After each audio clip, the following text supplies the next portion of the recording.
All you do is call me up, but it's just not fair. I could be the one, but you just don't care. It's the things you do and the way that you talk. I don't think I've ever met a girl your type. Is it meant to be? Will it be alright? You know that I've been waiting for a sign. Baby, I'm about to leave and it's not a far drive. I just wanna know what's on your mind. Can I pick you up so we can go downtown? Pick you up so I can make it up now. We could drive real slow through the night now. Through the night now, yeah.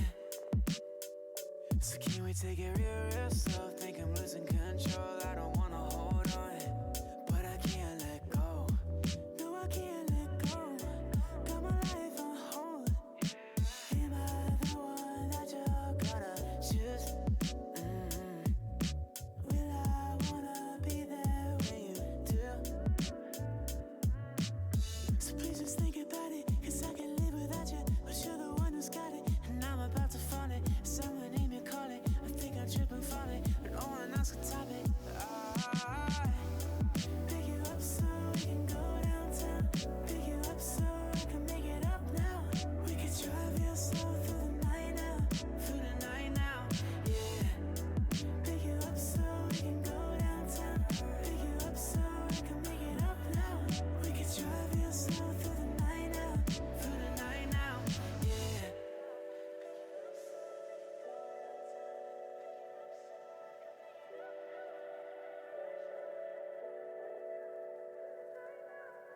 You're the one I want, I can't get enough.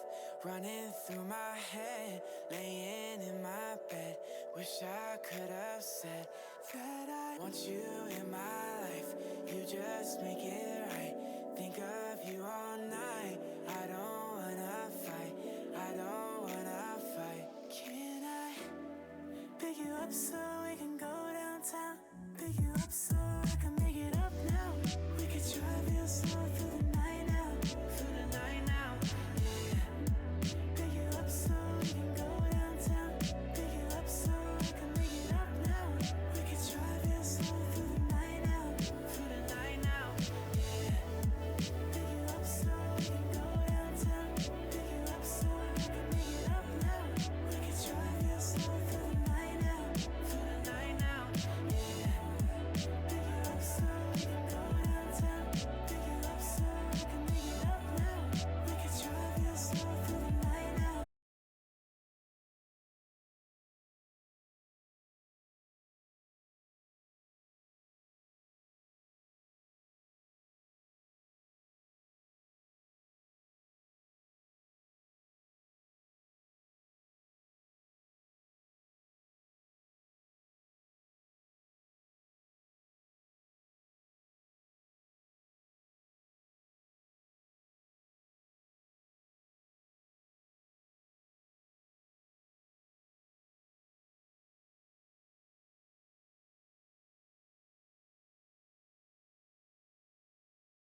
じっと見ちゃうから。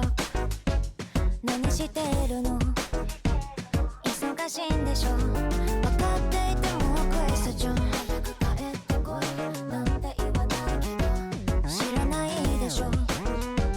別にいいけど、夢と優しさとを測ったプレゼンテーション。うなずく。そんなとこがまた嫌いじゃないんだけどさ。あれこれ考えちゃって、私ばっか恋だ、私ばっかなんか一生懸命だ。だって心の中わがままだけど同じくらいあなたには叶えてほしい。ちょっと女の子それだけなの。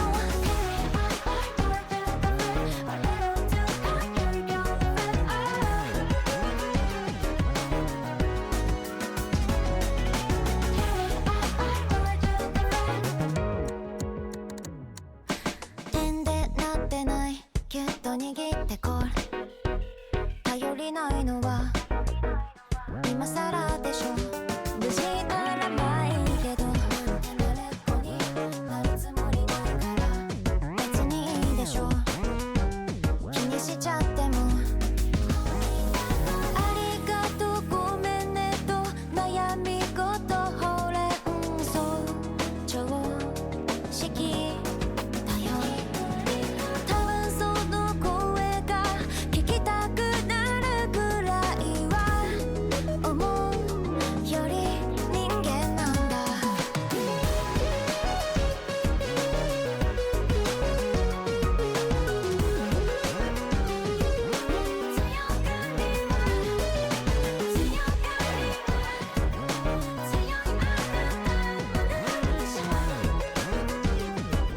会いたいだけじゃダメかな。私ばっか恋だ、私ばっかなんか一生懸命だ。だって心の中わがままだけど同じくらいあなたも寄りかかってほしい。ちょっと女の子してみたいの。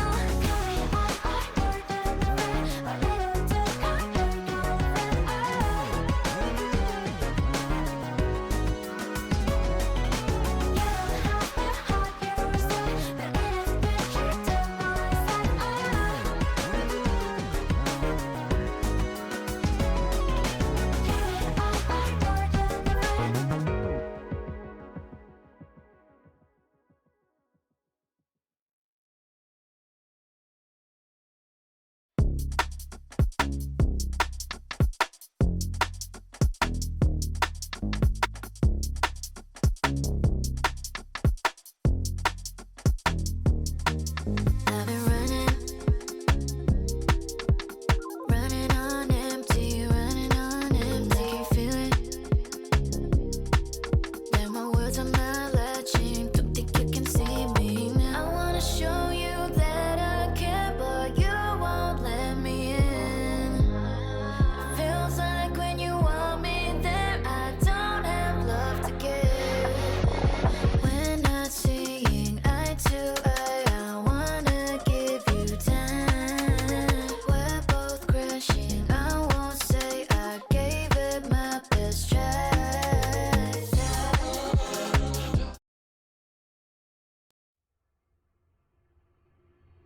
And winter is coming. Fold down your hands, give me a sigh, put down your lies. Lay down next to me, don't listen when I scream. Bury your doubts and fall asleep. For me the ever, no, never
All right.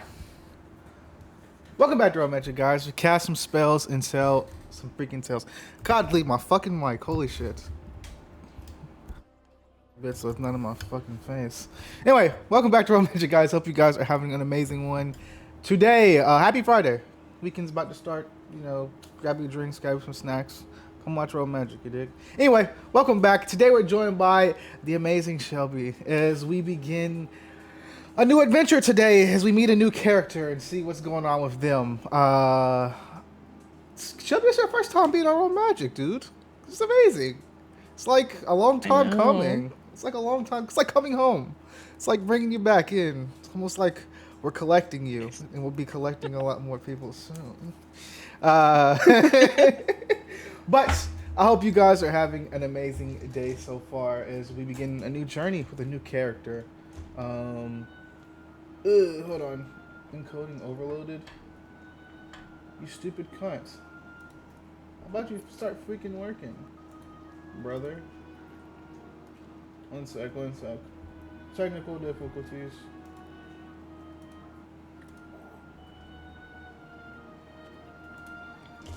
Let's try to turn it down just a little bit lower. Let's do one. Let's do that.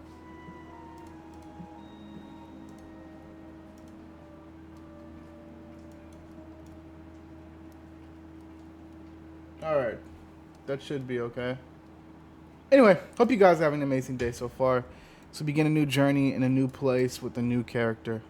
Got a lot to get into today. If you like this session and you enjoy it, come back again today at 10 p.m. Eastern Time. Maybe a little bit earlier, we'll see how I feel. But come back today at 10 p.m. Eastern Time as we play with Zaylin, as we figure out what the hell is going on with his character. But right now, we're focused on Shelby to begin a new adventure. You excited? I'm nervous. Don't be nervous. It'll be fine. You'll be good. I won't kill you in session 1. At least I hope not. Sweet. Yeah! Alright, let me change up the ambience and we'll get into it in a sec.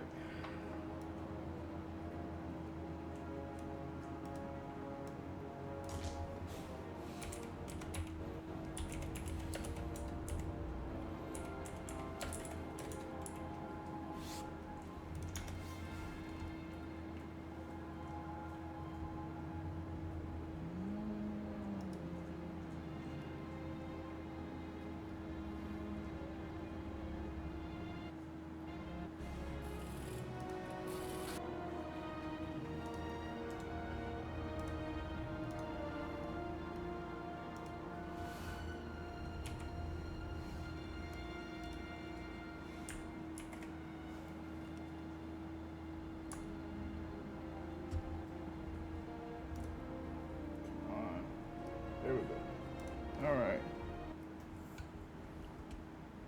Also, of course, chat, let me know how things are sounding and shit. If anything is messed up. Yeah, that's it right there. Yeah. Alright. Let's take this one off. Alright. As we begin today, of course, it is October 25th, 2021. As we begin on the more western, like northwestern side of the U.S. Yeah, I think northwestern. Speaking on the northwestern side of the U.S., specifically Washington, as the camera kind of pans down from the sky onto the small little shop on the small little street in the middle of Calam, Washington, Calam Bay, Washington, something like that. Just go look it up if you're confused. But anyway, as we go down onto the small town in this small little shop, we currently go to a bike shop, Cool Rick Bikes. Yeah, Cool Rick Bikes. That's the name of the bike shop. As we pan down, there's a couple of people kind of, walking in and out of the bike shop. But as we go to a specific person, Shelby, your character is currently in the middle of like you're underneath what looks to be like almost a bike stand. As you kind of like right underneath a bike, you can almost smell oil kind of coming into your nose. It's like it's dripping currently to the right of your head as you're currently changing the oil on somebody's bike. As you do, it's like I said, it's a cold day, overcast day. You can hear like radio somewhere, like some sort of radio playing music somewhere in the back of the shop. Terry probably is playing some old shit that he always does. Some boomer shit. Terry. Yeah, some boomer shit. But is he's probably playing? You listen to music over there. You're sort of kind of changing this oil, as you kind of do like a nice little turn, another nice turn, and another nice turn. As you hear like a pop as one of the bolts pop off, and you can see the oil start leaking quickly into the bucket. I need you to roll me a finesse roll to see if you can dodge out of the way of this oil currently shooting towards your face. What do I have to roll for that? So you're gonna look at your stats, the ones you made. You're gonna look at that finesse pick. Not finesse pick. What you picked for finesse? Hold on, let me see. This is the one thing I didn't have up. It's all right.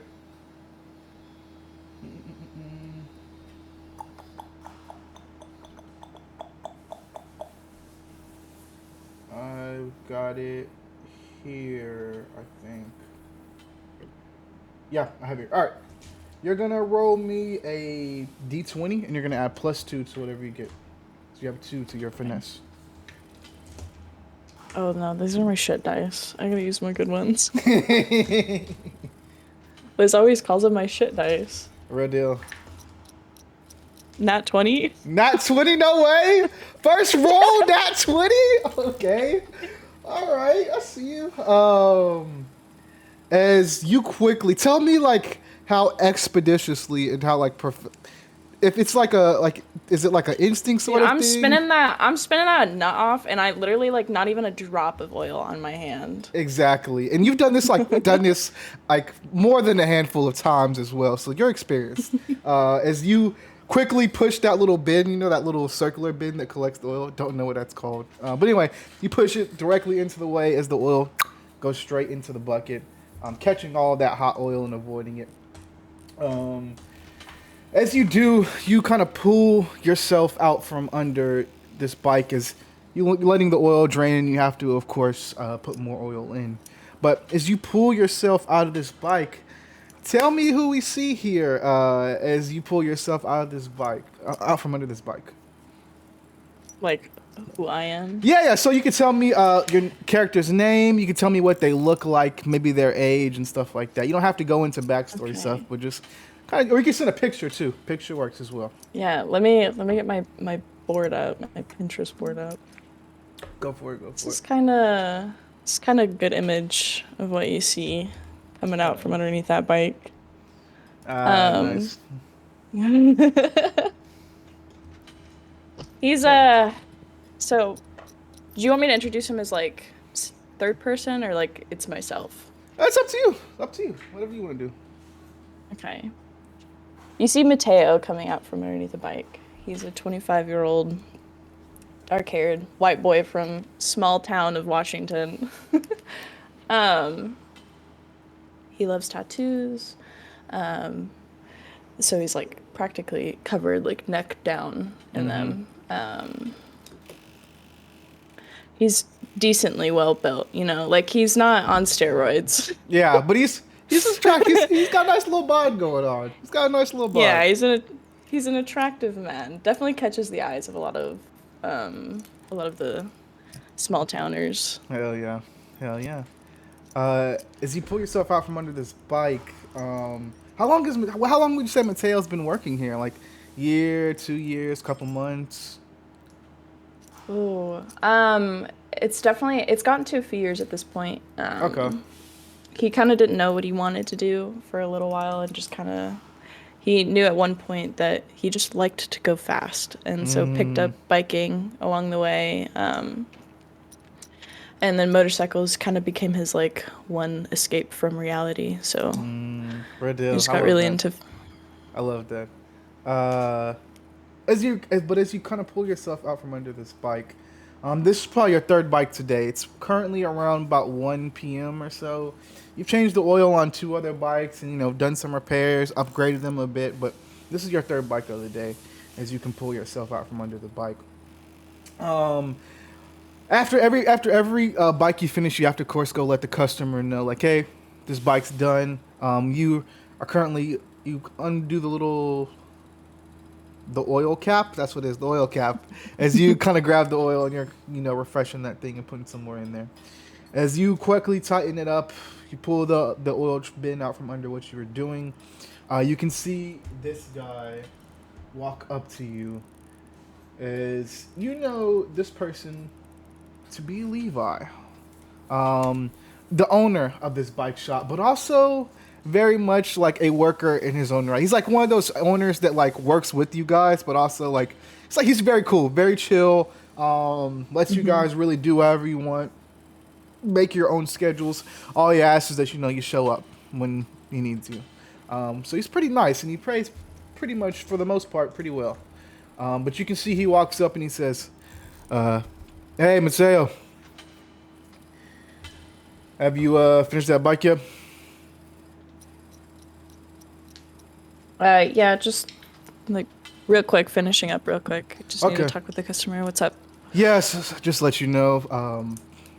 The lady who comes in is a bitch. She's a real Karen. So I'm gonna let you know right now. Just whatever you say to her, I think the bike is for her husband or maybe her boyfriend. I don't know. She yapped a lot, but just I guess talk to her, feel her out a bit. Just don't say anything that can get us sued. All right. We already had that incident from a couple months ago where Tom was drinking while he was working on a bike and flipped it over and all this other shit. So just try I mean, not come to. on, man. You know me.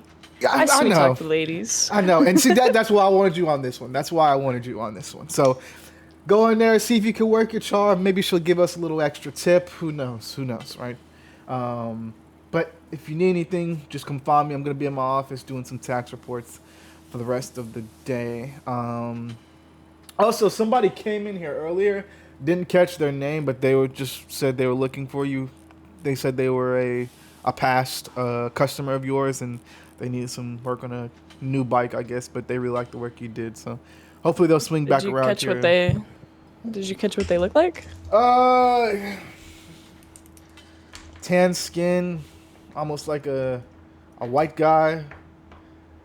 A little bit of a goatee. I've got a lot of white guys that I work for. Yeah, yeah. Sorry, I was sorry. I wasn't paying attention. I was doing the whole tax report shit, and then dealing with Tom. He's a piece of shit.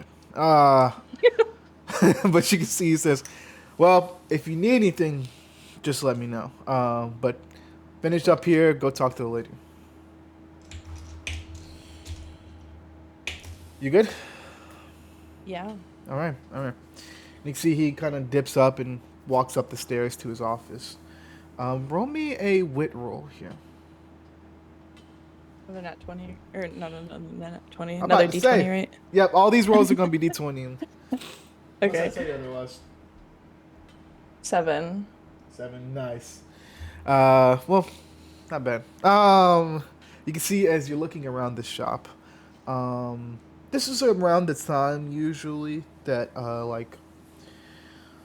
So would you say so? Like, there's that food truck that kind of comes to the shop every day. Like, it's a small town, so there's like a nice little food truck that like drives throughout all the businesses in town. They have some good hot and ready food, some like sandwiches, some paninis, nice salad, anything you really need. They really have on the food truck. Would you say Mateo eats from that, or does he like bring his own lunch to work and eat? What do they make again? Like paninis, like hot and ready meals, lettuce, like not lettuce, salads, sandwiches, just lettuce. But no, I have like snacks, like candies, M&Ms, all that good stuff. Like this is basically like almost like a gas station on wheels per se, except they like sell some nice food. No, I've probably brought something from home. Red deal. As you look around though, I'd say one thing that you notice is the guy who usually runs the food truck isn't here. and this is usually the time that he shows up. You know his name is Craig. Craig the food truck man. He usually kind of goes, like I said, he goes through all the businesses in town, and everybody really knows each Craig's other a by homie. name around here. Craig is for sure a homie. You may not eat from his truck. He's probably like badgered you about it a couple of times, but like the third time you said, "Hey man, I brought my lunch," he was like, "All right, for sure, dude." And then he was on his way. But he's a real cool guy. He's a real cool guy. But as you finish up this bike, do you want to head over to the lobby to go talk to the customer? Yeah. All right. As you walk past, you can see Terry is like in the back of the shop. You can see he's like. So one thing you know about Terry, of course, you know him pretty well, and he knows you pretty well.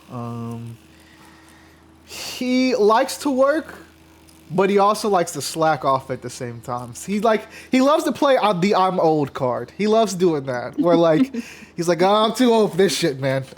You can hear him saying, "I'm too old for this shit," like 1,000 times in your head whenever it comes to him and working. You can see he's like kind of off in the back of the shop. You can see like he's fiddling with something in his hands.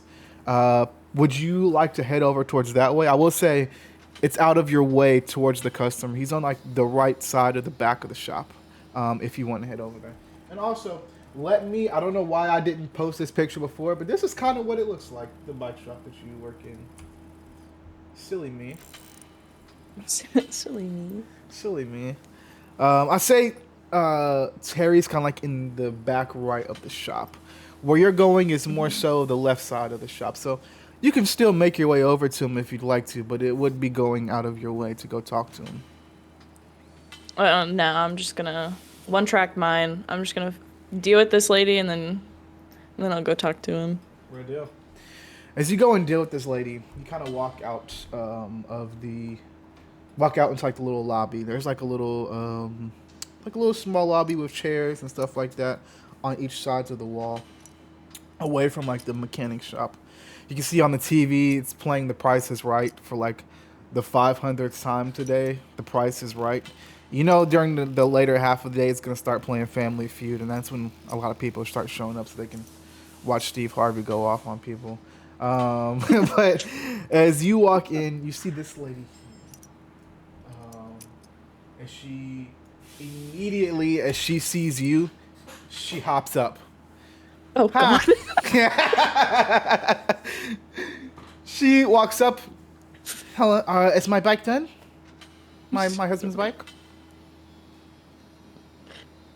Yes, ma'am. Yeah, everything went smooth. I got the oil changed. We put the new mirrors on. You know, try to make sure, you know, don't let him take it out and fall again, because those mirrors can get pretty expensive. But everything's good to go. I had one guy from 2 months ago flip my husband's bike.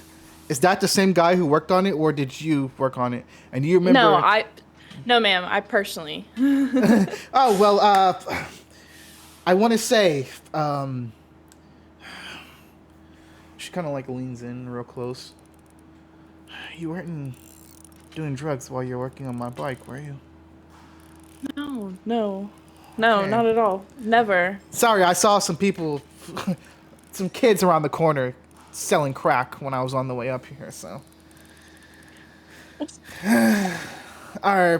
You're not doing that, are you? I'd hate for you to be working on a dangerous piece of equipment while you're. I can call the cops if that's what the type of shit you're into. No, I like. Do you want to see my stuff in the back? I could show. Like, I don't have any drugs on me No. whatsoever. Like, No. I guess I believe you. clean hands. Clean I hands. guess I believe you. And you can see she kind of like. She looks very much like a Karen in an uncomfortable state, where like you can see this is not her element at all.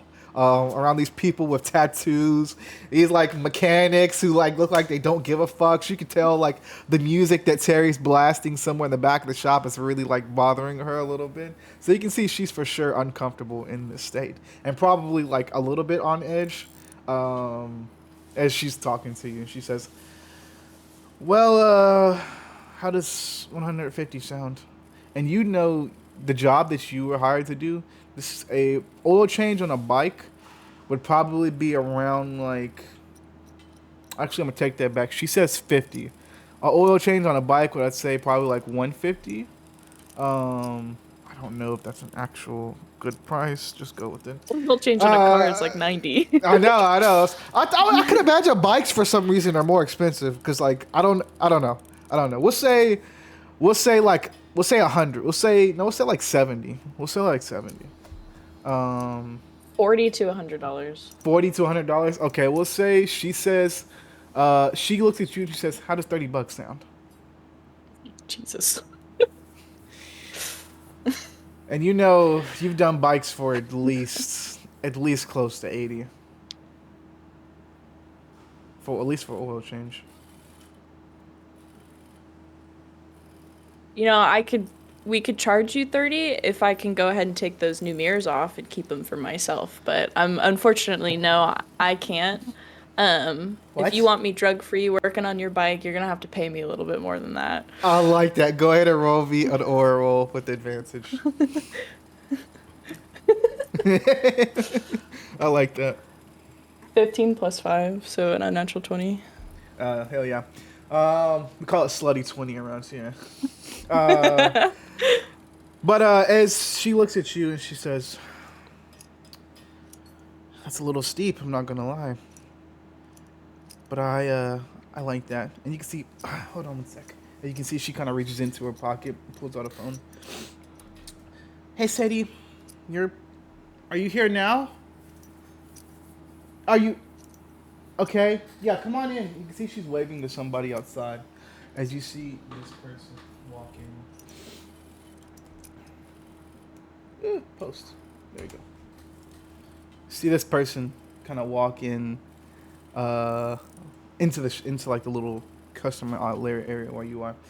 She says, "Is Dad's bike done yet?" And then she looks at you, and you're a little charmer. You know, as soon as she looks at you, you got her. As she like looks at you, you can see she.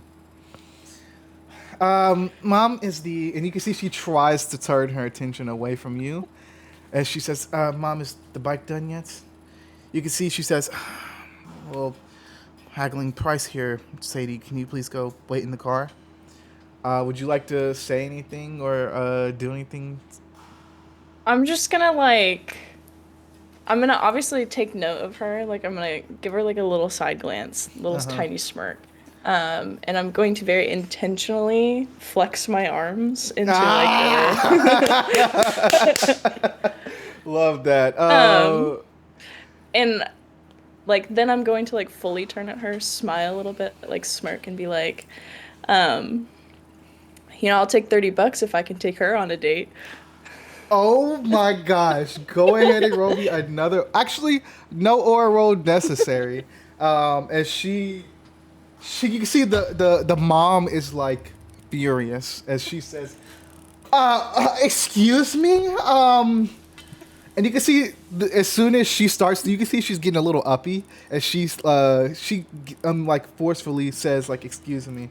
You can see the daughter Sadie steps in and kind of grabs her arm. Mom, stop.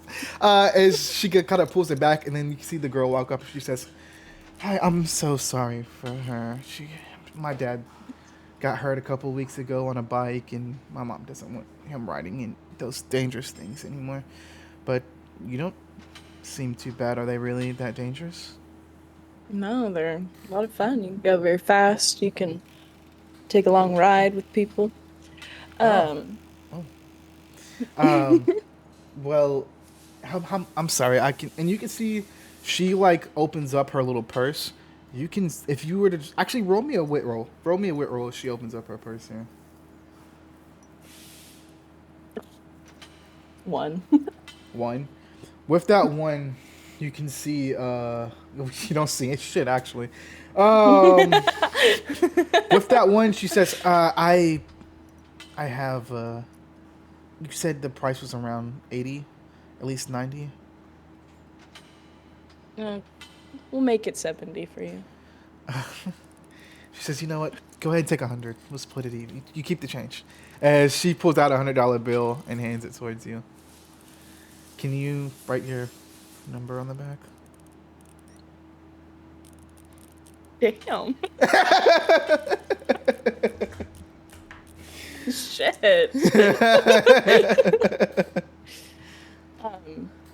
Yeah, let me do that real quick. Thanks. Yeah, you can call me anytime. What's your name? I'm normally here. Mateo, what's yours? Sadie. Sadie. Nice to Pretty meet you. name for a Thank you. pretty girl. Oh, thanks. Are you new around here?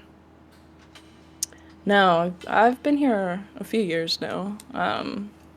But I don't get out much. I'm normally in the bike shop. Oh, yeah. We have a little. We're on vacation here. We don't stay around here. But we're just on vacation out here. So, yeah. But I'm not busy tonight. Do you want to meet?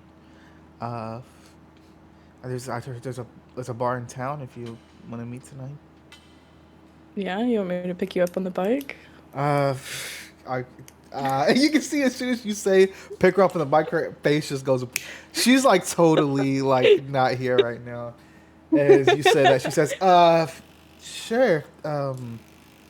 Is there something I should wear? Do I need to wear like pants or like? Yeah, I would recommend pants unless you want me to take you home early.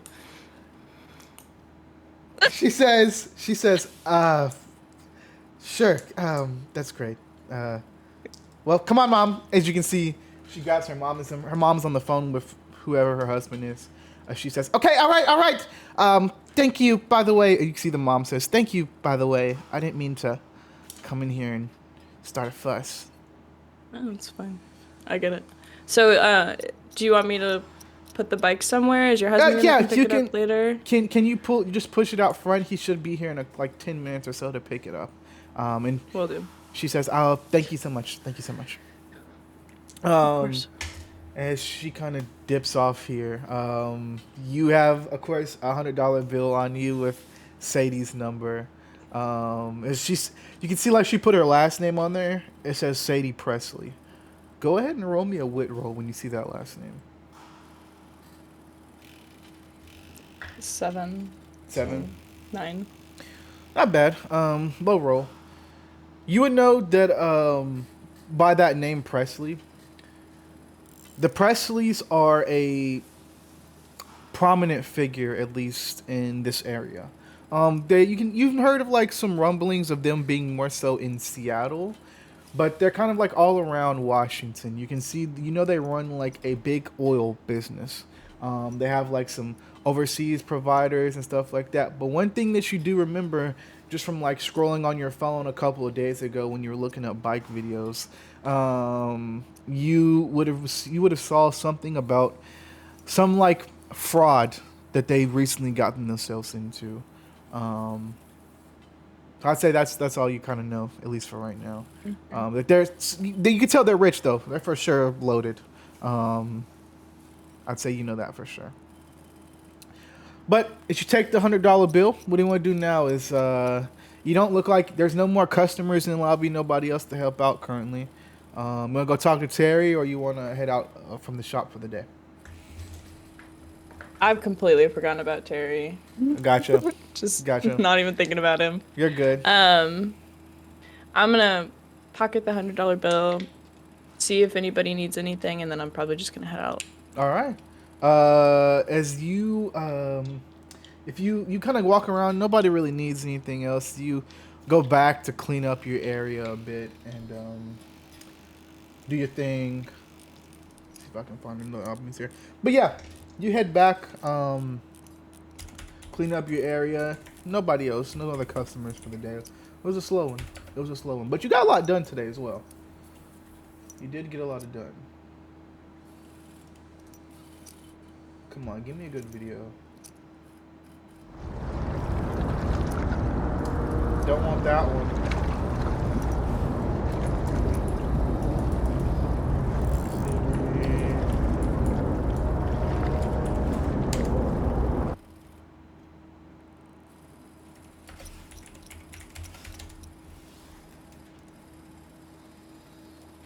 Alright, here we go. See.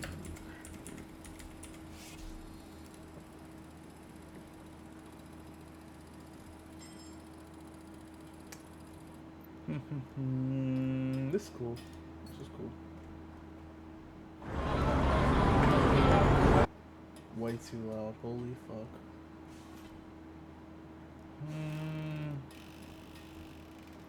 I'd say it's about to rain. I'd say it's about to rain. I'm saying it's about to rain, so this ambience makes sense. It's about to rain. Oh, looks like it's gonna rain soon. Huh. I can smell something in the air. I can smell rain in the air. Alright.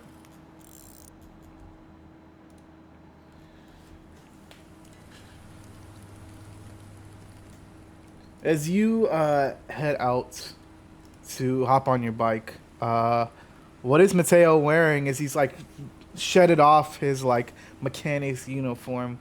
What's Mateo wearing as he hops out here?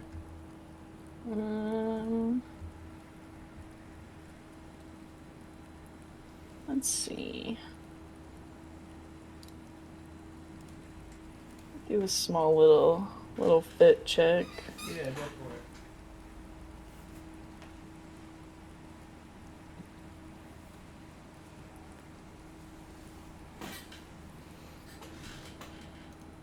Oh, nice.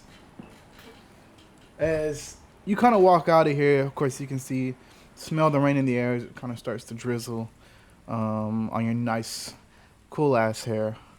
You would be walking out towards your bike. What's going through Mateo's mind as he's walking towards the bike? Just like, shit, I really don't want to ride in the rain today. Oh, quick question though, like Yeah. out of character. Yeah, Is the date happening tonight or another night? tonight. Tonight, okay. All right. That's all I needed to remember. Yep. Like relative time. I'd say probably it's currently around like 2 p.m. right now. You would know. Would you be on her time that she wants to meet you, or would you just show up whatever the fuck you want to show up? Well, I'd probably just tell her when to be ready. Okay, gotcha. Probably I'd say around like 9 p.m. or so. I'd say probably a good time. We have like 6 hours in between. Yep.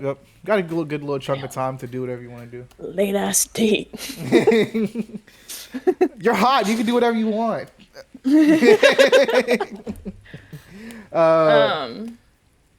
As you walk over to the literally bike. just Oh, go for it. yeah. I was just like, fuck, I'm gonna have to drive slow right now. Like, damn it. As that's on your mind, you can hear somebody calling out from behind you. Mateo! Oh. As you turn around, you would see your boy Terry kind of like Terry. come like calling you outside the shop.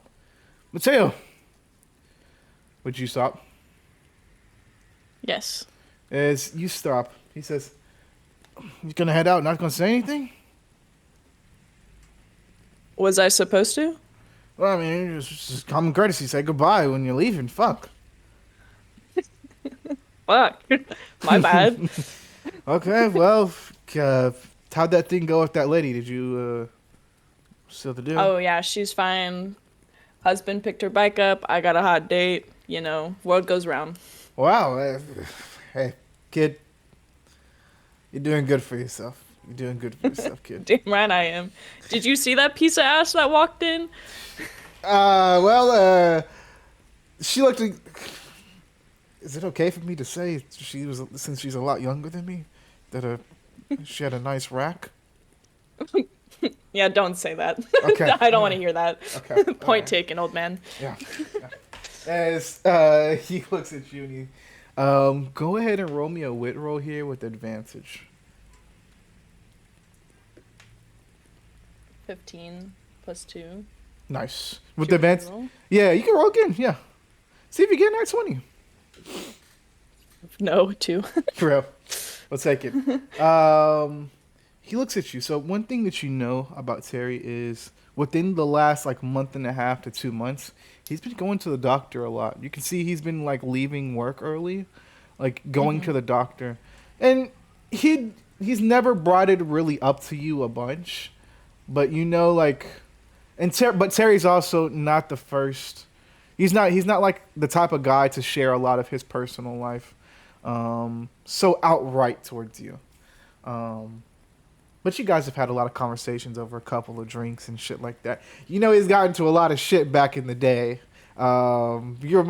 He said to you a bunch. You remind him a lot of him back in the day. And so as he's like speaking to you, you can see his hands start to kind of shake a bit.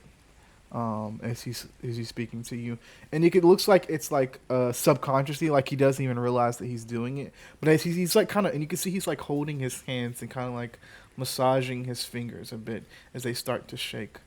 He looks at you and he says, I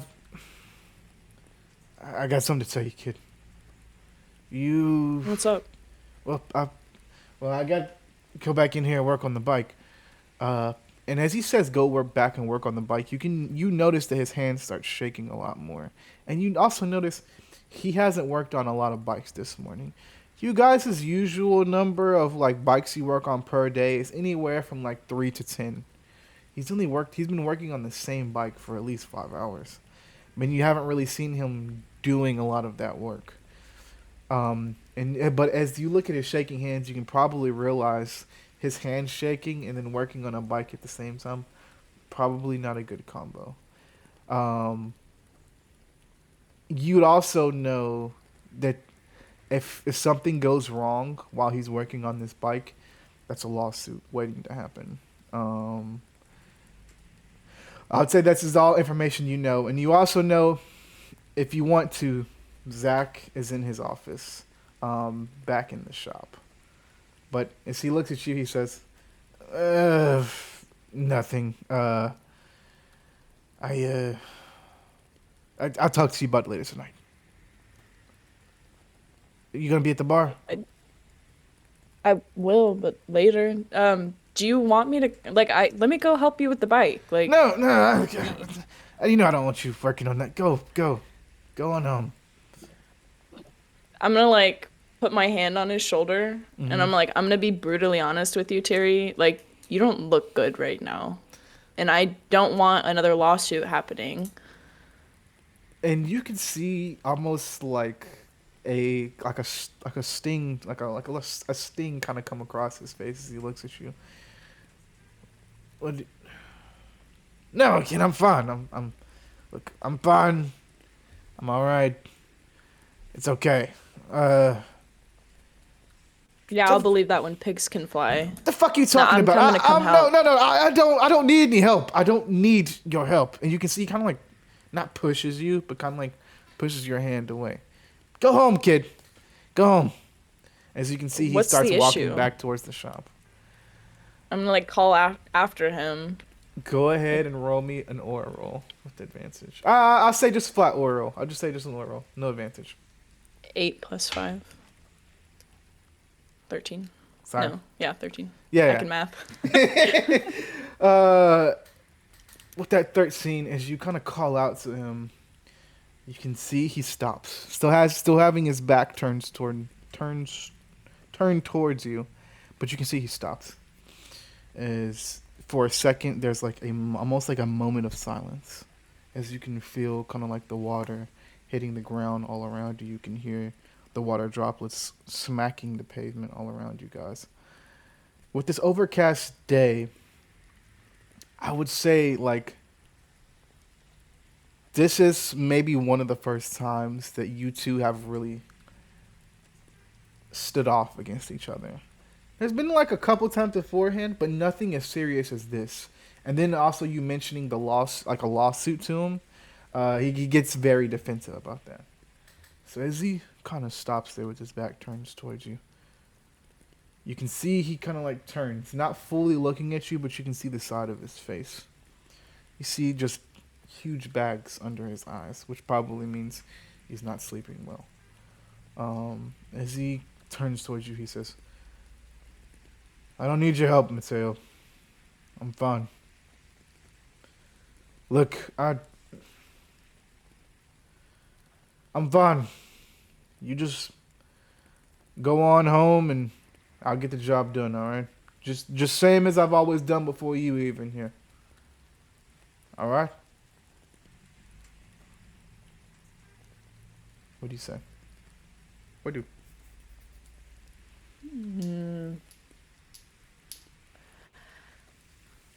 Like my first initial instinct is to just like shake my head he's not fine. That's what I'm thinking.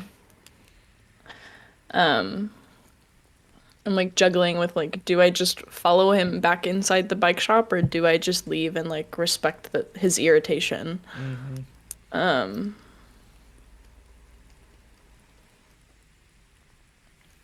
think eventually like I'll start walking back towards my bike in hopes that he'll kind of go inside and give myself more time to think. So you just kind of like leave your bike there and walk back inside the bike shop, but don't like directly go and help him? Mm-hmm. Okay. As you walk back in, sorry, Liz is an asshole. She just called me out on a Grey's Anatomy plot point, but I don't know anything about Grey's Anatomy, so there's this part in the show where like the head like chief of surgery, his hand starts shaking and like his hand starts shaking and like there's this thing where everybody's like, hey, you need to stop, and he's like, no, I'm old, I can do it, leave me alone, I've been doing this for forever. So this is very much that sort of energy. But as you, ooh, nice. That's what you were drawing? yeah. Nice. But as you kind of walk back into the shop, no road necessary. You can see like Zach's shop is like almost like above the mechanic shop. Like he has this office to where like he can look out on all of the shop from like his office.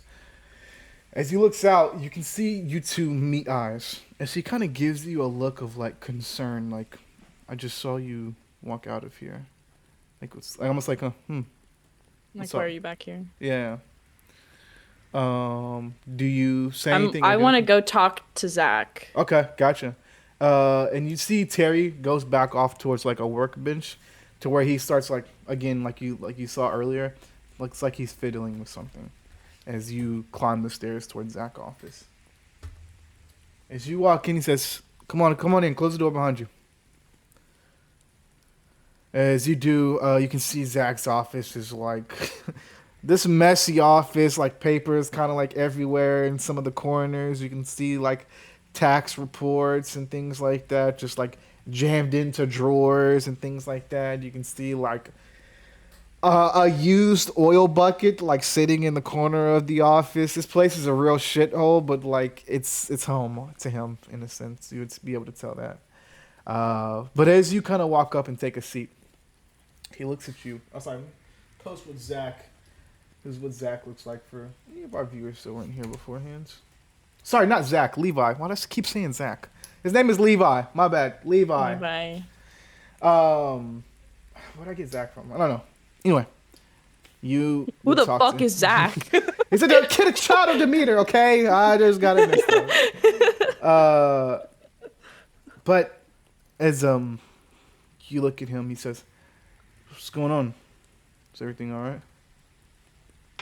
I don't know. You tell me. Like, Terry's shaking, and he's been working on the same fucking bike for 5 hours. Like, this man act like he's trying to say a sentence to me, and then he doesn't finish it. He's acting sketchy. Like, do you know something that I don't? I'm not gonna lie to you. We may have to cut him. And what? Like you said, the guy's been working on the same bike for all morning, and I have kids way younger than him that could get in here and finish bikes in half that time. You know. We may have to fire him. I'm not gonna lie to you. This was not why I came in here for it, though. Like, this is out of pure concern. Like, I know.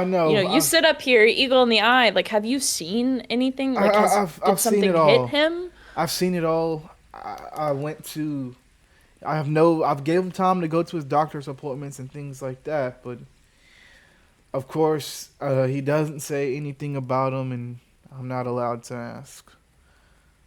So I don't know what the hell is going on. All I know is his performance is slipping.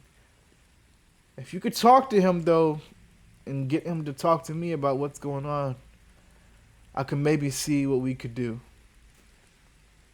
But I'm not gonna lie to you. If he doesn't say anything soon, I got a lot of people trying to knock on these doors to get in here and work on some bikes. I I don't understand why you would just cut him though. Like the second you see that's besides the point though. So you are aware that something is wrong with him. Yes, I've tried talking to him. I've tried to communicate with him, but he's not budging. Can you give me some sort of information? Like I said, he's went to doctor appointments. I've gave him the time to go to those appointments. He comes back. I ask, "Hey, how'd it go? What happened?" He says, "It went fine. It's going good." And obviously, that's not the case, as you've seen today. What did he say when you told him that you were gonna cut him if he didn't tell you? I haven't told him yet. I haven't said anything yet. Well, fuck. Yeah. Shit. Okay. I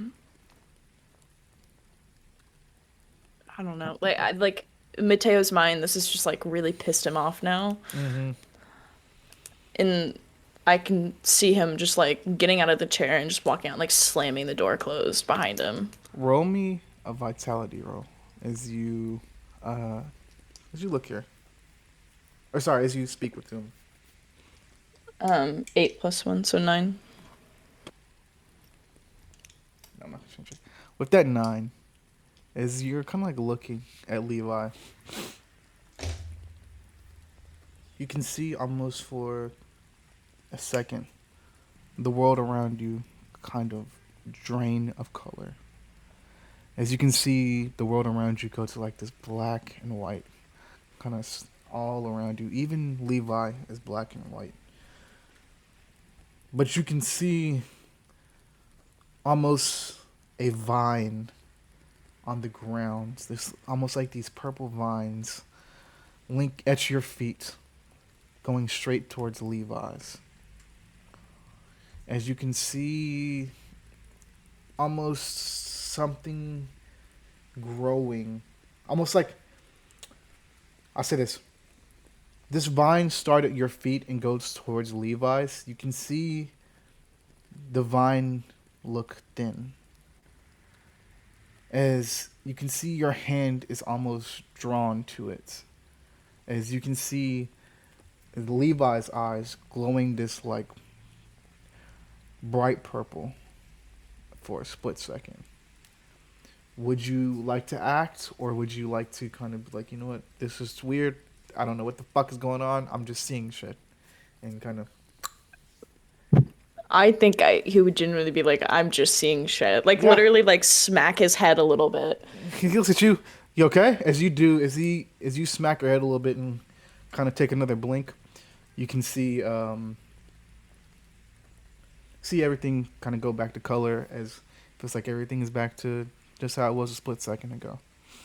You all right? I'm fine, man. Just don't fucking fire him yet. Like, let me figure something. I got it. Just let me figure something out. All right. I'll just try to let me know something, all right? As you would storm out of the office, slam the door behind you. As you head down those stairs, you can see some of the... You would see, like, the unnamed mechanics in the shop.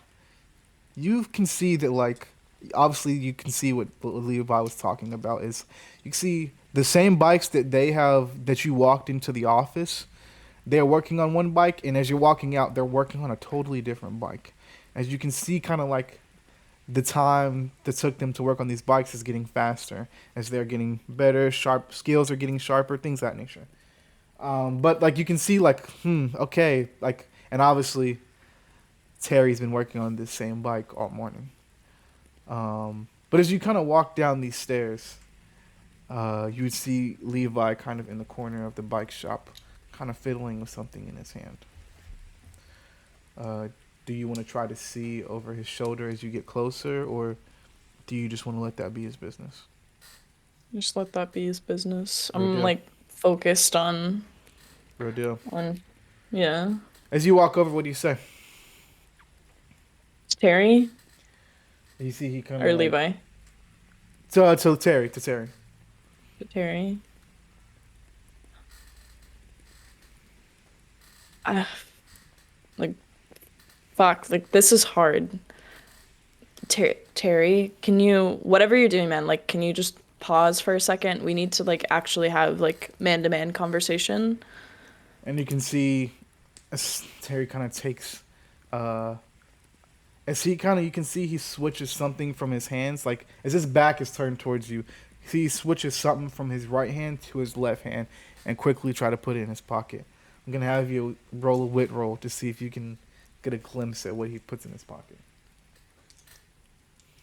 14 with my, That with 14, added. you see you can't see what exactly is in the bag, but you can see a small little baggie go from his right hand to his left hand as he quickly puts the baggie in his pocket.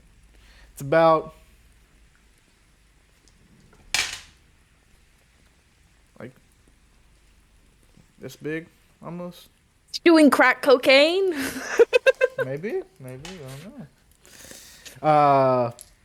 But what do you do as he puts that in there? I'm As just he, gonna take a mental note of it, Rodale. but I'm waiting for him to just, like, get up so we can talk. As he kind of gets up from his stool. What's up, kid? I'm like, we can't have this conversation with listening ears, and, like, we need to go somewhere else. Want to head outside? As you both kind of walk through the shop. As you both kind of walk through the shop, you kind of like start to like reminisce a bit as you start to walk through. So you can see like the first place, like Terry really showed you a bike, and how to change its oil. He kind of showed you how it works. As you look out towards the street, you can see that's like the first time you were on a bike. You like spun out right there. As Terry kind of helped you up. You can see, as you walking through, you can see all these little small memories of Terry kind of showing you stuff around the shop. You've been here for a couple years. A lot of time to mess things up, but also a lot of time to make some memories and work on some bikes. But as you guys kind of walk through the shop and out of the back door, you guys go to like a little alley outside the shop. Usually you go there for a smoke break, or people come out here to rip a vape every once in a while, and just shoot the shit.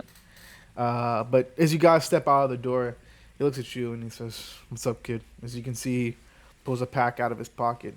As he does a little smoker thing where they hit the You wake bottom him of the up. pack. Yeah, you gotta wake You them gotta wake babies him up. As he puts one in and he says, "You want one?"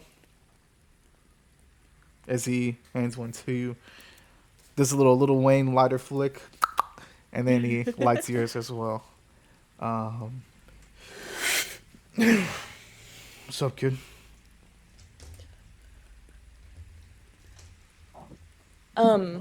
So I just had a very interesting conversation, if you can even call it that, with Terry, or sorry, Levi. And he's told me that you've been going to doctors and stuff has been happening pretty much. And I'm sorry that I didn't notice it at first, but earlier when you were shaking a lot, like, I didn't mean to yell at you in that kind of way, but it definitely just it worried me a bit. So is there anything that you can kind of talk to me about? Anything that I can help you with? I'm worried for you. See, he takes a long rip from the cigarette and puts it down. Goes on the ground, kind of like stamps it out. Well, kid,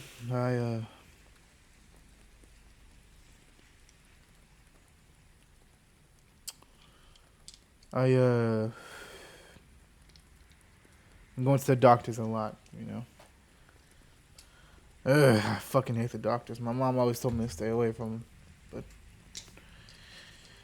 one day I was working on a bike and my hand slipped. I don't know if it was because I was paying attention to something else, but I didn't think much of it until it happened again. And again, and again, and again. And I hate that shit. That shit really pisses me off. So I went to the doctors and I've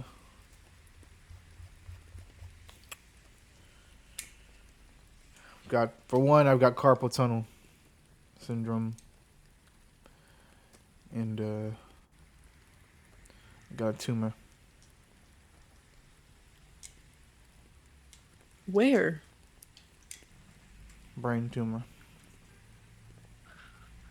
Sorry, it's just a second. You're good. Um,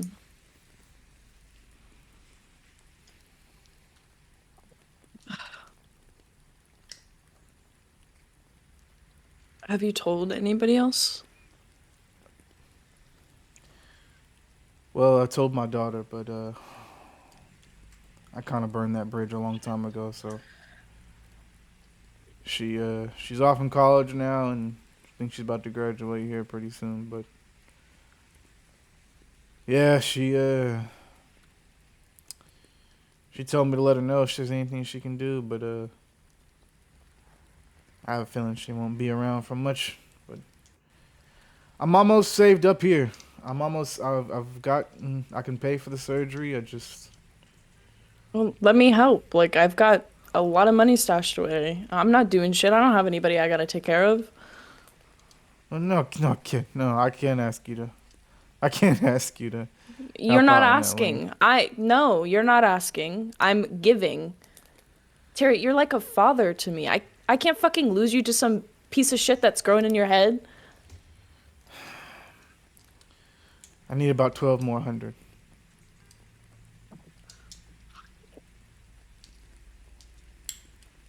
But look, I got about 2 more months left, a couple more bikes. I can make that up easy.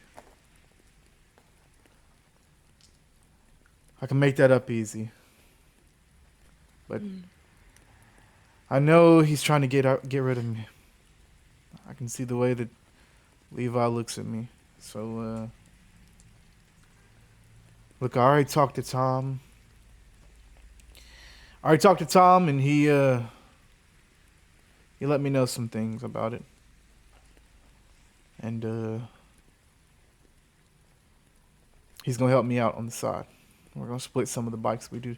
I get it. I can't go as fast as I used to, but he can help me out, and he'll keep it quiet. Put me in there. I'll give you any half of all the Kid, seals that I you make. already You can got- take them. No, kid.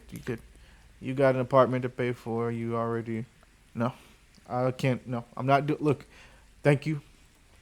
I really do appreciate it, and I love that you're checking up on me. But, I'm sorry. I didn't mean to snap at you back there. I get it. You're going through a lot, but respectfully, I'm not gonna let a man with a tumor in his head tell me that I can't give you money. So, any sort of money that I make off of my bikes, even if you don't want half, I'll split a quarter. I don't give a shit. I'm giving you what I can. Okay. Well, thank you. I appreciate it.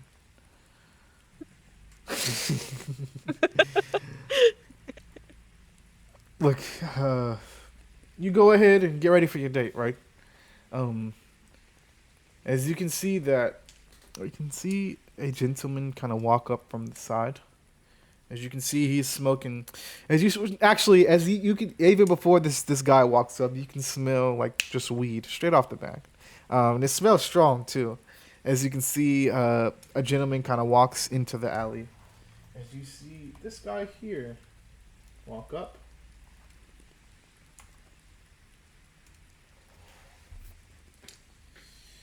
As he walks up, he says, "Hey, uh, one of you guys, Mateo?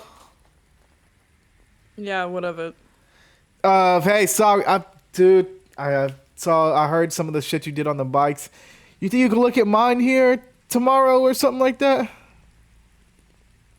Yeah, man, bring it by the shop when we open. 8 a.m. I'll be there. Okay, thanks, dude. You're the best.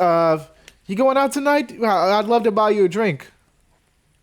Um, no, I've got a thing. Sorry though, but maybe I'll catch you next time. Okay, yeah. For sure, for sure. Well, I guess well, I'll talk to you later. All right. Okay.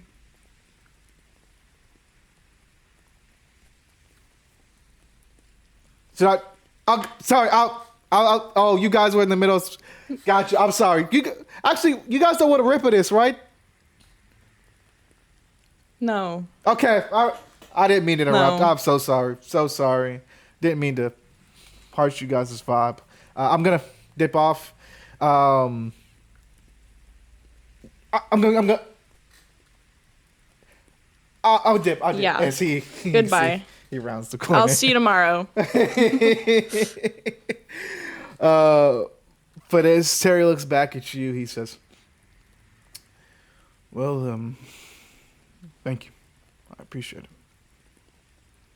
But you go get ready for your date. I'm gonna finish up this bike in here, and maybe I'll even see you out there. You going to Benny's?" Okay. Yeah, man, that's where I take all the ladies, so. Yeah. They know my drink order. Yeah. But as you say goodbye to Terry, I'm assuming you hop. You don't have a picture of your bike, do you? You don't have to find one if you don't. It's okay.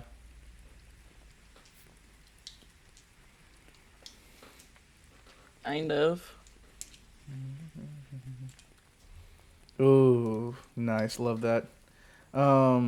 As you kind of hop on, you throw your helmet on. And you take off. As you do, you kind of rev the engine as you like to see. Like you said, you like to go fast. As you kind of do like a little burnout and head off into the street. What's going through Mateo's mind is he's on his bike, ripping it through town. Like money right now. He's just thinking about like what he's got to put away, how he needs to how he's going to split bikes, what he's doing in the next couple of months. Like all his mind is like thinking about how he's going to get to that goal of helping Terry faster. Real. As you're thinking about this, like 5 minutes turns into 10 and 10 turns into 15 and you're right in front of your building. As you pull up to this building here. I don't know if this fits the vibe, but we're going with it. As you pull up to this building here, you walk into a lobby, head up the elevator to this apartment here. If I can... Okay, there it goes. I did save it. Nice. As you head to this apartment here. Nice little studio apartment. Nice little loft style apartment. Let's see if I can find this little good ambience as well.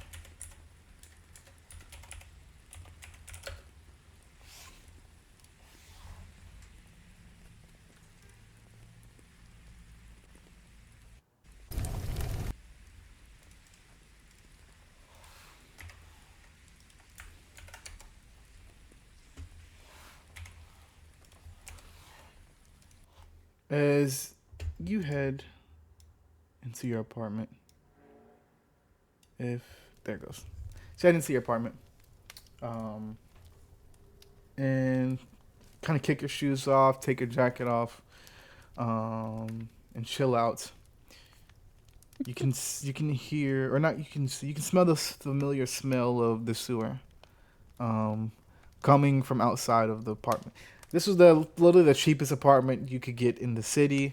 While it is decorated nice, it's like near like a a sewage plant. The Near a sewage shithole. plant. Yeah, it's near literally a shithole.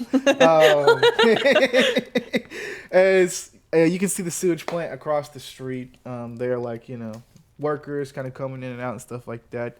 But you go and close those windows. And as you kind of like walk over, tell me like what Mateo would do as soon as he like enters his apartment. Like, does he have a routine that he kind of goes through, or is he just like doing his thing, about to go take a nap or something? He's like throwing the keys on the counter. He's taking his gloves off. He's got his helmet off. And he's just literally gonna sit there for a moment, or not sit there, but like stand there for a moment by the front door, and just like take a deep breath, like fuck, today was long. For real, for real. And like one of the first things he does is, take a shit. Of course, of course. The afterward shits hit different. Hit different. But as you kind of go and take your shit, you would see like a little thing pop up on your phone. So you get like a little email. You would see a email from Washington University, specifically their engineering program, which you never applied for. But you can see the emailer is like one of the like college people who message you just out of nowhere. What are they called? They're called something. Not like recruiters. Like Recruiters, almost like a college recruiter or something like that. Yeah. But you can see like even like this, though this does is like a very like manufactured thing that they send to everybody. You can see like a little personal message in the top saying, "Hey Mateo, you don't know me. I don't know you. My name is Tay. You worked on my bike a couple months ago. I noticed that you're very skilled. If you're ever thinking about taking those skills or if you ever want to take those skills further, free application."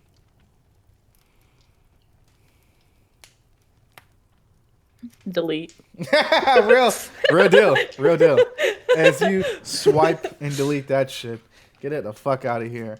I've already had my time in college, not going back again. Fuck that shit. As you get up, you had to flush your shit a couple times because it's a big shit. But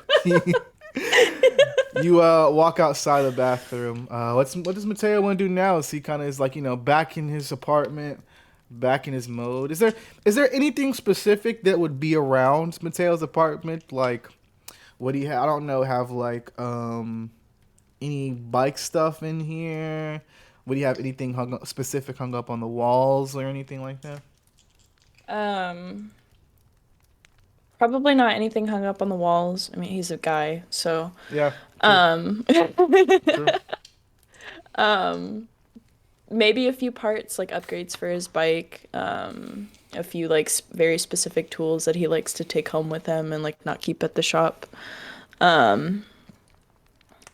But honestly, like after that, like his first kind of thing is to just like put music on, like as loud as he possibly can without getting a noise complaint. Bro.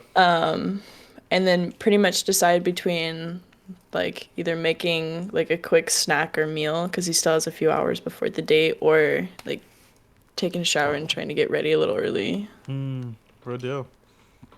As you start to do that, give me 1 second because I just got an idea. Hold on.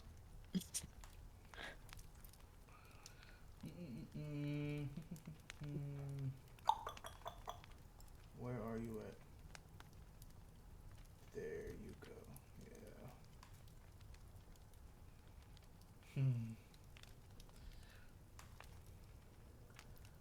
I got that.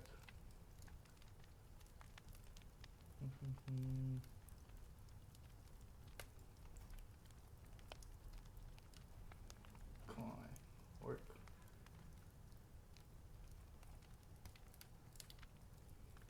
Yeah.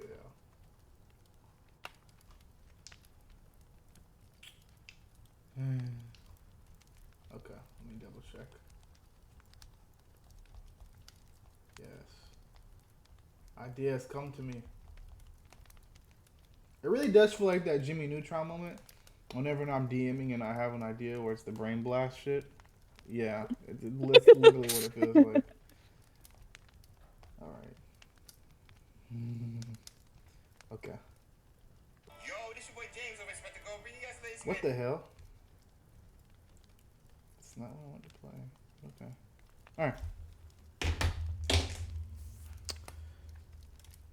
As you're kind of sitting here, kind of putting on music, blasting music as loud as it can go without getting a noise complaint, of course. You head over to the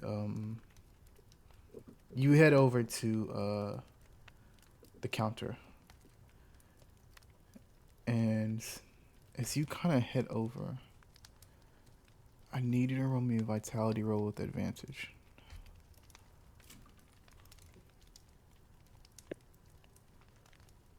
12.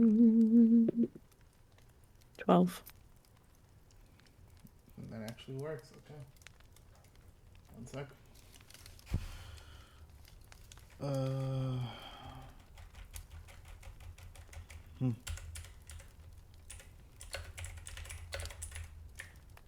Fields.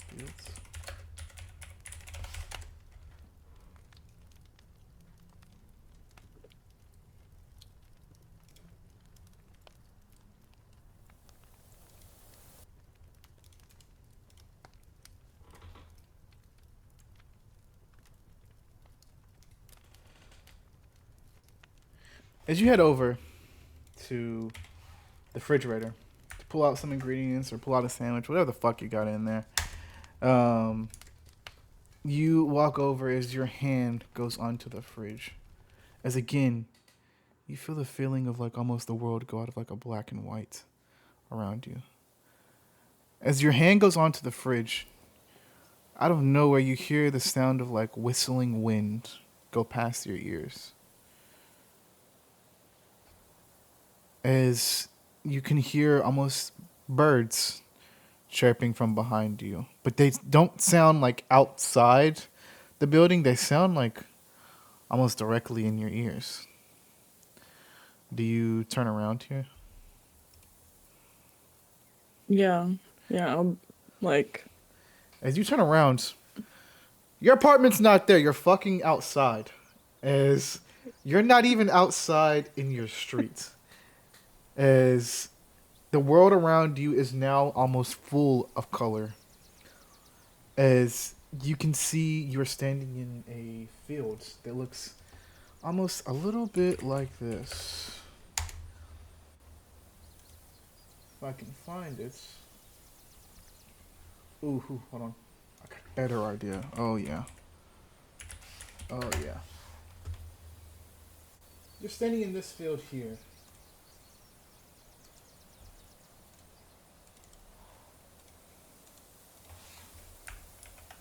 Yeah.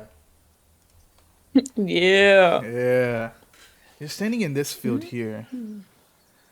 As you can see green rose as far as the eye can see.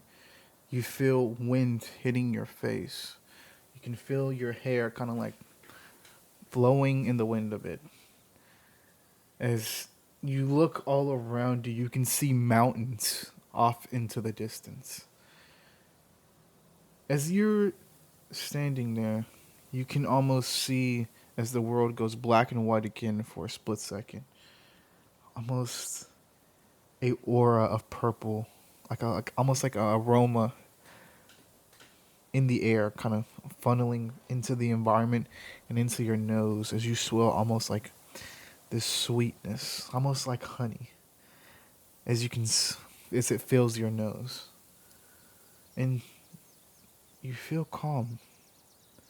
You're not thinking about Terry. You're not thinking about the shop. You're not thinking about money. You're just here. That makes sense. You're just in this moment. As you can see, of course, like I said, the fields stretch for as far as the eye can see. As you look down, you're not wearing shoes. as your feet are kind of like planted, not planted, but like you can feel the soil underneath your feet a bit.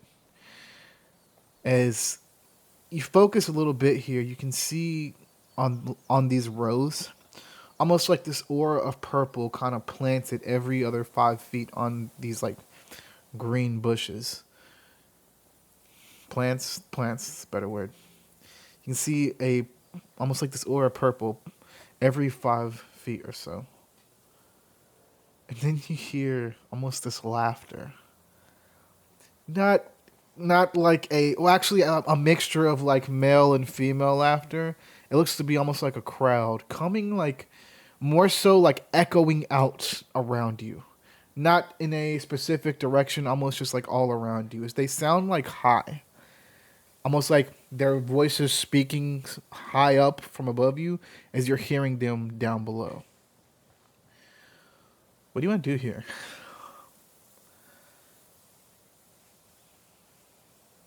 I mean, I'm just like looking. Yeah. Like for anything that gives me a sign that this is like not real. Mm-hmm.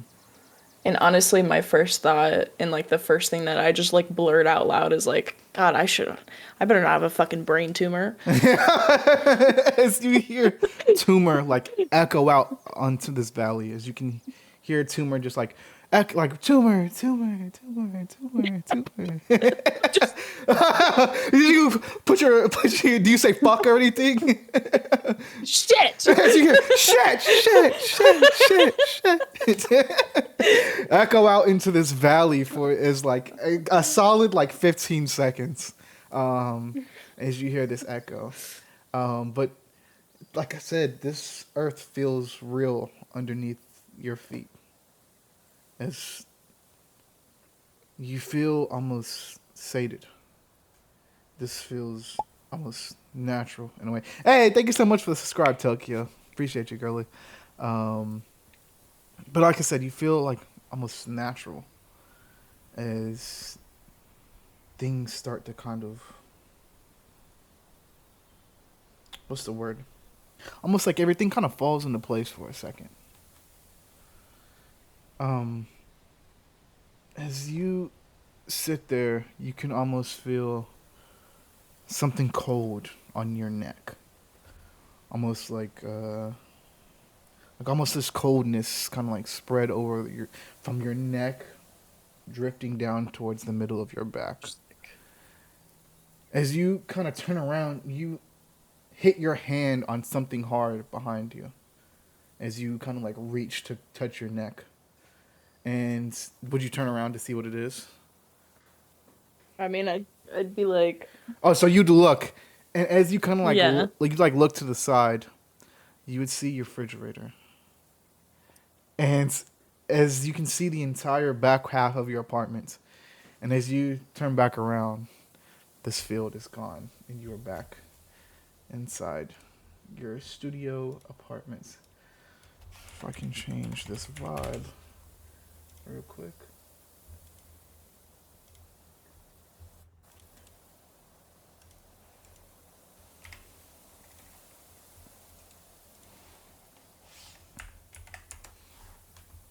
Boom. No. Off. Skip. Yeah. Cool. So you are back inside your apartment. My first initial reaction is to like wrench the fridge door open again. As you wrench it open again, I mean, you got a couple sandwiches in there, like a little thing of peanut butter. For some reason, you keep peanut butter in the fridge. I don't know why. See some jelly in there. Probably a couple of stuff to make some peanut butter and jelly sandwiches. A couple weeks old turkey bin that you got in there. And probably a 6-pack of beer. Yeah, I'd, like close it and I'm like, what the fuck? And then I run to my front door and like open that too and like look around outside the hallway. As you open the door, you can see this one guy. Actually, I have a perfect guy. Hold on.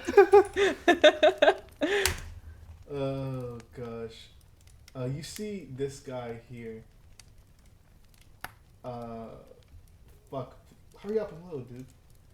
I love this guy. You can see him here walking outside of the hall in your apartment. As you can see. He looks at you. He says, like, "Never seen an Asian man before? What the fuck?" I'm just like, and then I shut the door. You just close the door. He says, "Fuck you!" as he walks by.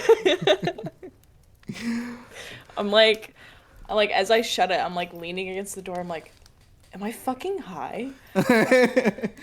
As you lean against the door, you can feel like the coldness coming from outside, as you can feel it hit your back. As everything feels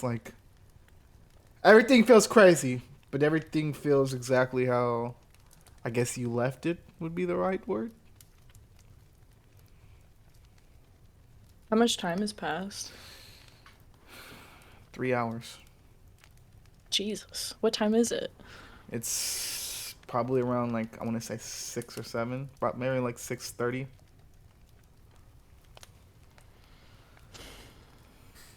Okay.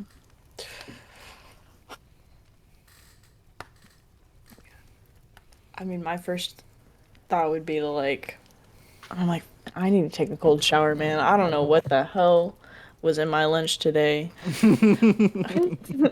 As you go and take a cold shower, I'm gonna cut here.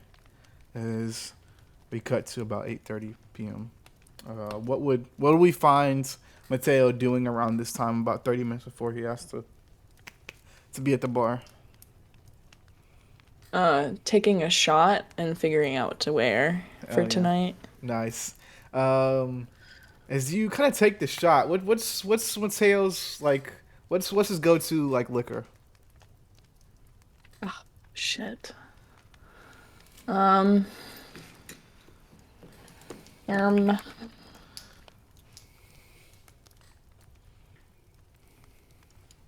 Let's do like a spiced rum. Spiced rum, nice. Hell yeah. Yeah. As you take a shot of that and kind of put it down, goes down smooth. As you go and throw on a fit, is he wearing the same thing you wore earlier, or is he wearing something different? No, Lil Bro has changed. Hell yeah. Let me go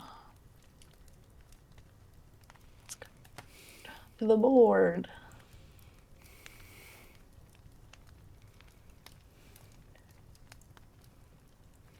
Is it still raining outside? I say yeah. This is to fit. Ooh. Nice boots. Hell yeah. Thanks, man. Yeah, bro. Yeah, bro. As you throw this on and get ready, you go and hop on your bike. As you can see, Sadie has texted you her address.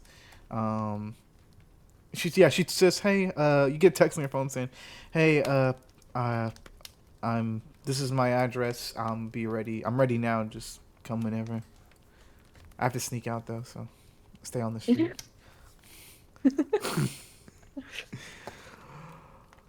Does Mateo head out, or does he want to grab? Does he grab anything specific before heading out? He just grabs an extra helmet with him, an extra set of gloves, and then he's on his way. Real deal. And we are going to cut. Actually, you know what? We're gonna cut to the bar, as you have Sadie on the back of your bike. You guys have just pulled up to the bar. What is Sadie wearing? This is important. Let me find. I got you. Hold on one second. Let me get my bag here a bit.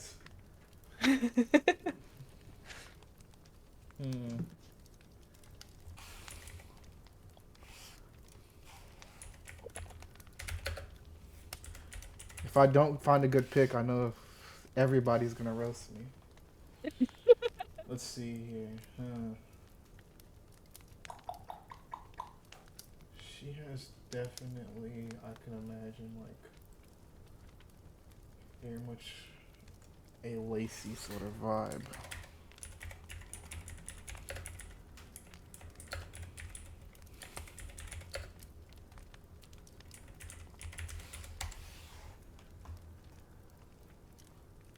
Let's see.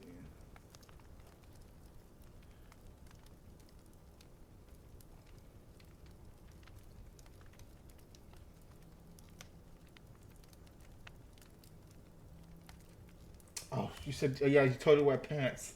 Can't be a dress. Okay. Let's see here. She's wearing this. Wait, nope. Actually, never mind. I want to pick something else. Let's see. Let's see. Let's see. Let's see.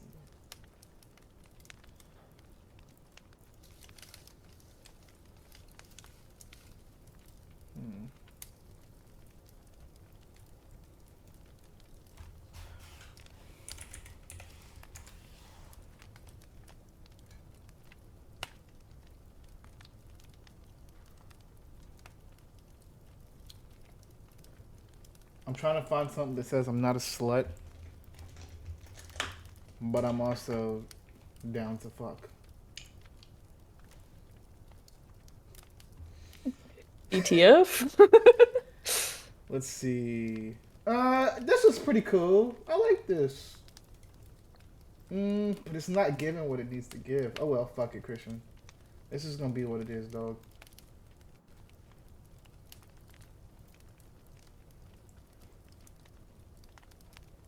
Yeah, it's just gonna be what it is. She's wearing this right here. Kind of matching your vibe just a bit.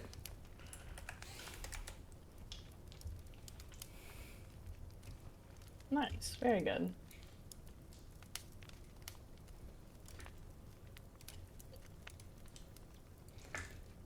All right. Thanks, Didi. As you guys arrive at the bar, you guys arrive at Benny's. Let me find a little bar ambience for us, and we'll get going.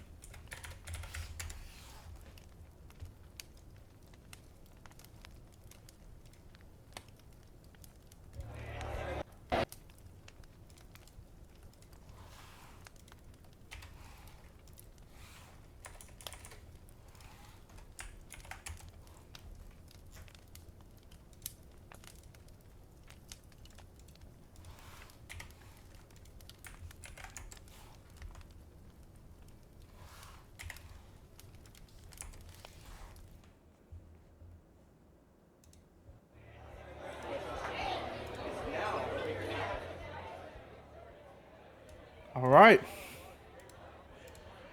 As we cut over to the bar, it's a busy night, it's crowded.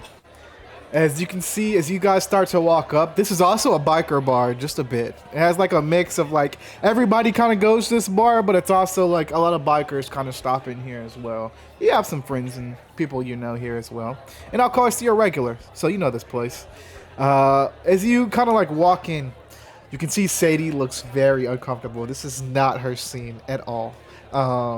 As you walk in, she says, "Do you always come here?" Yeah, all the time. Very, everybody looks intimidating here, but once you get to know them, they're very sweet people. And like my first initial reaction is to kind of like pull her closer, and I'm gonna slide my hand in the back pocket of her jeans. Nice. Smooth ass. She kind of says, okay. All right. As you guys walk in together, this is kind of like what the bar looks like.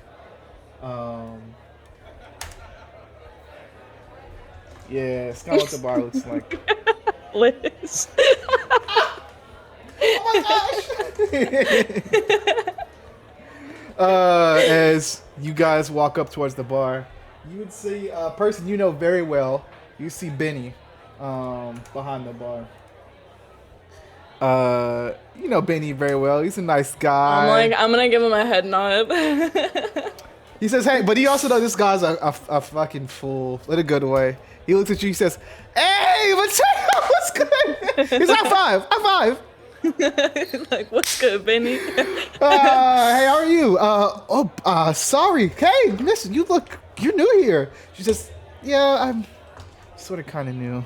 As you guys sit down at the bar, he says, what, usual? Yeah, man. Yeah. Yeah. Sadie, what do you want? Do you guys have a lemon drop shot? He says, yeah, I've never seen anybody order a lemon drop around here before, but he says, actually, he leans into Sadie. That's one of my favorite drinks, if I'm being honest. I don't get to make it a lot, so I'm glad you got ordered it. As he goes ahead and makes her a lemon drop.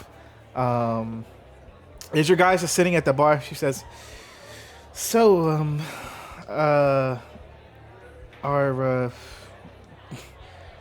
is this like your normal routine? Is you get done working, you come to the bar? I normally come with my man Terry. We work a lot together. He's kind of like a dad to me, but alone, no, not really too much. Okay. If I'm gonna drink alone, I prefer to do it in my own house. Do you do that a lot? Not really, unless something happens. Okay. So, just so you know, I have to be back home at about 3 a.m. That's my... But I can talk to my mom and see if I can stay out longer, if that's what you want. I thought you had to sneak out tonight. Well, 3 a.m. is usually when my dad wakes up. My mom usually is very cool about me leaving, but it's my dad who's the problem. Oh. Yeah. Okay. Well, don't worry about that. I'll get you home safe and sound. Okay, that's good. As you can see, Benny brings back your spiced rum shot and gives Sadie her lemon drop. She says, bottoms up, as she goes to like tink glasses. Do you tink back? Just Yeah. Roll me a vitality roll with advantage since you are a experienced drinker. You're not a lightweight. 12. She got a 6. So, as she kind of takes that shot, she just, this is good. She kind of, well, actually, she takes it, and she see she coughs a bit. It's good. A little strong, a little stronger than I thought it would be, but that's good. You see, Benny says, "Yeah, I like to make them strong. I like to make them, you know." Mateo knows how I do. Mateo knows what the deal is. Yeah. Yeah. As you guys are sitting there. Sorry, talking. I should have warned you about him. No, it's okay. People seem really nice. I thought coming here would be a little scary, but it's actually not too bad. Yeah, see, you got a drink in you. You warm up fast. Yeah. My chest sure is warming up fast. As she looks at you. Do we have a lightweight on our hands? No, I'm. What? No, I'm not lightweight at all. She's totally a lightweight. You can tell she's straight lying. I hold my own. What can I say? I'm kind of a experienced drinker. I drink on my parents' yachts a lot. When we went to Italy, you wouldn't believe the amount of alcohol I had in me. But I didn't stumble once on the way back to our boat. So, yeah. Oh, not stumbling. That's good. That's good. Yeah. Baby steps. Yeah, I guess. Yeah. Roll me a wit roll if you do like a once over of the entire bar and just see who you see. Yeah. Go ahead, roll me a wit roll. A slutty 20. Nice. With that slutty 20, you can see Terry is over there playing pool. But just some random guys he knows here at the bar. He's like the king of this bar, dude. He's been here for like 20 years straight. Consistent comer. He knows everybody. As you can also see over to your right, that guy you saw earlier, the weed head, who came in the alley with you guys. You can see he's sitting over towards the right as well. And you can see He looks very. First of all, you see he's very high. Second of all, you can see he's very like perceptive. It's like he's like looking around, almost like he's scanning the bar a bit. And then if Sadie just does like, I'd say as you are looking around, Sadie kind of puts her hand on your like leg, and she says, "Is everything okay?" Yeah. And I'm just gonna like point, like I'm gonna have my glass in my hand. I'm like, you see that guy over there? Oh yeah. That's Terry. Oh, that's We work together. Yeah. He's a real cool guy. You know, if somehow you end up liking me more than just a one date, I might introduce you to him sometime. I mean, unless you want to meet him now, but I'm not here to force a father figure down your throat on the first date. No, okay. But thank you though. And then she says, "Do you see this going past a first date?" I mean, I'd like to see anything past a first date with you. Oh, and you can see a face goes blush red. Okay, all right, Ember. Bro, you're crazy, Ember. Somebody ban her. But no, she looks at you and she says, "So, I'm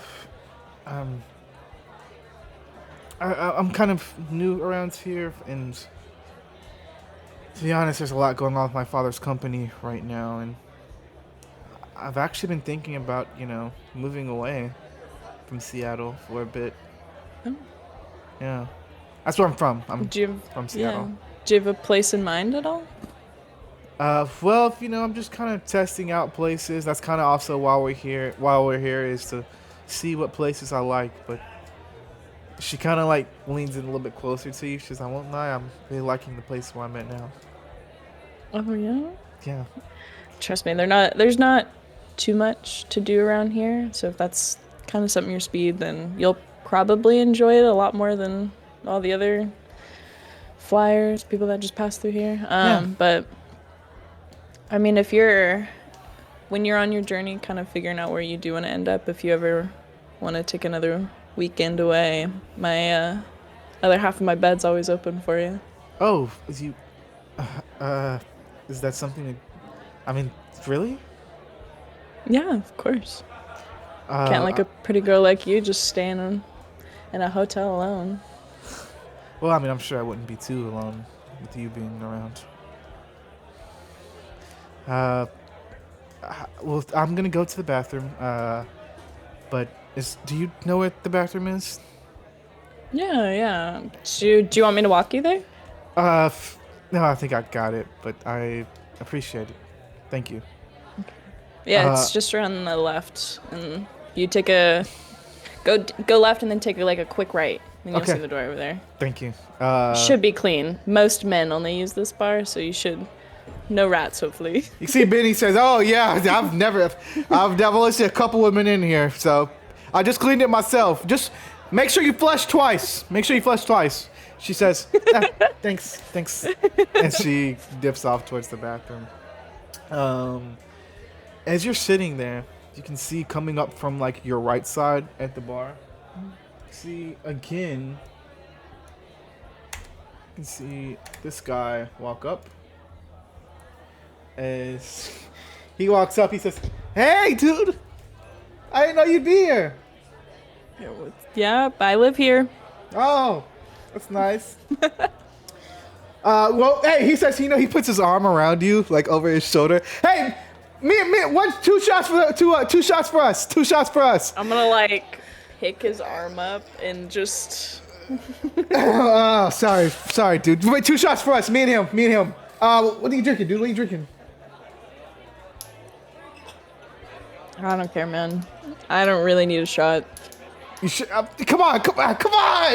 One shot, just one shot, please, dude. I'm sorry, I didn't mean to like harsh our vibe earlier. Just one shot. Come on, one shot. I don't care. Whatever. Okay, we'll just have whatever you want. Hell yeah! And you can see as he's like puts his arm around you, just weed just like all over his clothes, all over his lips. on probably a little bit in his little goatee. The smell is just everywhere. As you can see, Benny walks up and says, "Hey, you're Mark, aren't you?" He says, "Yeah, dude, do you know me?" Benny says, "Dude, I've seen your circuit races, right? I've seen your fucking circuit races."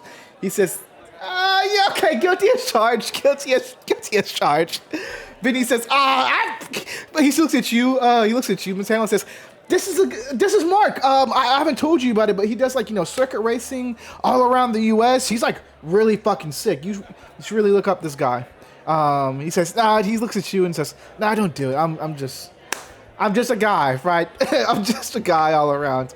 He says, and then he says, "Yeah, you're a guy, all right." Yeah. Oh gosh, it's been an amazing tour. It's been an amazing tour. You can see Benny brings back you guys' shots. He says, "Cheers to new friends." As he throws it back again. Go ahead and roll me another vitality roll with the advantage.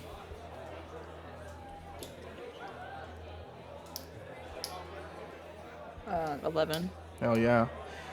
You feel it a bit. You're a little tipsy, but nowhere near drunk. That one definitely feels good going down. As you can see, he says, "Woo!" As he kind of puts it on the table. He says, "Man, I have a feeling me and you are gonna be great friends. I don't know why. I just got a feeling we're gonna be great friends. We're gonna be great friends." You can keep those feelings, buddy. Sorry. He says, "You know what? Hey, I'm gonna go over here and shoot some darts. You wanna come with?" No, I'm on a date right now, man. But Thanks for the shot, though. Thanks for the offer. No problem. Sorry, I didn't mean to interrupt your date. My bad, dude. It's okay. Go winning darts. He points to the bathroom. She's got a nice rack. as he kind of heads back over towards the darts. Do you let that comment slide, or are you pressing him? Oh, fuck.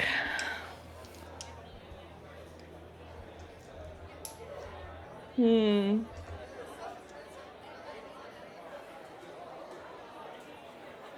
gonna, wait. Maybe I will play in a game of darts. Oh, really? Hell yeah, dude. Come on, man. Come on. And then I'm gonna look at him now. I'm gonna touch him. I'm gonna put my finger on his chest. And I'm like, but if you ever look at her tits again, those darts are going through your eyeballs. Yeah. Sorry, I didn't mean to. My bad. I didn't. You got it, dude. My bad. I didn't mean to. I thought it was just a joke sort of thing. My bad. I didn't mean to. Let's just play. As you can see, he very nervously goes over to the dartboard and grabs some of the darts. I need you to roll me a wit roll.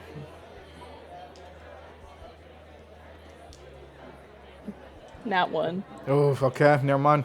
As he kind of goes and grabs the darts, he walks back and he hands one to you and he says, "All right, we're gonna do let's just play, all right? Okay, Shelby, me and you are gonna do contested finesse rolls. He has the same finesse modifier as you, so don't feel like it's uneven. But we're gonna do the best 2 out of 3 finesse and see who wins this game. All right? What are we rolling? Finesse. We're rolling finesse rolls. So your D20 plus your finesse modifier. He has the same finesse as you too, so don't worry. It's not uneven or anything. Let me just look up the sheets.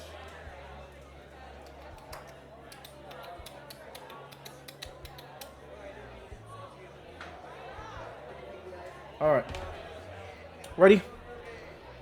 Yeah. Go ahead and roll. I got a 16. I got a nat 20. Oh, shit! Oh, my goodness. All right. With that nat 20, you win the game. So we go over these 2 rounds, these first 2 of 3, as you immediately...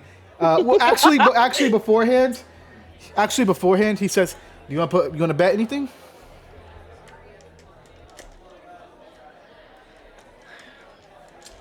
Sure, man. I'll bet 50 on it. How about 80? Make it 100. You got a deal. All right. What's the bet? As you immediately grab the darts. With that nat 20, you've played darts before. You've been in this bar for the past couple years, beating people who come in and out of this town, trying to figure out who's the best dart player. You're the best dart player. As you grab the darts, It's me, bitch. It's you. As you grab the darts, you throw one, immediate bullseye. He says, lucky shot. You grab the next one, immediate bullseye. Holy. Have you played? Lucky shot. I thought you didn't. You just seem like you don't really play. Okay. Well, you're not gonna beat me on this last one. You throw the last one. It like does that cool thing where like it goes through the previous dart that's on the board, like splinters it. Yeah, like splits it. He says, "What the actual fuck?" Oh, okay. Fuck. He kind of reaches in.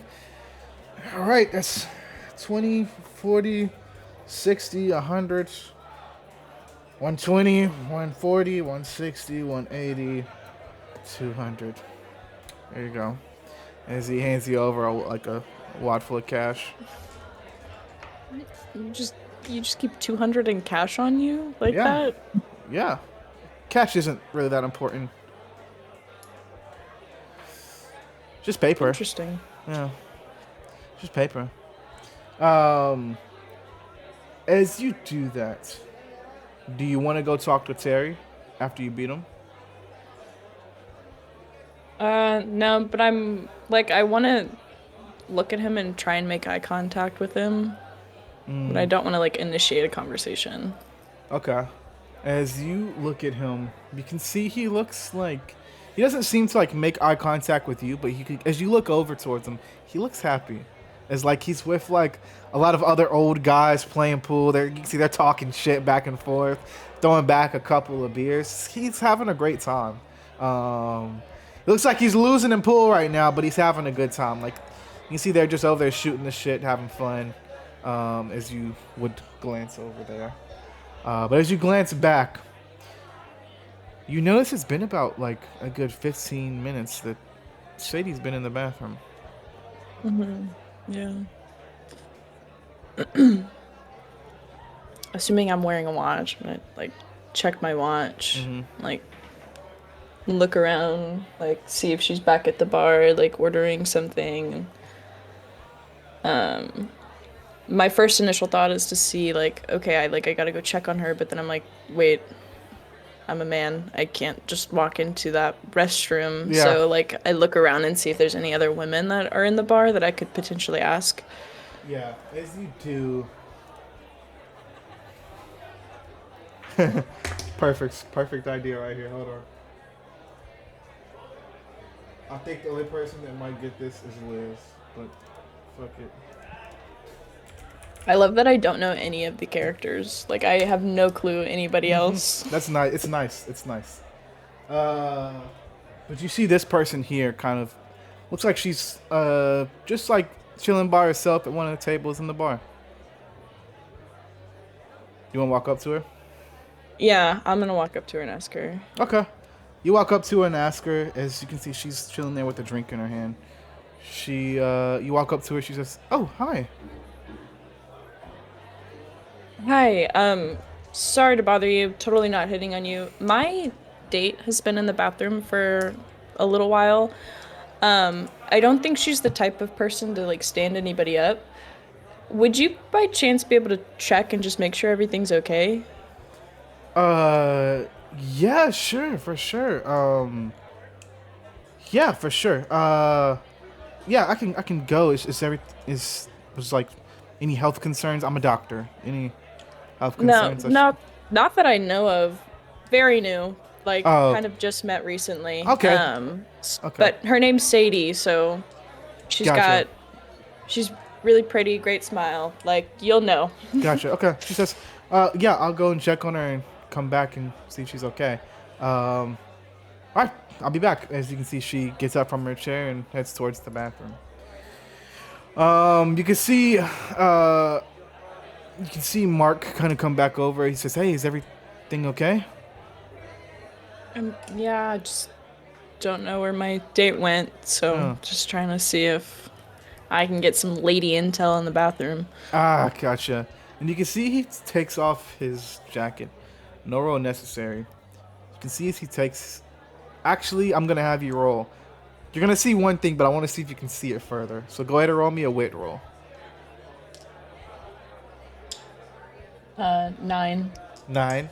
With that 9, as he takes off his jacket, Mark, he's wearing like this, this Carhartt jacket. As he takes it off and like puts it on top of a chair, you swear for a second you see like a glimmer of gold resting inside of his jacket. And for a second, you could have swore it's a dagger in his jacket. But as soon as you see it is as soon as like he puts the jacket on the chair and that glowed like shine goes away.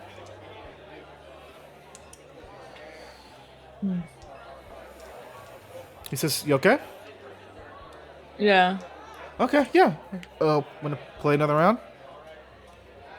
I'm good. I want to figure out what's going on first. Yeah, no problem. No problem. So, you grew up here or something? Basically. Mm-hmm. Okay. Yeah.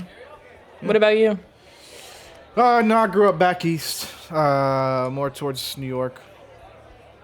So, yeah. What brought you down here? Oh, just work, circuit driver, it takes me all over. The coast is a real, and we're shooting like a music video tomorrow. I'm gonna have like a bunch of like cars out there and stuff like that. I'm not even really a music video person, but I know this local guy who's like an artist out here who wants me to like, do some wheelies and like do some burnouts on the beach or some shit like that. I don't know. But yeah.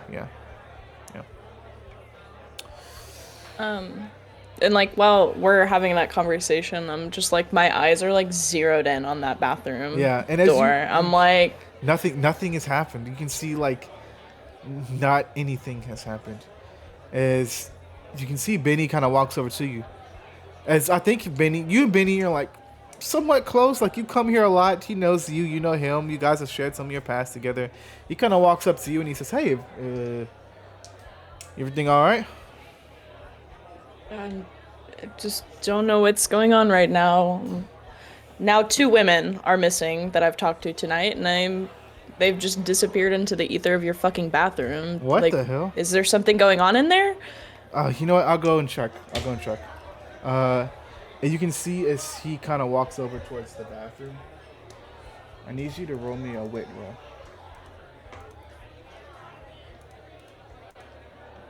roll. 10. Okay. That's in. You can definitely tell the look on Benny's face is worried. Like, you haven't seen Benny get worried a lot. Obviously, he's a bartender, so like, and he was the owner of this bar. There's a lot of bikers in here. He doesn't seem like he's never really had to worry about much because there's a bunch of huge ass roided up bikers usually around here most of the time to handle stuff for him. So like, this is the first time where he's kind of been like, I'm kind of in an uncomfortable situation here. But as that happens, you can see. I'm trying to find something.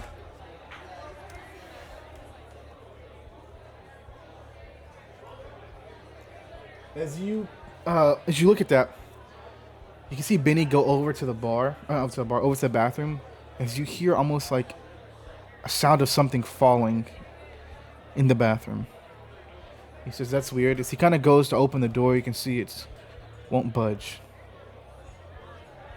As you hear a boom, as Benny gets launched across the bar, as almost the door explodes into these splinters of wood.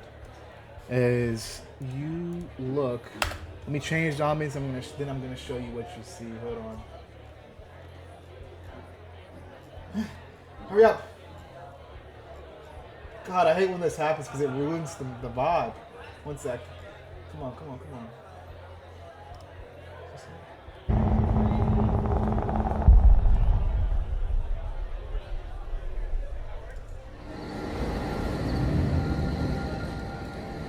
All right. We're gonna Go for. Sorry, I need something else.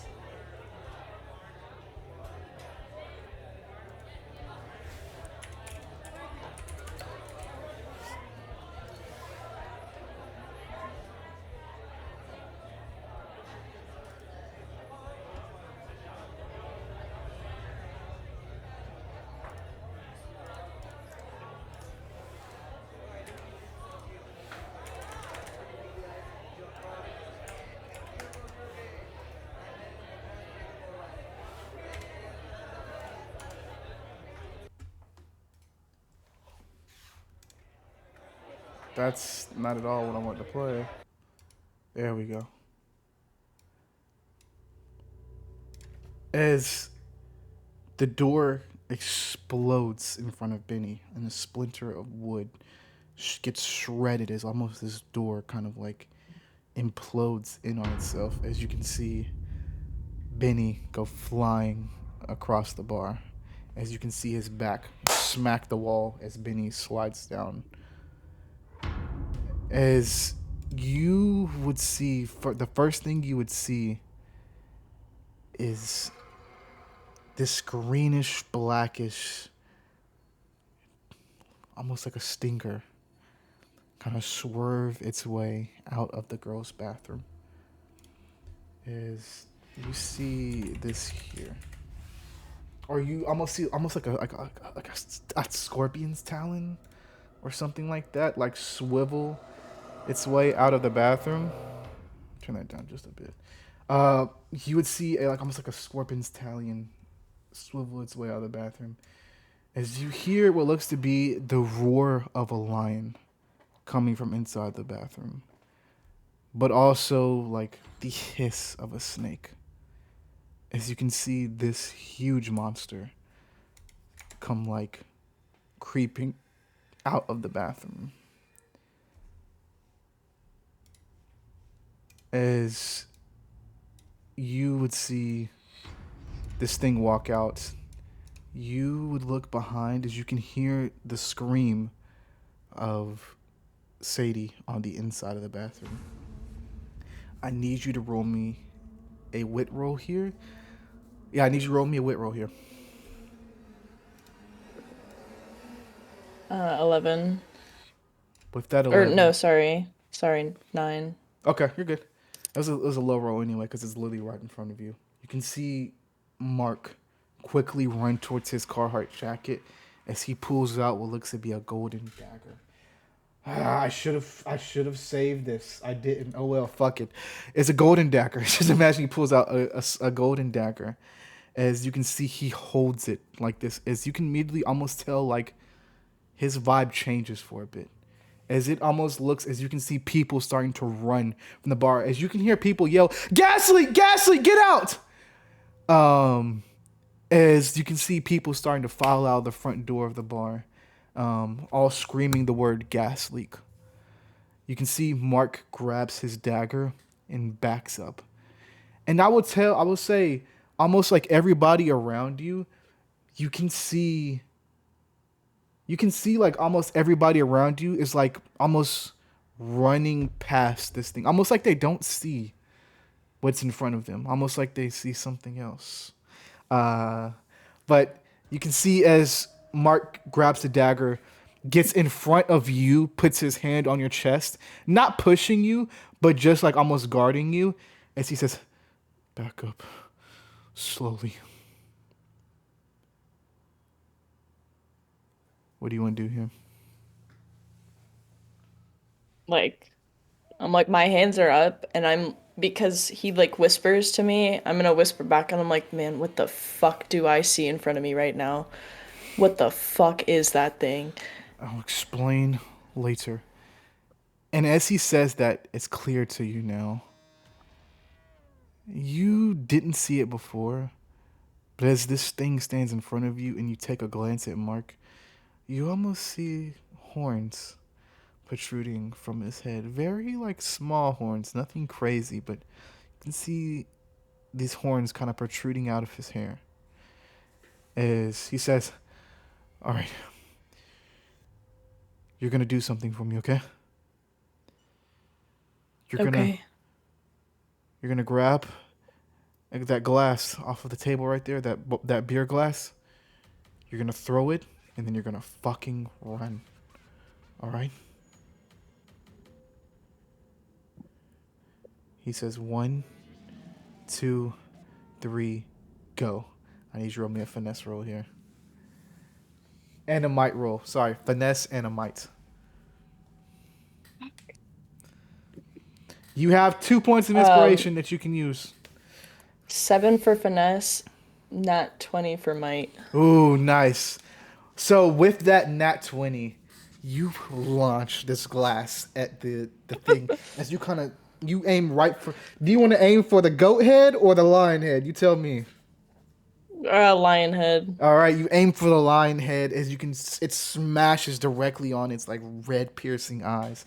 As you can hear it let out a huge roar, as it almost like echoes all around, not even the bar, but just all around this area, even outside. As you can hear people scream outside, the gas leak's getting bigger, the gas leak's getting bigger. As you can see, the voices outside are like getting more further away. As you can tell, they're fucking dipping from this place. You can hear bikes kind of revving the engines outside. But that's besides the point. As you throw this thing, you take off towards the door. As you see like a little table in front of you, you take off towards the door. As you do, you jump over like a fallen table. As you vault it, you can see off to your right, on the other side of this, whatever the fuck this is, you can see Sadie, like, with her head to her knees in the bathroom, looking scared. As you do that, what do you want to do here? But you can also see, you see blood on the floor by Sadie. I will say you can't make out anything else other than like blood on the floor and Sadie with her heads and her knees behind you or in the bathroom, but that's all you'll be able to see. Now you have a choice here. You can either take this left to go out the front door of this bar and get the fuck away, or you can try to get behind this, whatever the fuck this is, to help out Sadie. I've got to go for Sadie. All right. Okay. Love it. Heroic. As you look towards the promised bathroom. her. You promised her you'd get home safe. You did promise her. As you can see, Mark says, okay. He says, what are you doing? As you start to like, he obviously sees you're not running out the front door. Man, I can't leave her here. Fucking demigods. As you can see, he goes over to his right as he says, okay, I'm going to try to lead this thing towards the right side of the bar. Once I do, you're going to have a split second to grab that girl and get the fuck up out of here. If I don't see you in about 5 minutes outside this bar, I need you to take your phone and dial 6712. And it should connect you to somebody to help, okay? Do not dial 911. All right? 6712, got it. All right. As you can see, he leads this thing over towards him. You take off in that mad sprint towards the bathroom. All right. Go ahead, and you're going to roll me another finesse roll here.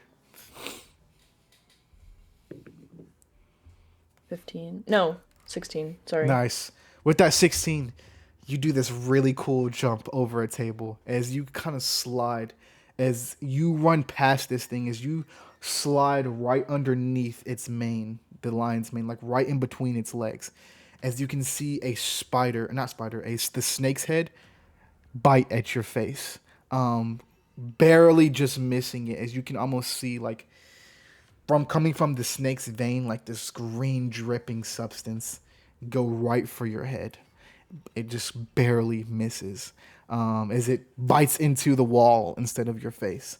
As you go past them, you slide underneath. As you can see Sadie, you're at the girl's bathroom door. As you can see Sadie in the corner of the bathroom, head to knees, kind of like shaking. As you can see the girl you sent in the bathroom's body laying on the floor with a huge gouging hole through her chest. almost clean through. Her eyes still open as she lies dead on the floor. What do you do? Shit. Sadie, like Sadie, can you move? Can you get up? You see, she's just frozen in fear right now.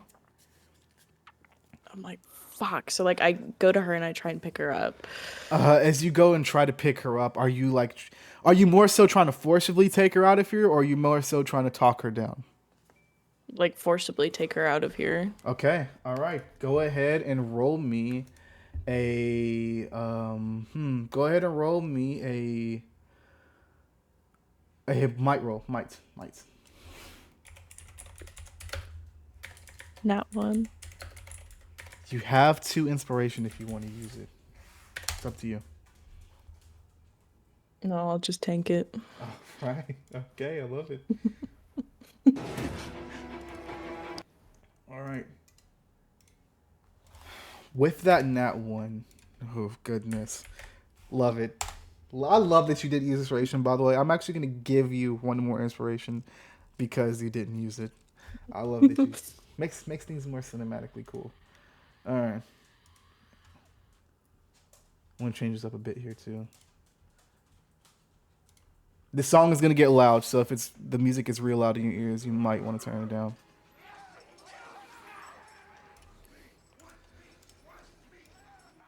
Nope, this isn't what I want to play. Hold on 1 sec. It's the same music. It's the chase song I wanted to play, but not the music. Chase song. Here it is, yes. This is what I wanted to play.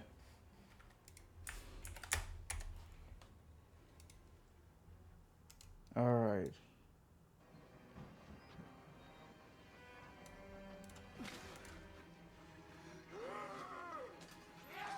Nope. Skip. There we go. This is it. Sorry. As you quickly try to grab her, as you forcefully, like, are you trying to pick her up and, like, carry her? Yeah. She quickly pushes you the fuck away. As she pushes you hard, you slip on the blood in the bathroom as you smack your head into the wall behind you.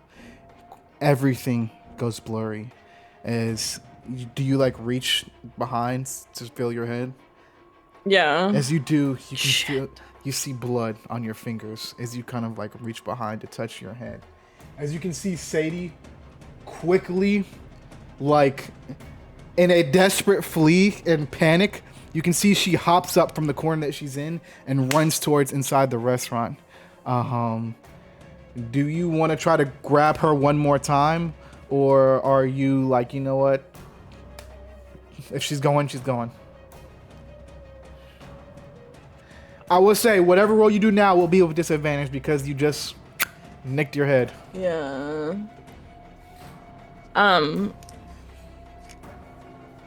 If she runs, can I run with her? Or no? I'll say you can try. Yeah, you can try to take off if you want to. Yeah. Okay. I would probably just follow her then. Okay.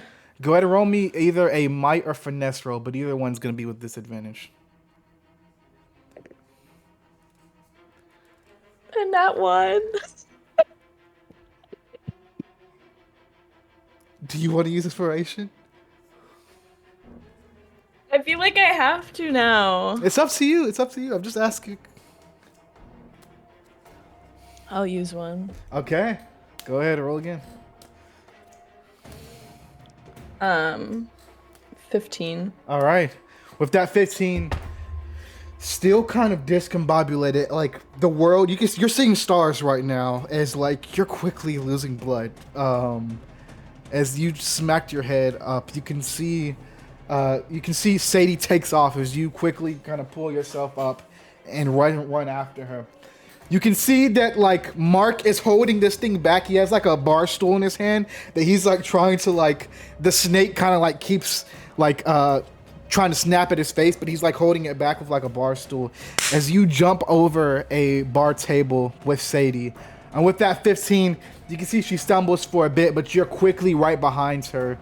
But you can tell like you're losing blood really quickly here. As that smack to the head really kind of like disoriented you. The world around you is still kind of blurry a bit. Um, as you talk to her, as she you can tell, or sorry, as you talk to her, you can see she you kind of sorry no, back up. You jump over this bar table, you grab her, and you guys take off out towards the bar. As you guys get outside, that went. I'm gonna change this ambience because that went a lot quicker than I really thought it was going to. So one sec, because it's this right here that I want to play. Yeah.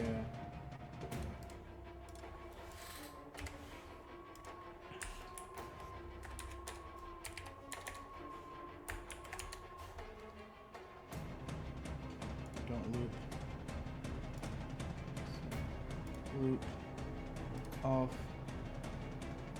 Skip. Yeah. You guys head outside the bar. You can see a lot of people have left. All the bikes that were outside here, everything is almost completely gone. It's almost like a very silent. As you no longer hear whatever it was, you no longer hear a lion's growl. You no longer hear a snake's hiss. You don't hear any commotion coming from inside the bar as you two make your way outside. You guys, you can see Sadie pulls your arm and she's pointing to an abandoned truck. Headlights still on. It's like a old red and white pickup truck, at least in the 90s for sure. But she points to this, says like, "Hey, she says, let's go hide behind there." Okay. As you can see, she's panicked, scared, but she's motioning to go hide behind the truck. Am I still like dizzy? I'd say, yeah, you're just completely, probably a little bit more disoriented. You maybe have caught in yourself just a bit, but I'd say you're still seeing stars, for sure. I'm like, I'm slow. But I'm like, yeah, I'll follow you there. But I'm like, I'm slow. Yeah, yeah. And she says, okay, all right. As you can see, she kind of pulls your arm, as you guys get behind the truck. As you do, she looks at you and she says, that lady, she's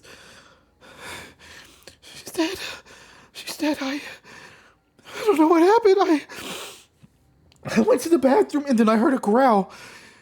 And I decided to stay in, and then she just walked in and I heard a hiss. I don't know if it was a gas leak or an explosion, but I don't even know what's going on. I don't know what's going on. As she looks at you and she's like starting to lose her shit a bit. See, I don't know. I'm so sorry. I do not know what's going on either. I'm just as freaked out as you are. And like my first, like I want to like literally like bring her in and like hold her in one of two ways to comfort her, but to also like try and ground myself so it feels as close to reality as possible. Yeah, go ahead and roll me a. Go ahead. Actually, I'm gonna give you a choice between a vitality or aura. Or oral.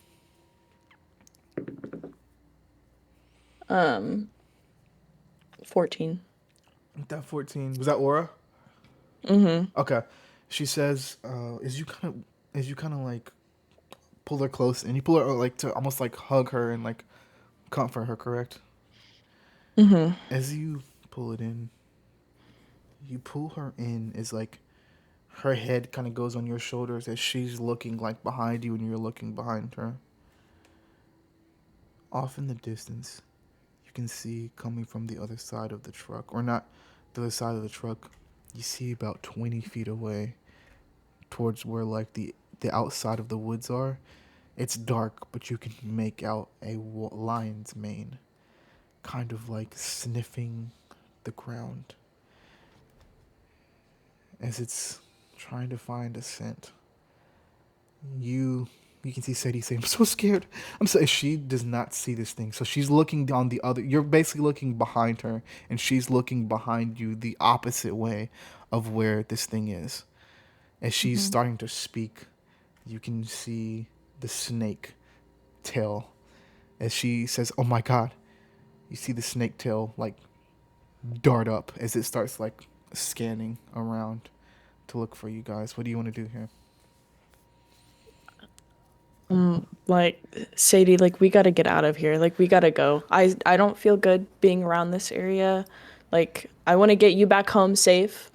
Like, I know a lot has happened, and I am so sorry, but we need to leave now. Like, Okay. now. Do you want to try to maybe look for a weapon around you at all?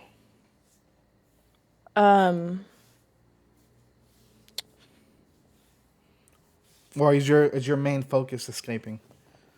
Main focus is escaping. All right. Go ahead. You're gonna roll me a wit roll, and when you run, you're gonna roll me a finesse roll. Now I will say the finesse roll will be with disadvantage because you're still a little slow, and you stopped bleeding. The bleeding has stopped. You're okay, but you're still kind of out of it a bit from the blood loss. Okay. For wit roll first, right? Yeah, wit roll first. So I'm gonna 12. grab my water real quick. 12 for wit. Yeah. Oh, 21 for finesse. Oh, nice. With that wit roll. Wit was 12. With that wit roll. You see your bike has completely been smashed. Hey, thank you so much for the subscribe, Didi. Appreciate you, girly. You see your bike is laying on its side, almost like... Also, you can see that the tires have been slashed somehow on your bike. As you can see, your bike is the only one in the parking lot currently. Motherfucker! As that's probably no longer a viable option. What you do see, though, is... our alerts are on top. You can see down the road, a dark road. Looks to be not cobblestone, a dirt road. You can see the closest shot you guys got right now is to sprint and make your way in town.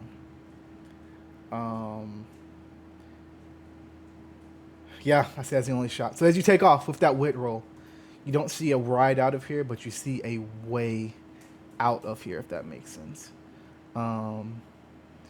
You kind of grab Sadie's hand as you guys start taking off down the road. At this point, blood is completely on the back of your jacket. From your head, you can see Sadie's dress or shirt that she is wearing is completely full of is stained with the blood of that girl that she watched die. And as you guys are taking off down the road, I'm gonna roll something here as well. Hello, Katara. Nice to see you, dude.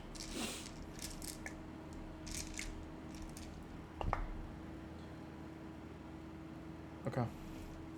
So the monster sees you guys taking off. As you can see, it starts sprinting. As you can see, as you're running, I can't believe it either, Liz. I need you to roll me one more finesse roll. This is going to be actually a finesse saving throw.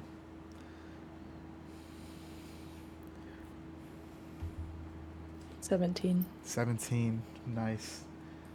Doesn't get you. As you can see, as you guys are running, you're holding the hands of Sadie. As you can see, this thing's getting real close. As you can feel it within at least 5 feet from behind you, or at least 10 feet. You see the tail, the snake, come, plants its fangs into Sadie's shoulder as you guys are running. As you can see it pick her up and yank her away from you. I need you to roll me a might roll to see if you can pull her away. She isn't dead, but this snake has stabbed its fangs into her shoulder. 11. With that, an 11. Let me roll, actually, before I speak. I got a 9. With that 9, you are fighting against this fucking snake tail as you are trying to pull her in, as you kind of use all of your strength, Mateo, to yank her away. As you can see the fangs unclasp from her shoulder, as you can see a trail of blood gets spurted into the air from her shoulder as you pull her away. As you can see, she's like starting to cry, as she probably thought she was about to die right there. As you guys again start taking off, tail comes for you this time. No roll necessary. As you can see, the tail, when it comes towards your face, immediately gets cut off. As you can see, almost a dagger go straight through the snake's tail. And as you look from your right, you can see Mark standing there about 10 feet away, as in a throwing position, as he just threw the knife to cut off the tail. As you can see, he's in a Jeep. He says, "This way! This way!" As he's like yelling for you to come towards him. He opens the front door and says, "Hop in." All right. I'm going to roll a finesse roll. This will be a last roll. I'm going to roll a finesse roll here for Sadie. I'm also going to roll a finesse roll for the monster. And you'll roll a finesse roll for Mark. Let's go ahead and do it. You want me to roll for Mark? Oh, not Mark. You're going to roll for Mateo. My bad.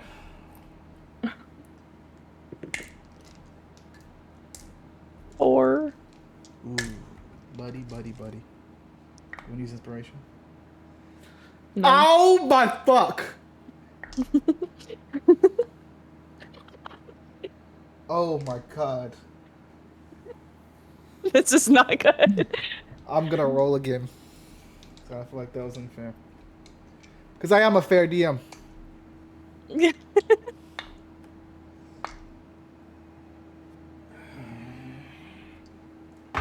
All right. I will ask you this question. Do you want to use an inspiration to save somebody's life? Yes. Okay. I'm going to take one of your inspiration then. Because Sadie got a 1. And then she also got a 2.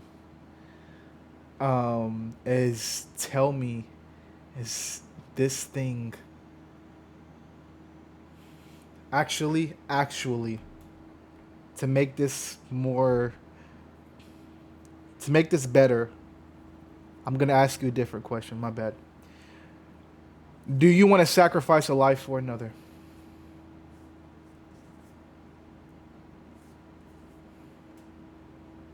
Not your Depends own. on who. I'm not going to tell you who. But do you want to sacrifice a life to save another?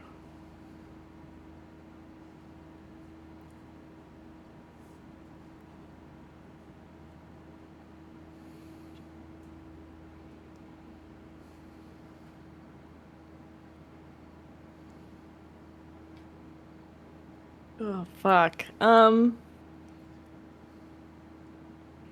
So I don't know who it is. Oh, fuck.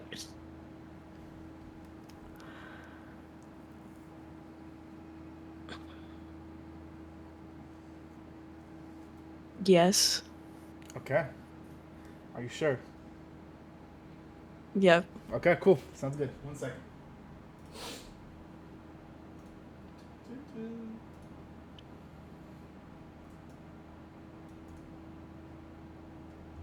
All right. Turn this music up a bit more here. All right. You and Sadie take off hand in hand towards this Jeep. You and Sadie take off hand in hand towards this Jeep. I'm going to close my eyes here to visualize. You guys are running on a dirt road. Light is very dim around this road. You can see lamp pole maybe every 15 feet on this road. Light's very dim. You take off back towards the parking lot of the bar, towards Benny's. You can see Benny's. The only light really in this parking lot is the neon big ass sign of Benny's on the red and blue of Benny's that's shining on this parking lot. But as you guys take off, you see Mark in the driver's seat of a white Jeep. You grab Sadie. She's bleeding a little.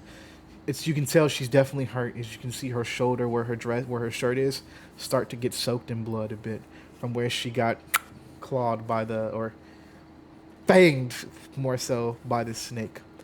As you guys take off, it's about a 15 feet run. You guys dash towards this thing.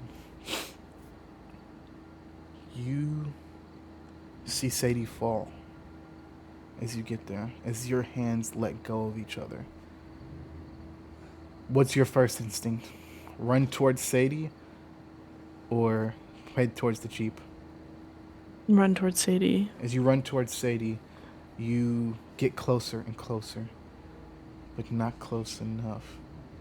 As this thing leaps towards Sadie, as it is in midair, a couple inches away from her face, you see it gets barreled by a truck, the same truck that you guys hid behind. As this truck runs deep into this monster, as you can see, it hits the back half of the monster, causing the monster to get onto the front bumper of this truck. As you can see, this truck slams this thing into a tree, into a nearby tree, as it just is hitting on the gas, not letting go. As you can see, this monster is just getting drove deeper and deeper under the front tires. As you can see, the truck start to like burn out, almost as it's like rubbing the front tires of this thing, of this whatever the monster is underneath this wheel. And I would say, as it's burning underneath, you can see almost like this gold blood getting like smeared all over the tire. As you can tell, it's coming from this monster. As you do, the tail of the monster, as you can see, let's start to the golden blood gets heavier and more intense. As you can see, a wound starting to build up on this thing's chest. You can see the tail of this monster rip through the front window as the snake bites into the driver's seat. As you can see, the car stops as the monster lay flat on its side on the ground. As you can see, it's dying. As you see the driver door open. You see the driver door open and somebody kind of climb out of the driver's seat. As you see Terry with a slash to his neck, his shoulder, and his stomach, as it was a huge bite, almost like a bite like this, like from here down towards the bottom of his stomach. You can see just like holes piercing through his body. As you can see, he lay against the truck.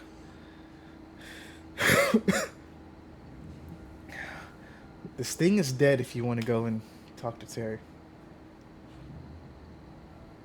Yeah. I'm running at him. All right. You take off towards Terry. As you kneel down, you can see. Did I get him?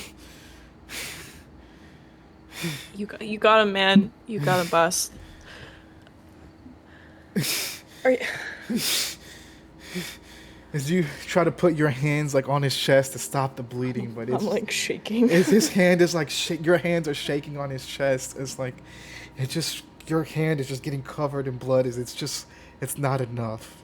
As he looks at you, and you can see a smile go across his face as he looks at you and he says, "Well, I'm gonna tell you, that motherfucker was big, huh?" You saw that thing? Yeah. Okay, that's besides. I need to get a doctor. I need to call somebody. No. You go.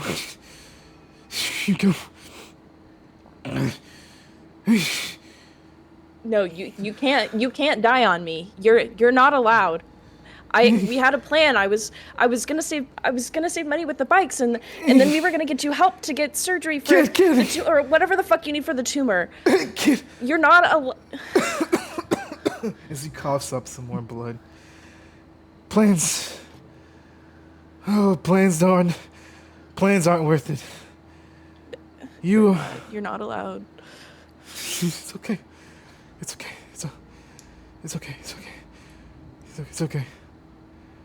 Go. I can't leave you here. Go. It's okay. It's a.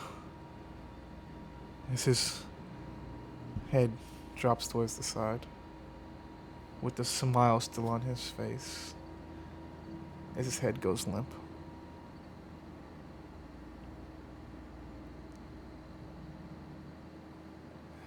You see a hand on your shoulder. As you see Mark standing behind you. We have to go. As you hear police sirens somewhere in the distance.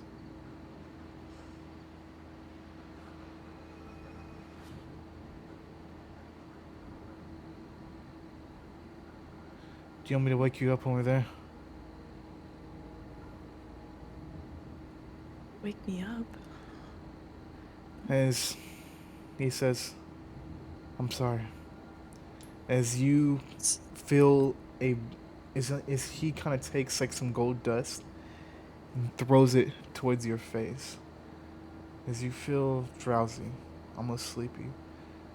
As he says, I'll tell you everything soon. As you drop down.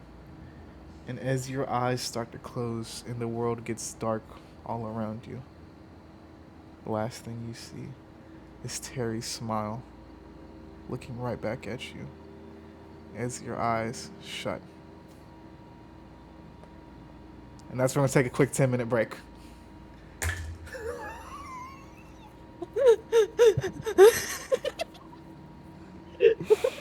Woo!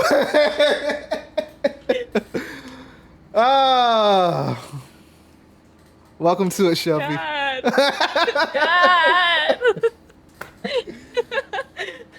God. We're going to take a quick 10-minute break. We'll be back, guys. Go get some water, dude. Go rest. Go rest.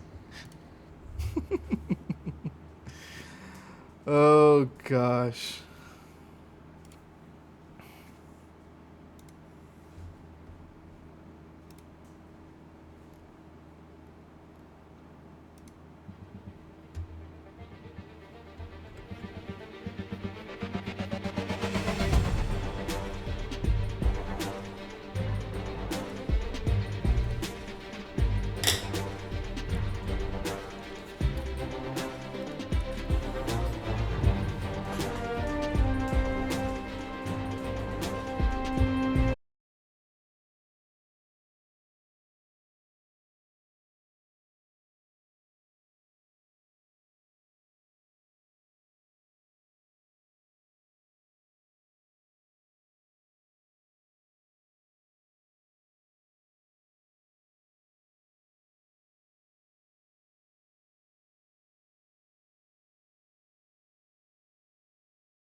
back it up. Kick flip a nigga, I got tech decks. And it ain't shit for me to call to get your chin checked. Tell him Dodie did that.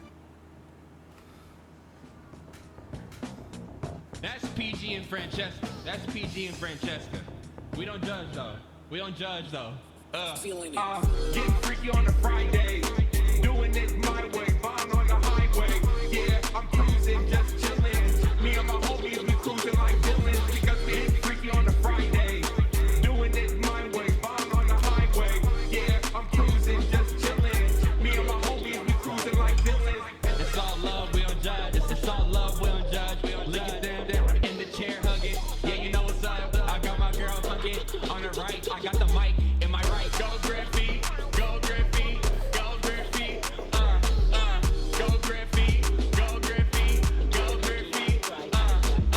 Go Long Beach Griffey. He really spiffy. He got his hat to the back like it's 50s. Old school player dude, and he looks so cool. He might say a joke or two that if you wasn't you, you would be in the pool. Cause somebody throw you out like Jazz and Will Smith dad. And you know what I. Hold on! Getting freaky on a Friday. Doing it my way. Bond on the highway. Yeah, I'm cruising, just chillin'. Me and my homies, we cruising like villains. Because we get freaky on a Friday. Doing it my way. Bond on the highway. Yeah, I'm cruising, just chillin'. Me and my homies, we cruising like villains. It's all love, we don't judge. It's all love, we don't judge. We don't look at them, we don't judge. It's all love, we don't judge. It's all love, we don't judge. We don't look at them, we don't judge. It's all love, we don't judge. It's all love, we don't judge. We don't look at them in the chair hugging. Yeah, you know what's up. I got my girl fucking on the right. I got the mic in my right. Getting freaky on a Friday. Doing it my way. Bond on the highway. Yeah, I'm cruising, just chillin'. Me and my homies, we cruising like villains. Because we get freaky on a Friday. Doing it my way. Bond on the highway. Yeah, I'm cruising, just chillin'. Me and my homies. I don't like bitch ass niggas who come around hating cause that shit weak. Yeah, talking ain't gon' buy you nothing. If it ain't no paper, then that shit cheap. Let's do it. I'm the type showing these niggas he ain't who we think he is. A nigga sweet.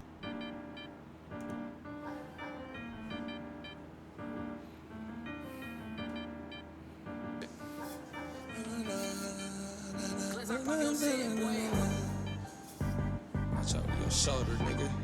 Shit get real out here, fool.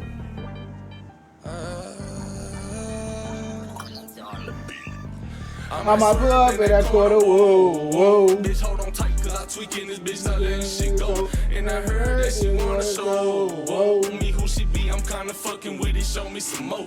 Bitch, we tatted head to toe, could give a fuck the story wrote. You wanna tweak it over me and I'm. Oop, wrong one. I might swerve at that quarter, whoa, whoa. All right. Welcome back, you guys. Woo! That was a rough one, huh?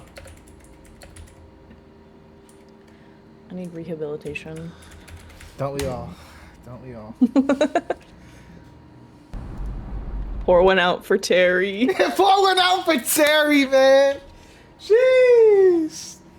Pour one out for Terry, dude. A real one. All right. There's no way he's. I was playing Tweaker. I might sorry for that quarter. Whoa, whoa. All right. As we come back to here,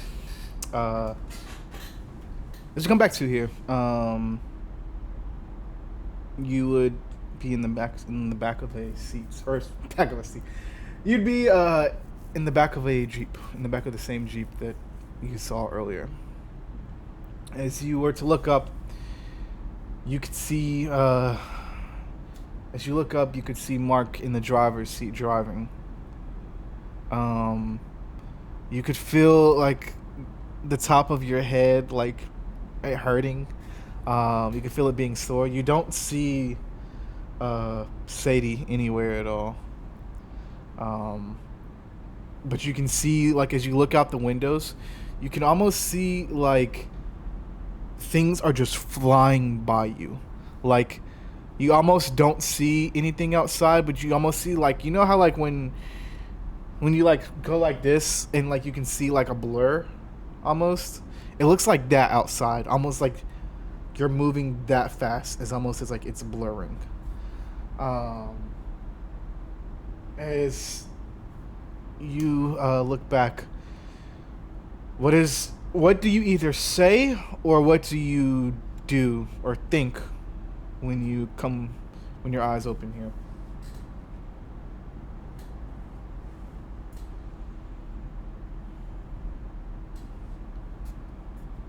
I think my first instinct would be to like stay as like still as I possibly could to see if they're talking, to like listen to them. You don't see if they're talking about anything. You don't see anything because sorry, I may have said it wrong. So the only one in the car currently is Mark. You don't see Sadie anywhere, so you don't hear any talking or anything. You can just hear like a little bit of a radio in the background. You hear Metallica on the radio. And sick. yeah. As you're laying in the back seat here, you don't hear anything. You say you want to try to like stay as still as possible? Yeah, just to see if like anything happens. Okay, let me grab something 1 second. Thank you, Ember, by the way, for going back and finding that. 'Cause I'm about to use it. You can see this. You can see as you're sitting there.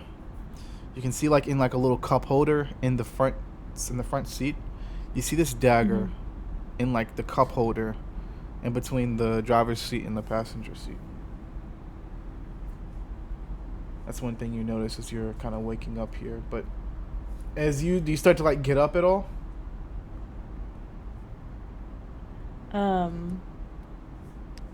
I guess if a few minutes pass and like nothing's happened, then yeah, I'll probably make my alertness known. Real.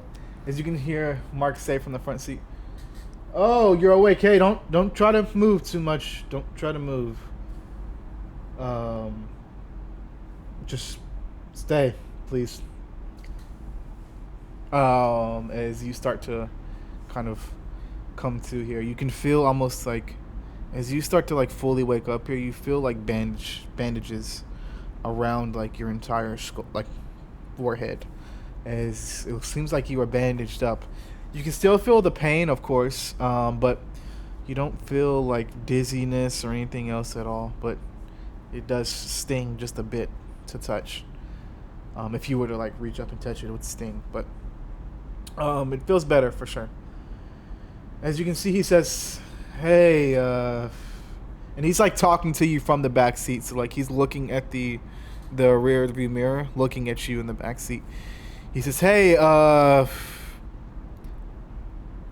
are you feeling?" Am I like laying down right now? Yeah, I'd say like you're laying down, like fully on the back seat. You're like spread out. Spread out. Nice. I mean, like, if I were to picture it in my head, like he's like sitting up, just holding his head. Yeah.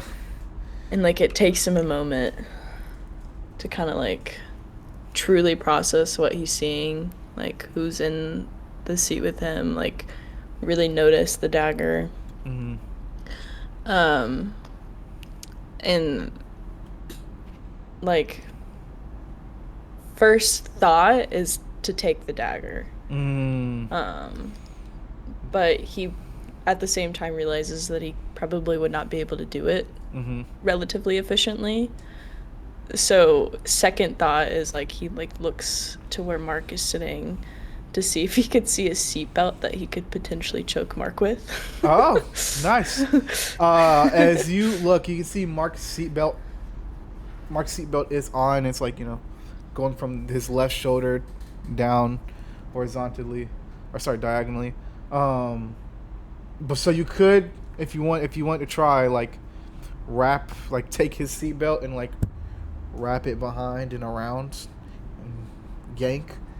But that's up to you. Is that something you want to? And I see here, like, As you look up, you can see, like I said, again, you guys are moving at a very, like, insanely fast pace. Like, so fast to, like, the outside world outside this windows isn't even, like, fully visible. You guys are just...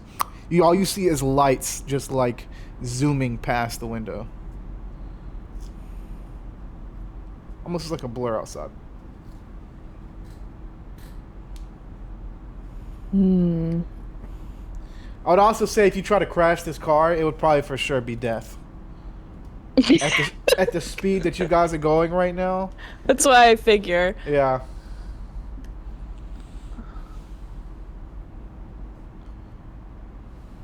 I'm like still like brain rattled, you know, voice is rough. I'm like, Mark, you said your name was? Yeah, man. Yeah. Don't worry, we're almost there. I'm gonna give you about 10 seconds to tell me what the fuck is going on, or that dagger's going somewhere where the sun don't shine. Oh, yeah, sorry. You can see he reaches and, like, puts it up into, like, the glove box. He says, sorry, we don't really need that right now. And you can see he grabs, like, a soda can, like an empty soda can that's in the cup holder as well, and he takes it, and you can see he bites the soda can fully. Bites it, chews in his mouth, puts, like, the other half back down, and then swallows.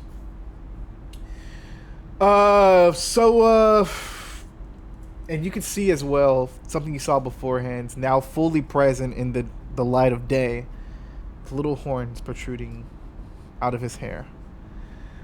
So, question, what do you know about, like, Greek mythology and shit like that? Not enough to care. Man, when the fuck did you grow horns? Oh, sorry, I always forget that part. I'm a satyr, half man, half goat. Sort of kind of like your protector. A bit. What are you protecting me from? Well, that thing that tried to come and kill us. That was a chimera, by the way. It's a monster that's, like, mixed with, like, a whole bunch of different fucking monsters. It's really fucking weird. So, yeah. You're cute, by the way, just so you know. Just thought I'd put that out there. The fuck? Sorry, I'm in an open relationship right now, so I didn't want to, like... Not interested. Okay. Where is my date, by the way? Oh, I dropped her off. She's fine. Explained everything at the bar. It was a gas leak. That's what she thinks, by the way, anyway. She can see. Is she okay? Yeah, she's fine. She is fine. She got bit. Yeah, I took her to the hospital. Parents met us there. They actually gave me... He kind of holds up, like, a wad of cash. They actually gave me, like, $700 for bringing her home, so... You can take that if you want, though. Did you tell them anything about me? They probably think I'm a dick now. I didn't. No, I promised to bring her back home. No, I mean, they knew you were fine. They knew it was a gas leak and shit like that. Yeah, they knew it was a gas leak and shit like that, so you should be fine. Yeah, you should be fine. They didn't really say much about you. I mentioned that, you know, you made sure she got home and safe and stuff like that, but you had to go, of course, go and check back on your friend, so... Trust me, they didn't think nothing of it. They didn't think anything of it, dude. Right now, we're maybe about like 30 minutes out, so I guess now is probably a good time for us to talk.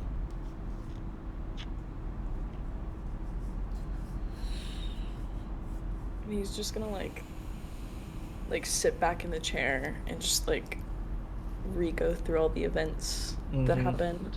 Mm-hmm. And Terry is gonna like pop into his mind. And he's gonna very like solemnly, but like Mark knows that he's talking to him at least, or he's at least going to like somehow that's communicated. But he's like, "What happened to him?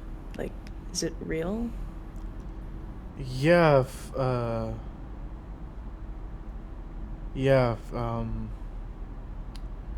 Apparently, your friend Terry could see through the mist, so.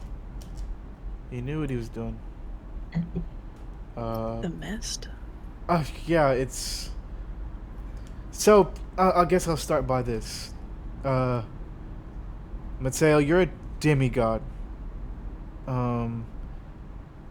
I was reading through some of your file. It looks like you grew up in an orphanage, right? Yeah, as far as I can remember. Okay, well, one of your parents is an actual Greek god or goddess. I don't know who yet, but You've got to be fucking with me, man. I promise you, I'm not. That whole thing that tried to kill us, yeah, that was a chimera, a monster of Greek mythology.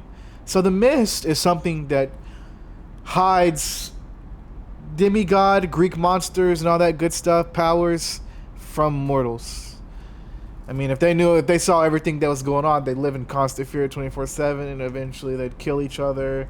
Society would go to shit, and then, well, the gods wouldn't have any mortals to pray to, or the mortals wouldn't have any gods to pray to, which in turn would be bad for everybody. So, you know.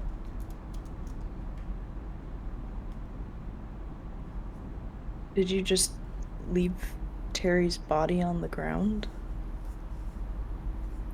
No. Police arrived and they took care of him. His daughter, I think Shalish, it's been about a couple hours, so I think his daughter has now probably arrived and arrived in Colombia and is probably burying or preparing to bury Terry at this point. I have to be there for the funeral. Where are you taking me? I need to go back. Look, I know I'm sorry, but it's actually too dangerous for you to go back right now. What do you mean dangerous? Isn't that thing dead thanks to Terry? Yeah, that thing is dead, and Terry did kill it. Don't get me wrong, I'm not taking away any You're props from a Terry. so-called protector, but you got my fucking dad killed? Look, my job is to you, okay? I didn't know Terry was even there. I thought Terry already left with everybody else. It was a split-second thing. There was nothing both of us could have done. I'm sorry. But look, you can't go back there, Mateo. So you give off a scent. I don't know if you've noticed. You don't smell or anything like that, but you smell the monsters. Oh, no, you're telling me I smell like shit? No, it's not what I'm telling you. Look, you give off a certain scent that monsters can pick up. With that scent, they can track you. And of course, they want to kill you and eat you and all this other good shit. That monster is not going to be the only one looking for you. I mean, the longer you would have stayed there is... Question, has anything started to, like, weird happen? You start to see weird shit or... Weird things start to... That? Well, I mean, I've seen my first rodeo.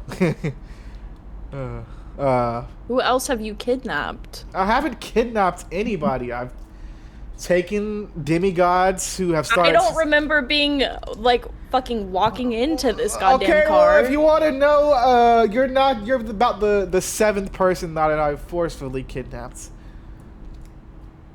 But not forcibly. Look, it's either you go back there and you're gonna get hunted again, and the same thing is gonna happen to everybody at that funeral, and more people will unfortunately die, or you come with me to camp.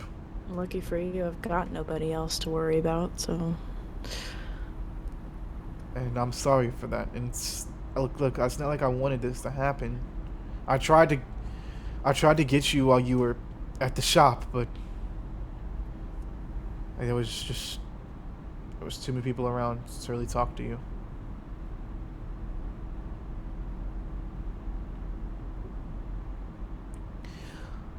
It's a fucked up situation. I know. It's a fucked up situation. This isn't the first time something like this has happened. Now look, now that your powers have started to manifest, which I'm assuming is that's the weird shit I was talking about. Yes, you have powers. As to what powers, I couldn't tell you. I don't know. You haven't been claimed. We'll say once you get claimed, maybe. But Claimed? Yes. What is this, some fucking 90s werewolf shit? No. Your godparent will claim you once we get into camp. Maybe. I don't know. Or you won't get claimed and you'll go live in the Hermes cabin for like until they claim you, which would suck because you're gonna have to share a room. But anyway. What happens if I don't want to go? If I don't want to get claimed? Well, if you don't want to go inside camp, at that point, I've shown you the world. I've tried to show you camp. At that point, if you deny it, well, you're on your own. You're untrained. You don't have a weapon to defend yourself. You've never killed a monster before in your life, so if my estimations are correct, you last all of about 15, 20 minutes outside the gates of Camp Half-Blood by yourself. So, yeah, you'll die a horrible, So I have no horrible choice. death. What you're telling me is I have no choice. I get kidnapped. No, I don't even get kidnapped. I watch my fucking dad die. I watch the girl that I take on a date get bit by some weird-ass monster. You knock me out in front of my dead father. I'm in this car now. And what you're telling me is that I'm some sort of magical fucking being and that I just have to accept it or I die? Yeah, you pretty much hit the nail on the head. Yeah. Good job there, by the way. Jesus fucking Christ. Look, just come talk to Mr. A. He's gonna tell you what to what. After you go on your first quest, you can fully leave if you'd like to. But that would probably take a while since quests are kind of banned right now. Wait, so you work for these people that you're taking me to? Work is kind of like we all kind of work for each other. It's more so of a group run thing than rather just like, okay, maybe we could. Maybe it is maybe I do work. I don't know. I'm not getting paid, so no, I don't work. Paid or not, you need to be fired because you're terrible at your job. I'm not the only one, I promise you. As he says, you got any questions? I mean, I could try to No, answer. man. I don't want to talk to you anymore. You want a blunt? No, just fucking, like, silence. Yeah. Wherever the fuck we're going, don't even look at me. Yeah, sure. My bad. What you want to listen to? Like, Mateo's just gonna, like, side-eye, like, glare at you. Sorry. As he shuts the fuck up, and as you do, you can see a sign say "Welcome to Long Island, New York," as you guys pass by. He says, "We're about 5 minutes away, so I guess take it all in, right?" As you guys get closer. Oh, I forgot to show off all the Washington downtown buildings I found. Oh well.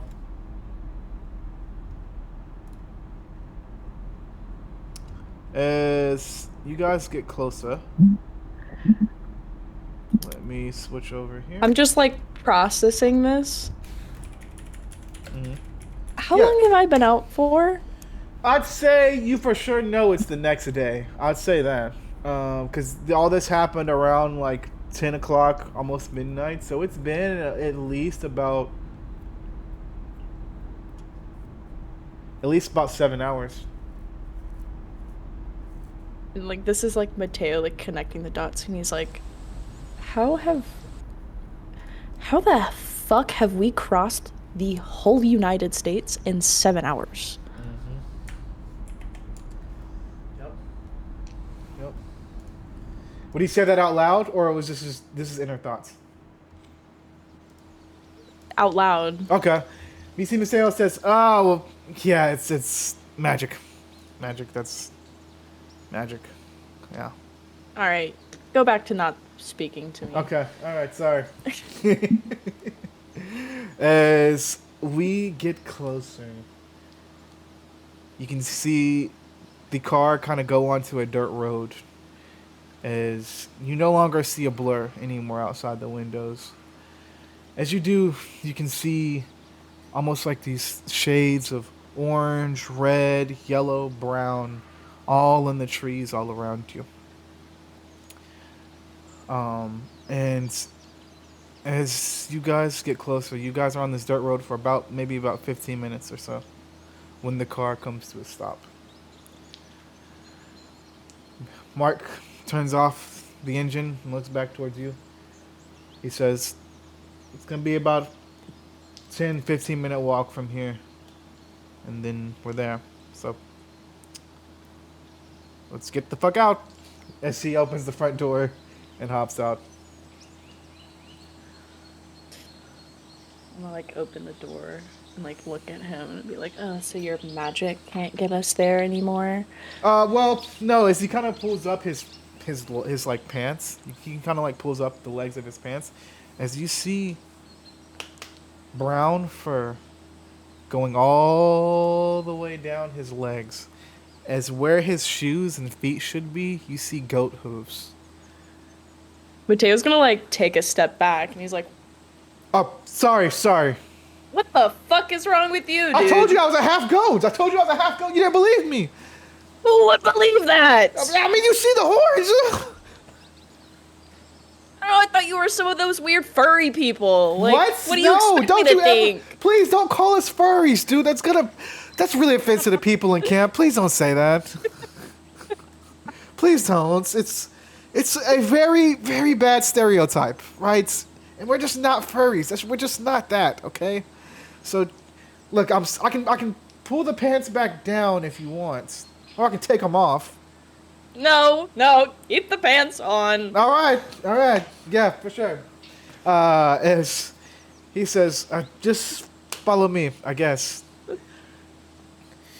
As you guys start to, do you follow him into the woods? I guess. All right. I'm gonna die anyways. That's true. As you follow him into the woods, you guys have been walking for about like 5 to 10 minutes. What's going through Mateo's mind currently?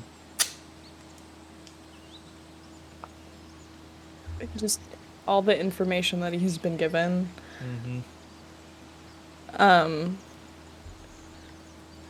Mainly just like how he didn't really notice the signs of like Mark. Like, how could you not notice that he had horns? Like, if that was a real thing, or did he just not see that this guy had goat legs for legs? Like, he's just questioning everything. Real. It's been a crazy world. It's been a crazy world. It's been a crazy world. As you guys are getting closer.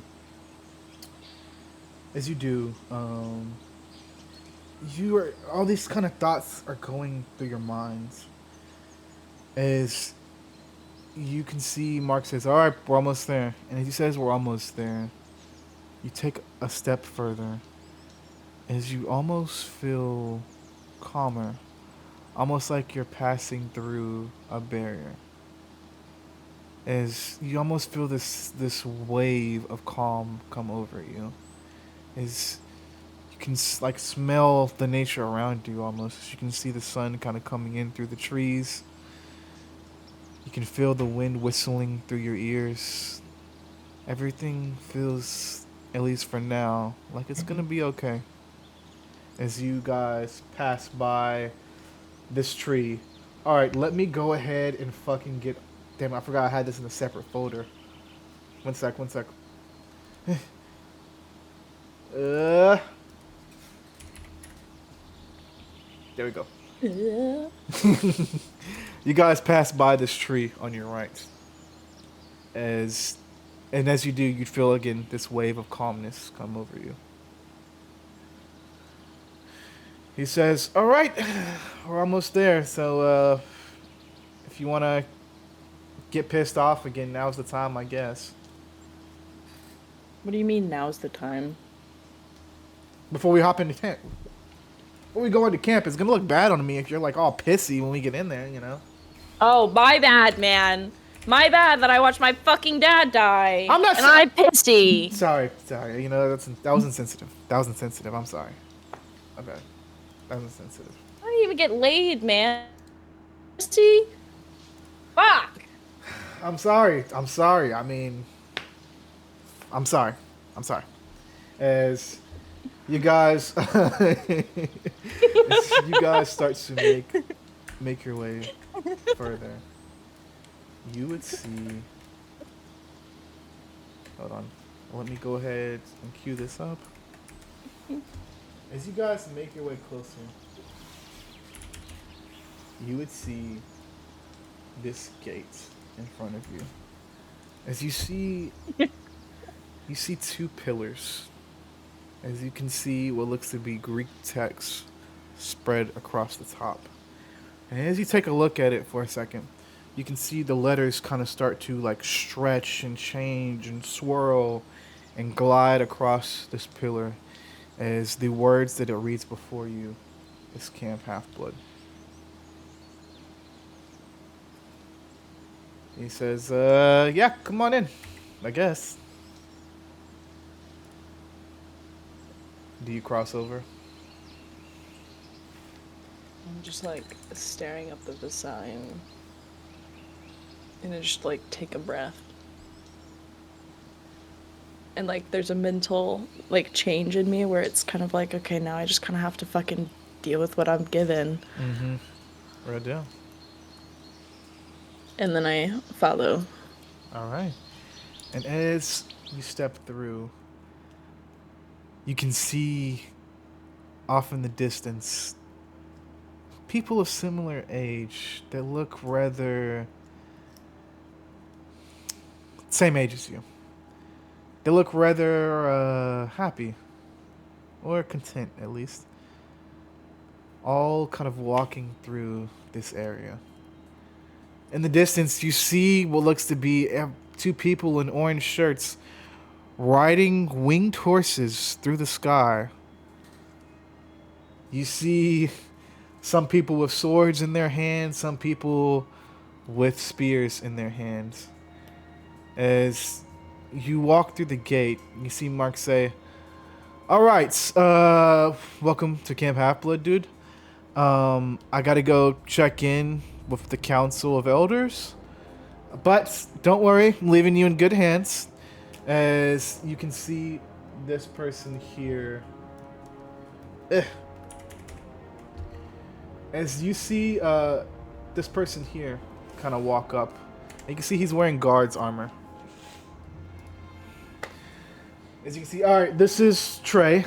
Trey, he's a son of Ares. He's going to be the one showing you around. As you can see, Trey says, "Hello." He says, "By the way, do you know who your godparent is?" And I'd say, and then he looks up, like above your head, as he says, "Oh, interesting." As he does, he kind of hands you can see Trey kind of reaches in his pocket and hands you like a glass shard as he hands this to you. As you see, one sec.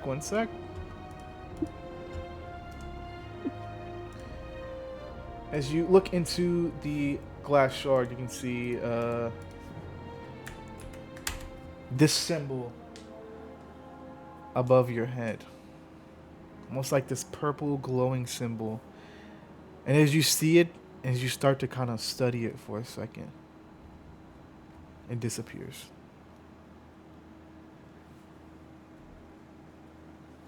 You see Trey says, "Okay, just to let you know, I think you're a son of Dionysus." Who's Dionysus? Oh, god of wine, of the arts. Some even call him the god of agriculture. He's a real cool guy, real chill guy. I've met him a couple times. Yeah. Oh, sorry, I'm Trey Brown. Yeah, I know you already introduced me, but I'm Trey Brown. I'm the cabin leader for the Ares cabin, the god of war. Mateo. Nice to meet you. Or do you want to walk? Oh shit. He says, he kind of brings out a clipboard. He says, "Damn it, I forgot Brenda was supposed to." Sorry, we usually have this person here who has like a little table but she's currently like I think busy doing something else. But she usually has a table here to welcome all the campers. And he hands you a clipboard, and he says, "What size are you? What size shirt? Shirt? Um, Large, I guess. Is this like some sort of summer camp? Like, am I being pranked? No, no. I mean, kinda, yeah, kinda no. Um, God, I'm really bad at explaining this. Okay. Let's see here. This is a camp where demigods like you and me live. We train here. We spend a lot of our lives here. Now, this can be a temporary place for some people, but most people choose to stay and develop their skills. And then one day, I'm sure you ran into a monster on the way here, right? Yeah. Yeah, Yeah, I did. I can see there's probably some trauma there. All right. Well, I apologize. You don't have to talk about it. I'm not one for listening anyway, so I apologize. But one day you may be able to go back and kill that thing. You know, get revenge, stab it through its heart. Like I've killed a lot of monsters so far. So Unfortunate for me that it's already dead, but okay, okay, understood. it will come back. Don't worry, you'll have another chance. Sorry. Come back. Yeah. I don't think. How did it die? If I don't mind me asking. What? Okay. How did the monster die? Sorry. Somebody ran it over with a car. Oh, okay. Well, yeah, it's definitely gonna be coming back at some point. So, monsters that aren't killed with like Imperial Gold or Celestial Bronze or anything higher than that, they'll die, but they'll come back from the underworlds at some point. Yeah. So you know, you may have another chance to kill that son of a bitch. Noted. I'm sorry. I can see this is a lot for you to take in. Do you just kind of want to follow me and have me do the talking while you just, listen in, dude? Yeah. Okay. Please. All right. For sure. Just come follow me. He says, all right, so this is Camp Half-Blood. This is kind of like the greeting area. I'm about to take you to a couple of places in camp, introduce you to some people. If you don't have to talk much if you don't want to. I know you've probably been through a lot and stuff like that. So this is the meeting. This is like the meeting area here. If you look at that clipboard I gave you, you can see a map, and he shows you this map. You look at the clipboard, and you see this map here. You can zoom in on that if you'd like to. It's up to you. It's loading. But he says there's a map there that you can look at. You're going to be in the Dionysus cabin. We're going to take you over to meet Connor at some point. That's your sibling now, your brother. He's also a son of Dionysus. I have a brother? Yeah, you have a brother. Older brother. I think. How old are you? 25. Okay, yeah, he's about the same age as you, or maybe a little bit younger than you. I can't remember. I have to ask him. Anyway, he's a cabin leader just like me. During your time here at Camp Half-Blood and while you live here, he's going to be basically, not really say in charge of you because I don't like to give people too many titles, but he's going to be looking after you for the most part and helping you out while you're here. What, like I'm 12? Not like you're 12, more so like there's a lot of crazy shit that happens out here and he's going to be the one to help you around, navigate it, or at least be a helping hand when need be, for the most part. He says, have you thought about a weapon yet?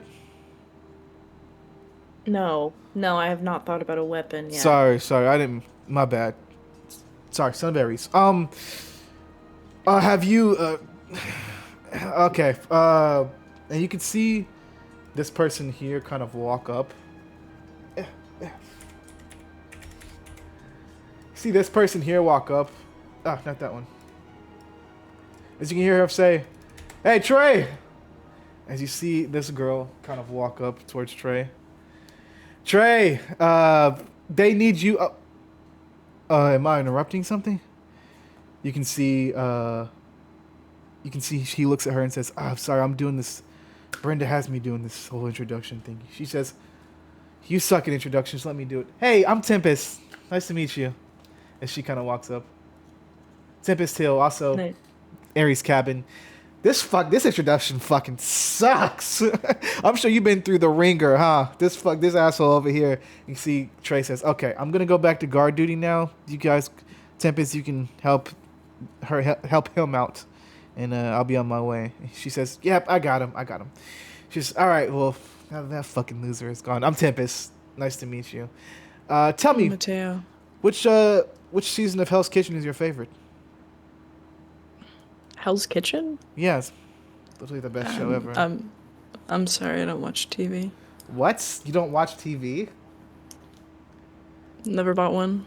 Oh, there's one in your cabin, so you can watch TV over there. Now, don't worry, I may put you on to some Hell's Kitchen. Season 8's my favorite. Oh my gosh, John Pierre in that season. Oh, fucking lovely. They got some dumbasses on that season too, so whatever. But nice to meet you, Mateo. You know what? You're a child of Dionysus, right? That's your dad? I guess. Yeah, okay, yeah. Well, I'm gonna take you around camp. We'll see as well. So I'm sorry. Let's walk and talk. That be better? Walk and talk. Sure. All right, let's walk and talk. All right. So where are you from, Mateo? Washington. Ah, Washington. Nice. I've been there a couple of times myself. Killed a lot of monsters over there. You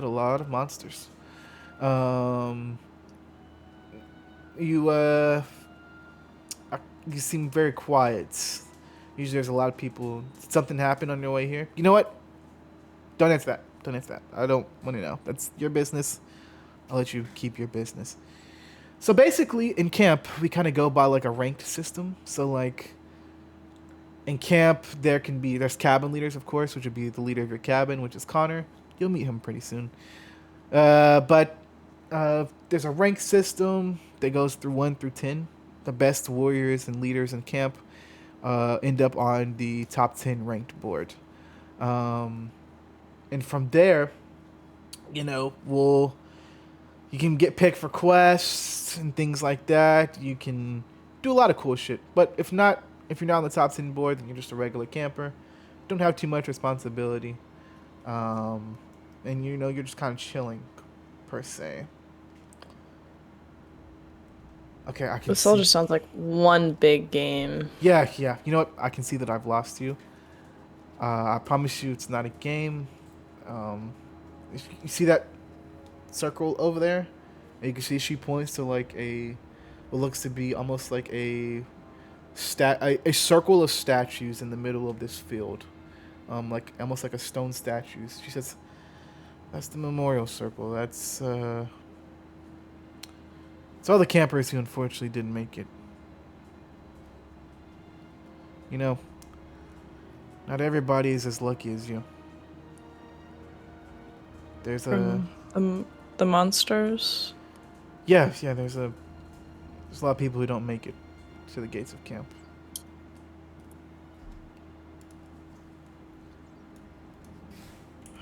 So I know it sucks and you think this is all stupid, but just be happy at least you made it here, right? There's a lot of people who don't.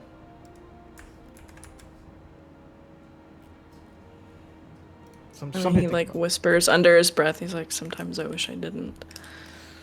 What'd you say? Nothing. Sorry for your loss, but it's a lot for somebody to take in that doesn't have even the slightest idea of like what Greek? You said Greek mythology? Yes. Gods and goddesses. Look, I get it. Let me just take you around camp. Maybe you'll warm up to this place on your own. You know what? let's go by the Coliseum. I think you'll like that. Maybe. Guys like weapons. As you guys walk up towards the Coliseum, you would see. Hmm. Hmm. Let's see here. See who I can pull out of my box of NPCs here. Mm.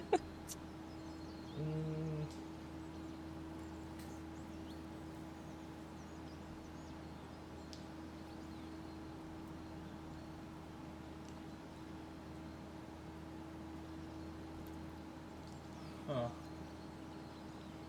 You would see what looks to be this person here. As she walks up to you guys, looks like she's coming to talk to Tempest.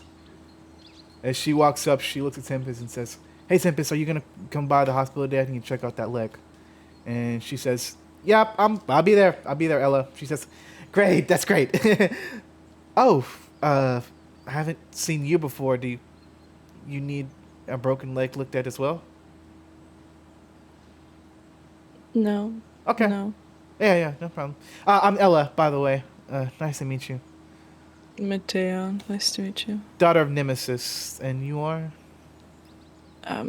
They say Dionysus. Oh, nice. Your bar is great. I get drunk there every night after my shift. Well, I just want to say thank you. Why am I saying thank you? Welcome to Camp Applet. Yeah, welcome to Camp Applet. If you ever need something patched up, you break a leg, your dick falls off, your Does eye that hurts. happen often? No, but it can. So if you ever need anything, just stop by the hospital and, we can help you out. We're like right over there. And she kind of points to like a brick 3-story building off in the distance. Come on in and we can take a look. I'll keep you in mind. Yeah. Have a good one, Mateo. As she kind of walks off, she says, you see Tempest says, Ella, she's something else.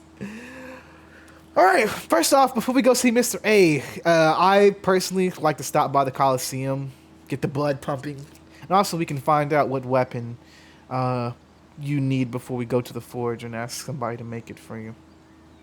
Sound good? I guess. Okay, yeah. As you can see, he kind of walks over to the... it's not he.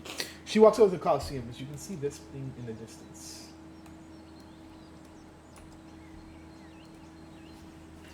You see this Coliseum.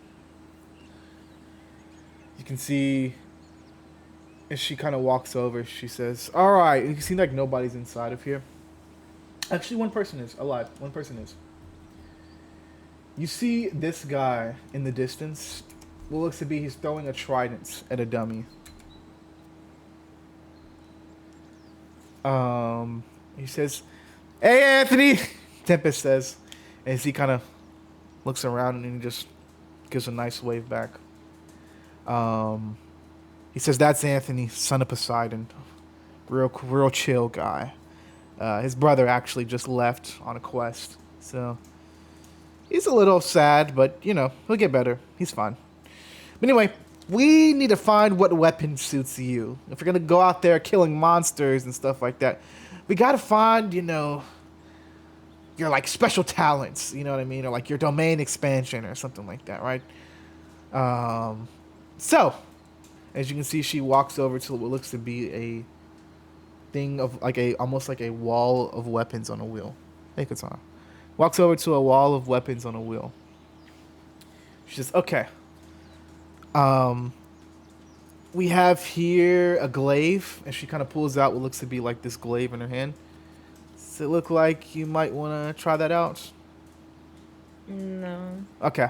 No glaives. All right. Are you more of a... You might be more of a dagger guy.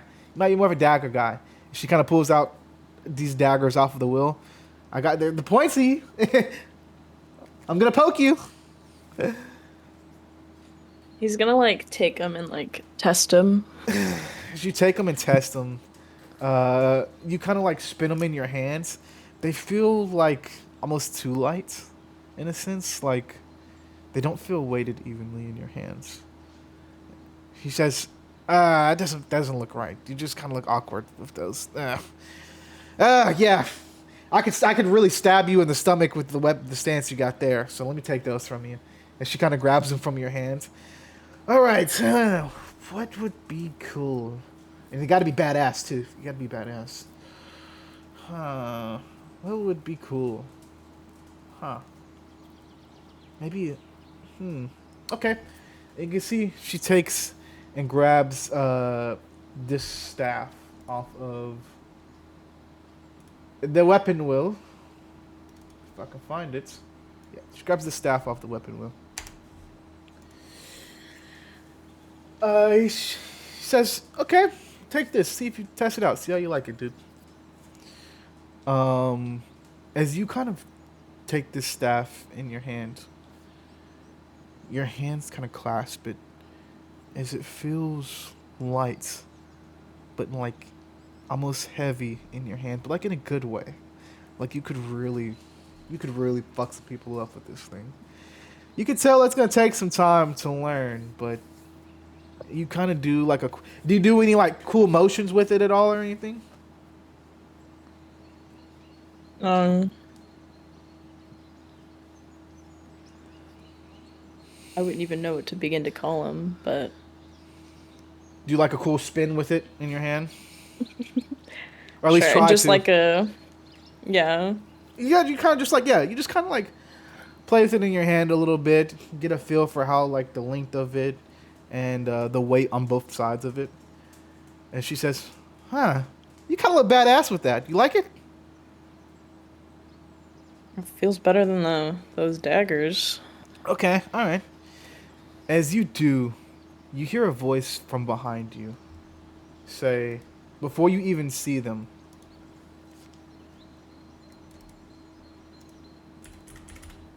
before you even see them, you hear a voice from behind you say, somebody's behind you. As you can hear this voice of this person here from behind you.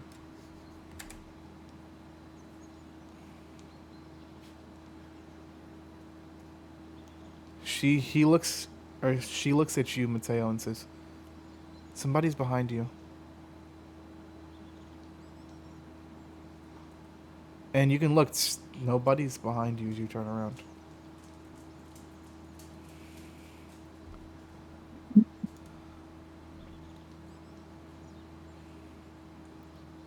And we turn back to her.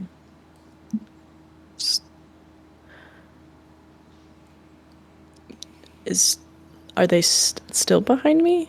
Yeah, they're still there. They seem very... Who is it? Very happy.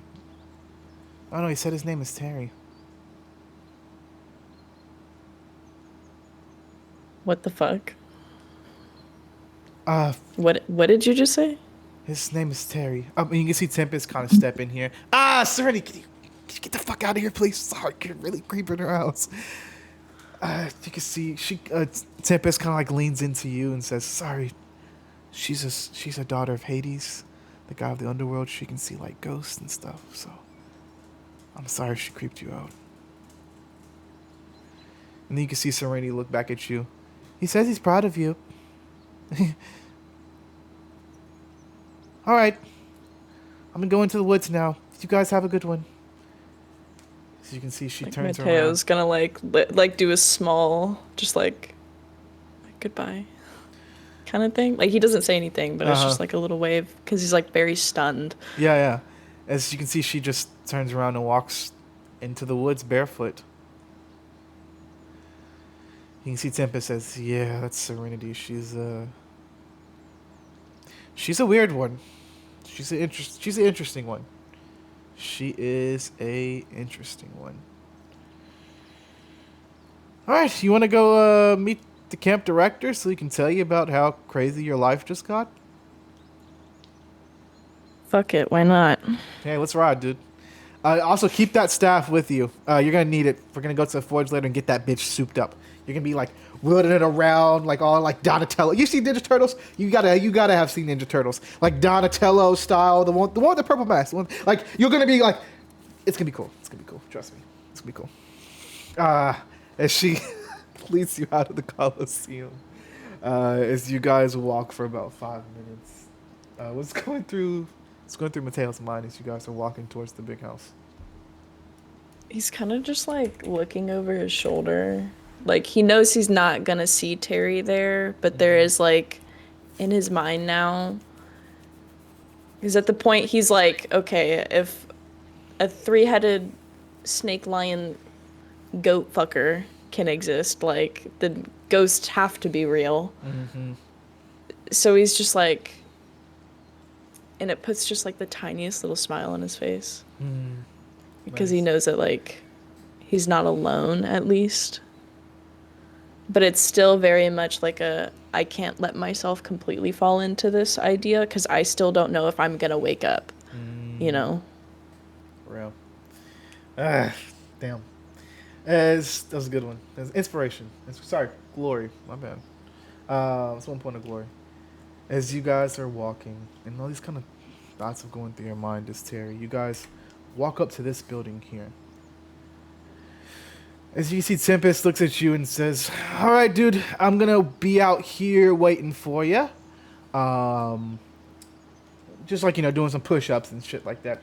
I'll be out here waiting for you. So just go in there, talk to Mr. A, and I'll be out here when you come out and shit. Is that cool with you? Mr. A? Yeah, it's his name, Mr. A. Mr. A. Please don't stare too much at the tail, okay? Okay. He's a he's a centaur. Half man, half horse. He has a white face but a black ass. Understood. Yeah. So where do I go? You're just gonna walk in there, go to the left, and he should be in there waiting for you. Okay. Do I need anything? Do I have to tell him anything? No, he's just gonna talk to you, make sure you're cool. So he already knows I'm here?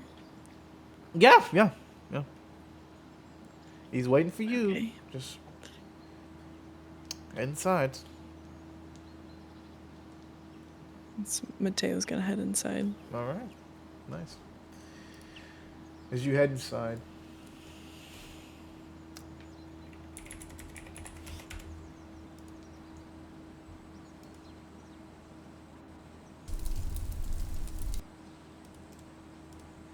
let's change up this ambience.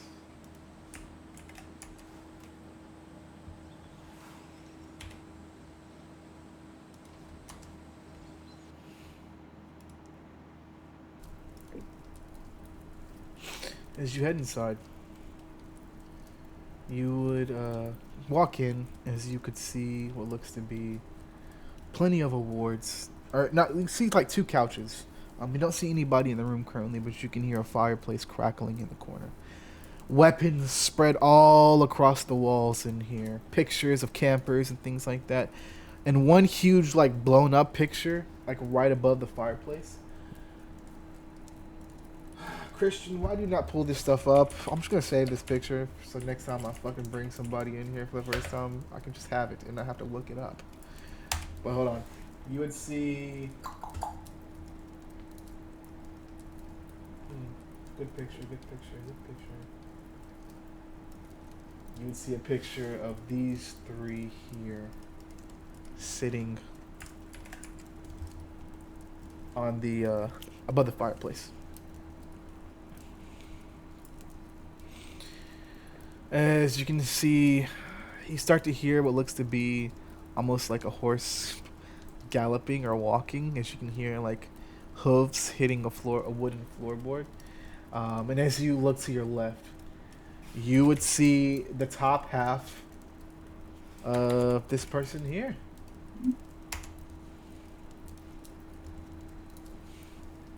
As you see Mr. Ray.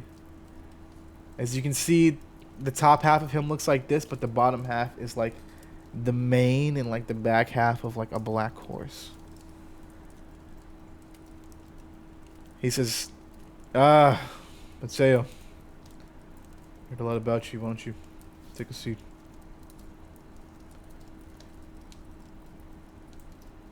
You want some Okay, water or anything? You got any scotch? Sure. Are you sure? I'm actually gonna give you inspiration because you're the first person that's ever asked for a drink coming in here. Amazing job. I've been waiting for somebody to walk in this place and ask this man for a drink. He says, you can see a smile actually go across his face as he says, yeah. You can see he grabs like a bottle of Jack Daniels. He pops the top, grabs like one of those like small glasses, and with like one ice cube in there, and pours it up, and he hands it to you. You're a child of Dionysus, all right. Mateo just like downs it and then holds the glass out for another cup. This probably should be the last one, but I'm gonna give it to you just because I like you. You're pretty cool. As he pours you another glass, he says, "Cheers." As he takes a sip of his drink. So,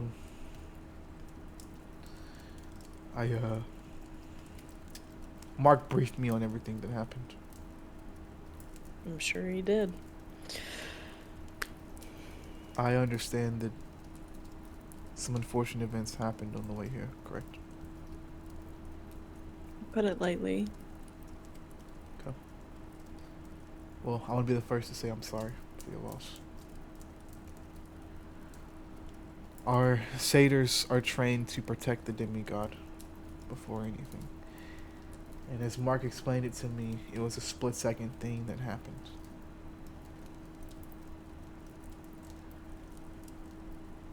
I can understand feelings of anger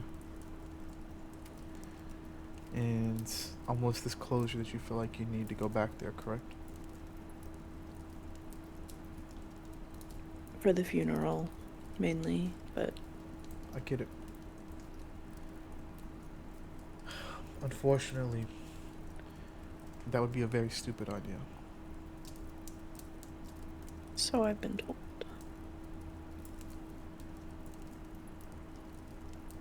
Whatever you need here in camp, that I can realistically get for you, I will try my best. I'll try my best. As I'm sure Mark has already told you, you have a scent to you. All demigods do. That monsters can track and hunt. I wouldn't be a camp director if I just let you go out of this gate willingly, untrained, not on any grasp of what powers you have or anything. I can see that you have a staff with you as well. Looks like Tempest already took you to pick out a weapon. Yeah, not that I know how to use it or understand why. You will. Why do I need to know how to use it? Well, if I'm being honest with you, those monsters are not going to stop coming. You're safe here in camp. But if you were to ever leave, they could find you, Mateo. And usually when a monster comes through, it's usually the demigod isn't the one that usually gets hurt. It's the mortals that are around the demigod. If I'm being honest with you.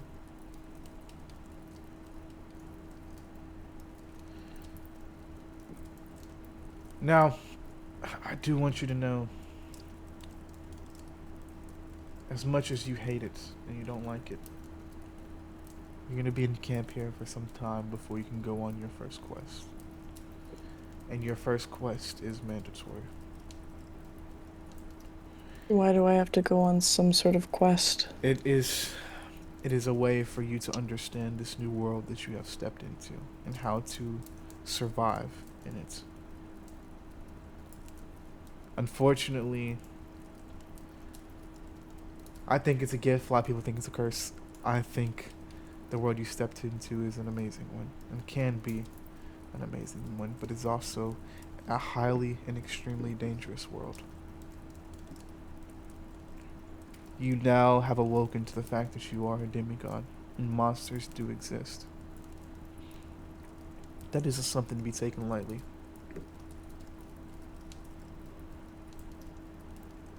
So you're telling me I'm not gonna wake up from this, and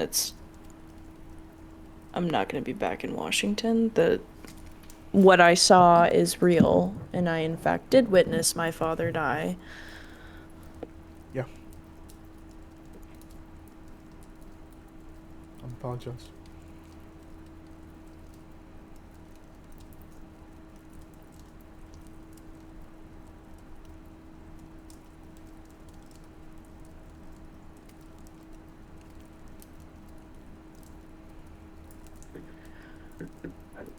Well,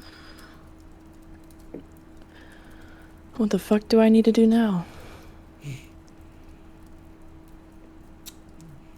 Tell me, what questions do you have for me? What questions do I not have? For starters, you're sitting here telling me that I can't leave because it's unsafe, and then in the future I have to go out and leave and put myself in a position of unsafety. How the fuck does that make any sense? Well, the time that you're going to be in camp here, you're going to be training. You're going to be training hard. Now, you don't know this, but unfortunately a snowstorm is about to envelop all of the U.S. Boreas, the god of the north wind, is pissed, so he's taking it out on, unfortunately, all of the U.S. The biggest snowstorm we've seen in a while, and with new snowstorms and new gods doing crazy shit, new monsters come about, more dangerous monsters. And so for now, I don't get a choice. No, you don't. But you'll be training while you'll be here, getting stronger, understanding yourself and your powers, and hopefully making friends while you're here. I don't want this to feel like a prison. I know that what I've just explained, it will feel like that. You'll be upset and you'll be hurt and pissed even for a while. I get it. But you'll be safe. And you'll be free to explore these powers in a safe and controlled environment. While also, of course, meeting your siblings. I don't want to meet them yet. I'm not ready for that whatsoever. Well, that's what you're gonna have to meet them soon enough. You're gonna Are be we done staying. here? Yeah, we can be done. But I will tell you, Mateo, you're gonna be staying in your cabin tonight, and you're gonna run into one of them eventually. There is a bar in your cabin, just so you know. Sounds like a plan. Well, we're done here. If you need anything, just want to talk, got any questions, my door is always open. Understood? Welcome to Camp Half-Blood, Mateo. Very warm welcome. As he gestures you out. As you walk out, you can see Tempest outside as she says, "Hey, how'd it go?" It went. Oh. Listen, where's this cabin everybody keeps talking about? It's in the circle, but we're actually gonna make a quick pit stop on the way there. We're going to the forge. We gotta get that weapon tuned up. So. Right. Just follow me. I actually have a connect. My boyfriend's best friend works there.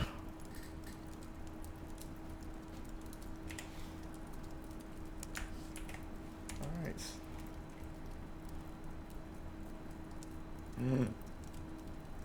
dickhead. You better not stop working right now. There you go. Sometimes you gotta call the bot a slur for it to work. Alright. As you walk towards the forge here,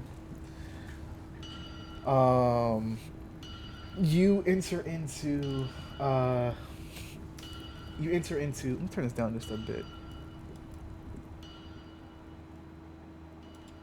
You enter into what looks to be a building that you can see smoke kind of bellowing out the top of it. As you can see this guy here walking out of the building. As you can see Tempest say, "Hey, Trav, new camper." As you can see this guy walk up to you as he says, "Hey, I'm Quinn. Nice to meet you." Nice to meet you. Yeah, sorry. I'm just one of the best foragers here. Biggest cock in camp. Mateo does like a once over, like he looks him up and down. Go ahead. He does like a little 360 spin. Go ahead, take it in. Yeah.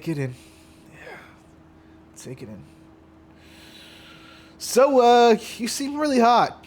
Not in like a gay way, just more so of a attractive way. Maybe me and you could team up and, hit the town together. I think we'd be a really good duo. What do you say? Sort of like a Batman and Robin deal going on. No. But thanks for the offer, though. All right. You know what my cock is when you're ready. She walks back into the floor. I'm gonna turn to Tempest and be like, that guy's definitely gay. She says, honestly, I have no clue at this point. As you guys walk into the forge, this is what you would see. But you would see more so rows of this right here, rather than just this one. As you do, you can see this person here with headphones on. As you walk up, she says, Ray, as she walks over to this person here with headphones on. Hold on a sec.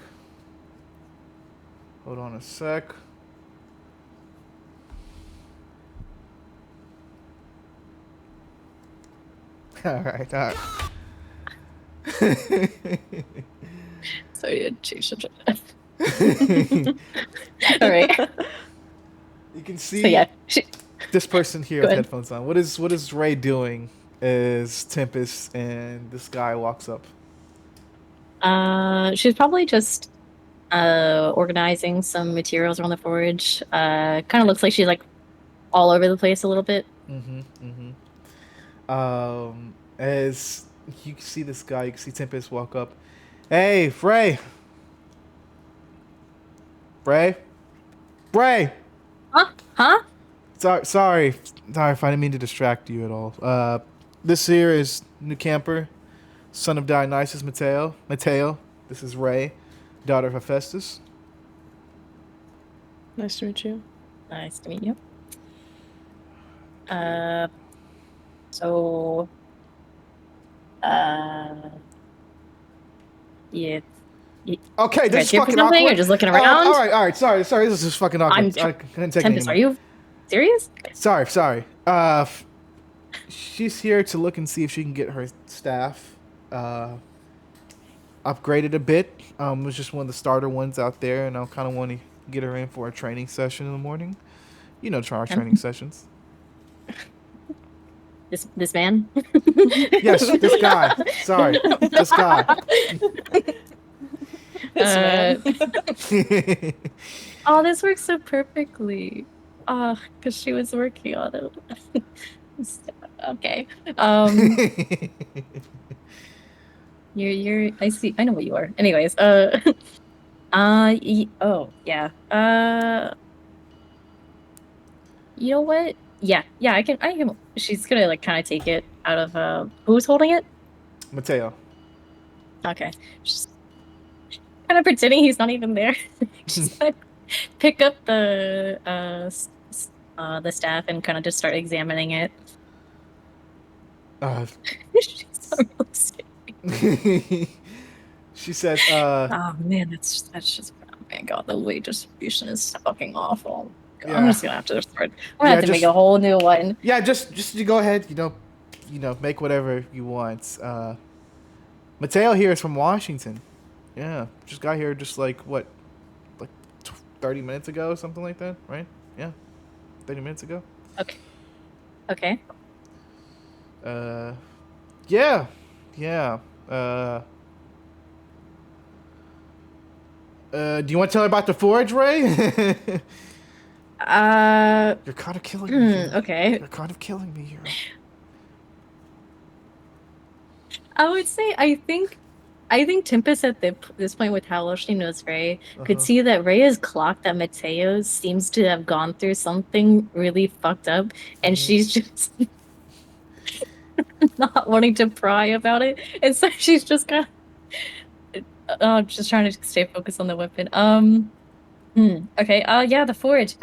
Yeah, some people work here, I guess. Got Chloe and the Anthony guy and whatever the fuck he is. Yeah, you can come in and request any sort of weapon. There's a sheet right there on the wall. You just kind of leave your name and number and like what you need. You can come in with and work on blueprints with us, and then usually your first weapon is on I think your cabin leader will pay for it. I don't know if you've met him yet. But and then after that, you would typically use drachma that you gain from quests or working around camp to get like improvements or completely new weapons or whatever you need. How does Mateo look right now? It's just like my mind is like, God, I feel like I'm in some sort of stupid fucking video game. Like that's all I'm thinking of. I'm like, I've got to go through quests. Like the fuck is going on? And like my hand starts reaching towards like my back pocket where I keep my cigarettes, and I'm like, you see Tempest back up. Whoa! I'm sorry. Okay, we're sorry. Okay. What did you think I was gonna do? I mean, and I like pulled up a little box, and I'm like, I just need something, man. Like, I'm gonna need you to take so a sorry. fucking breath. Do you need to go outside? You know I'm stressed out about tomorrow. I apologize. Yeah. Just gonna pat her on the shoulder. Do you smoke, right, Ray? What? Me? Yeah. She has cigarettes. You smoke cigarettes, right? Who told you that? Yes. What is he? Oh my god, that bitch. Do you got is there any sanctimony in this this fucking friendship? No? Okay. You guys should go smoke outside. Thank you, Tempest. Yeah. You know what? Ray, are you busy like for the next 2 hours or so? Oh no, you know I only have like 7 projects we're fucking working on. All right, can you finish up her tour? She just needs to go to her cabin, and that's pretty much it. Yeah, just finish it up. Okay, she's gonna think about Gaz and be like, okay, yep, I got you. Thank you, appreciate it. I gotta go get ready for tomorrow. I got some more training. Okay, go. It's fine. Just like with whatever you're working on. Oh yes, I'm actually preparing to challenge the #1 ranked camper to become the #1 ranked. So we'll see. Yeah, we'll see. But if you need anything, just let me know. Okay. Thanks. Yeah. Should be good though. Nice to meet you, Mateo. Nice to meet you. Nice hair. Really cool hair. Thanks. Yeah, no problem. I'll see you later, Ray. Also, hey, season 3, you're gonna love it. Season 3, you'll love it. What is she talking about? Some some Is she talking about Hell's cooking Kitchen again? Cooking God show. damn it. I She never think. stops talking about that fucking show. So you guys have like TV out here? This looks like Yeah, everything. forgive me, but this looks like mid-century. Like we're back in like the Middle Ages. Like you guys are. I mean, we modernized it quite a bit. I'm sure when you get to your cabin, a lot more will make sense. Place is weird, and it takes a lot to get used to. And you seem like you've been through a lot today. So yeah. That's an understatement of the year. Where I've been just like trying to like get to this cabin, whatever it is, wherever it is. Like, I just need a break, man. I like no offense to you guys and everything that you're doing, but I feel like I woke up in some sort of fucking video game and I can't wrap my head around the fact that I just witnessed the shit that I witnessed a few hours ago. Yeah. And some goat fucker knocked me out and brought me to this random camp in the middle of something. So like I'm sorry, but I like she like Mateo's like very clearly like crashing out. Like Ray's Brett gonna is just going through it. Ray's gonna kind of notice that it seems like from like maybe the calluses on Mateo's fingers that he definitely works with his hands a lot, and maybe like and she's gonna pick up a wrench and like just put it in his hands for him to fidget with. And then I'm just gonna be like, here. Nice. Goodness. He's like, thank you, but cabin? Is this yes, gonna get me let's to go. my cabin? No, I just gave you that to, I don't know. You seem like you, might not use that or something, and so maybe ground yourself a bit, and we can walk and talk to your cabin. That's fine. Okay, like a teddy bear wrench. Okay, understood. As She's Ray, trying her best. Are you guys like smoking on the way there? Like just walking and smoking? No, I never got outside to actually like hit one. Okay, for sure. Yeah. I'd say you guys head outside. God, I hate doing this right now, but fuck it. You guys walk outside. Please don't do it. You guys walk outside as Ray and Mateo. No. Ray, you'd recognize this guy to be Kaz, as you can see this guy Not what I thought. all bandaged up. As he kind of walks up, he says, I don't know. He says, Ray, it's nice to see you. I was coming to the forge to see if I could a weapon made. Man, Ray has never actually interacted with him before, so this is really funny. Man, it is so. Your voice really does just hit how much of a bitch you are. Oh, shite. Oh, sorry, that did not mean to come out loud. Mateo's just like snickering, like roast. Like shit. Oh, I'm sorry. I'm sorry. I'm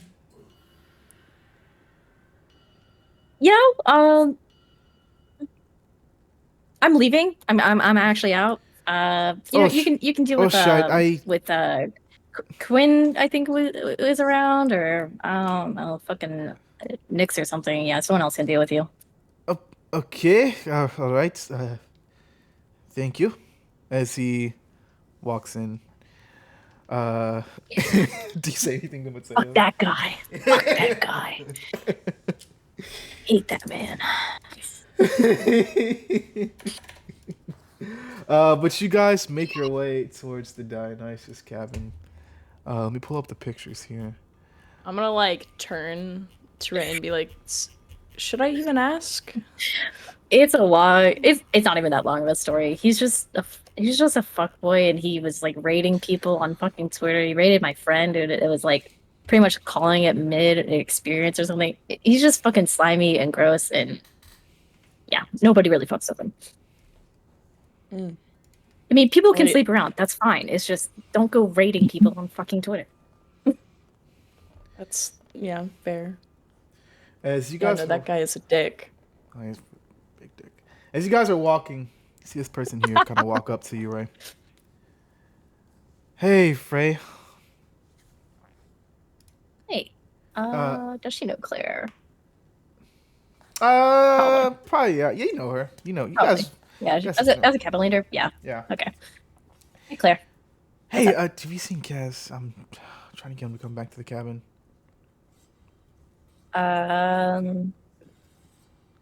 I was this. Sorry, time of day. Around 5 p.m. So you already talked to her, right?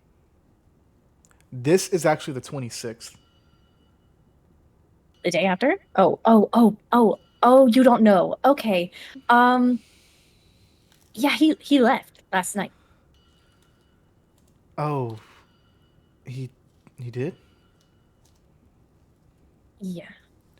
Oh. Random quest, impromptu, kind of off the radio silent. Yeah, that's what he said. Oh. Radio silence. We're not. Okay. Well, cool.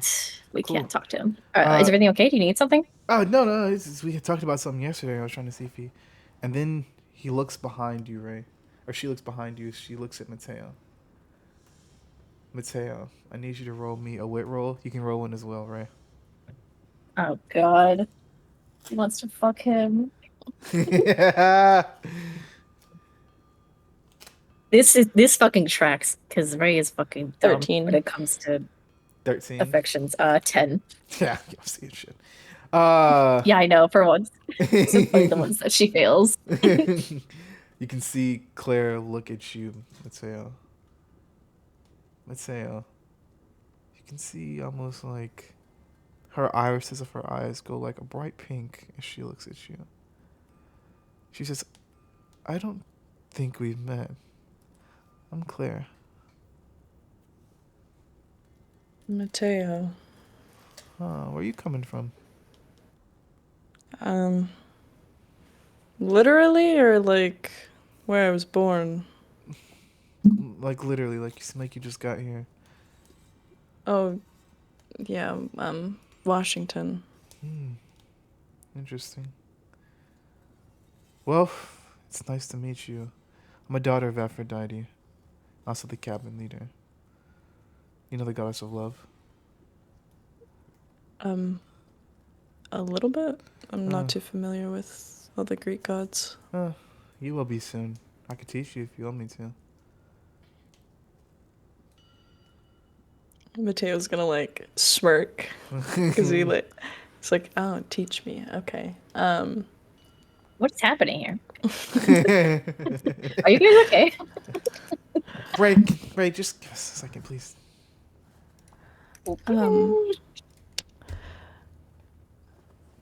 I think I'm good though, but thanks. Okay. Well, if you ever need anything, I'm always not too hard to find.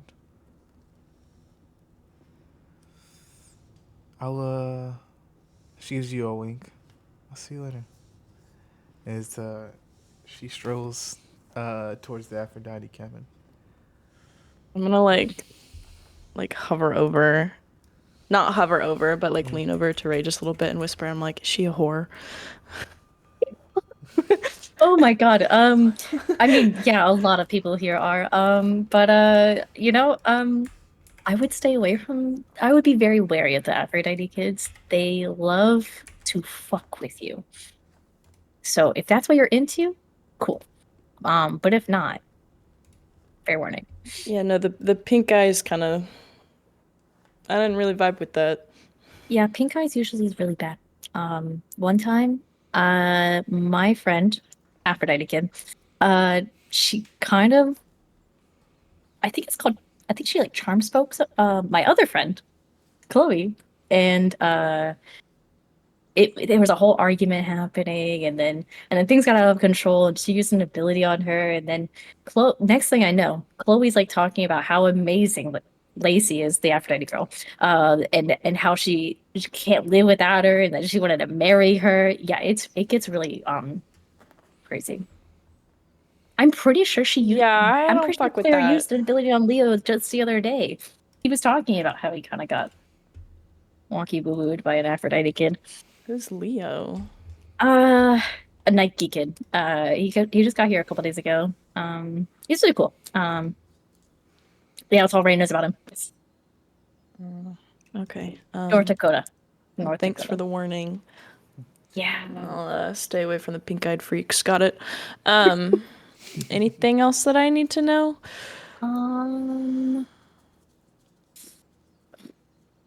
I mean, I'm sure they've told you a lot. I don't know how much it's considered bombarding. The whole thing, we aren't going to quest right now, but you can work around camp still. Winter is coming. That's something that's happening, I guess. It's been getting colder here. We don't know why that's happening. It's a little concerning. I'm not really selling camp very well, I can tell. I love it here. It's great. You can train with people. Does it seem like she's overwhelming Mateo right now?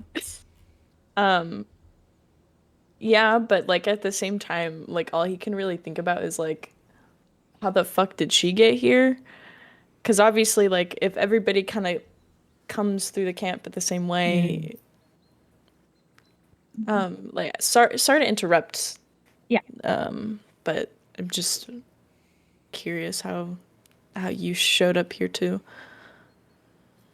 Uh, yeah, it's funny. I was actually going to meet one of my close friends' boyfriend. Fucking guy named Mark. I hate him. Hold up. Which, You know the furry guy? yeah, those fucking furry guys. Man.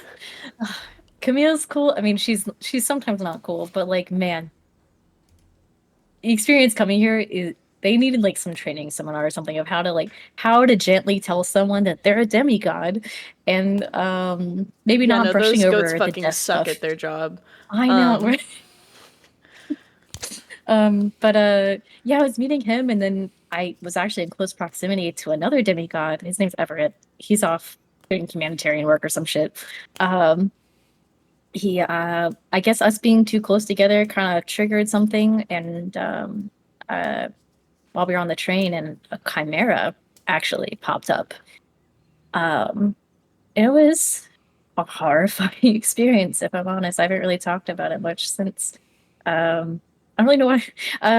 But yeah, we watched a random stranger just get impaled, and we just had and like nobody knew what was going on. I think that was probably the worst part of it. Was like nobody knew what was going on, but we were seeing it. They think it was like a gas leak by chance. What was it, Christian? You don't know what Was it a- everybody else saw. Okay, I have no idea. I would I say just if you were to know look on that the it. news, it would have been reported as like a subway accident or something like that. Okay.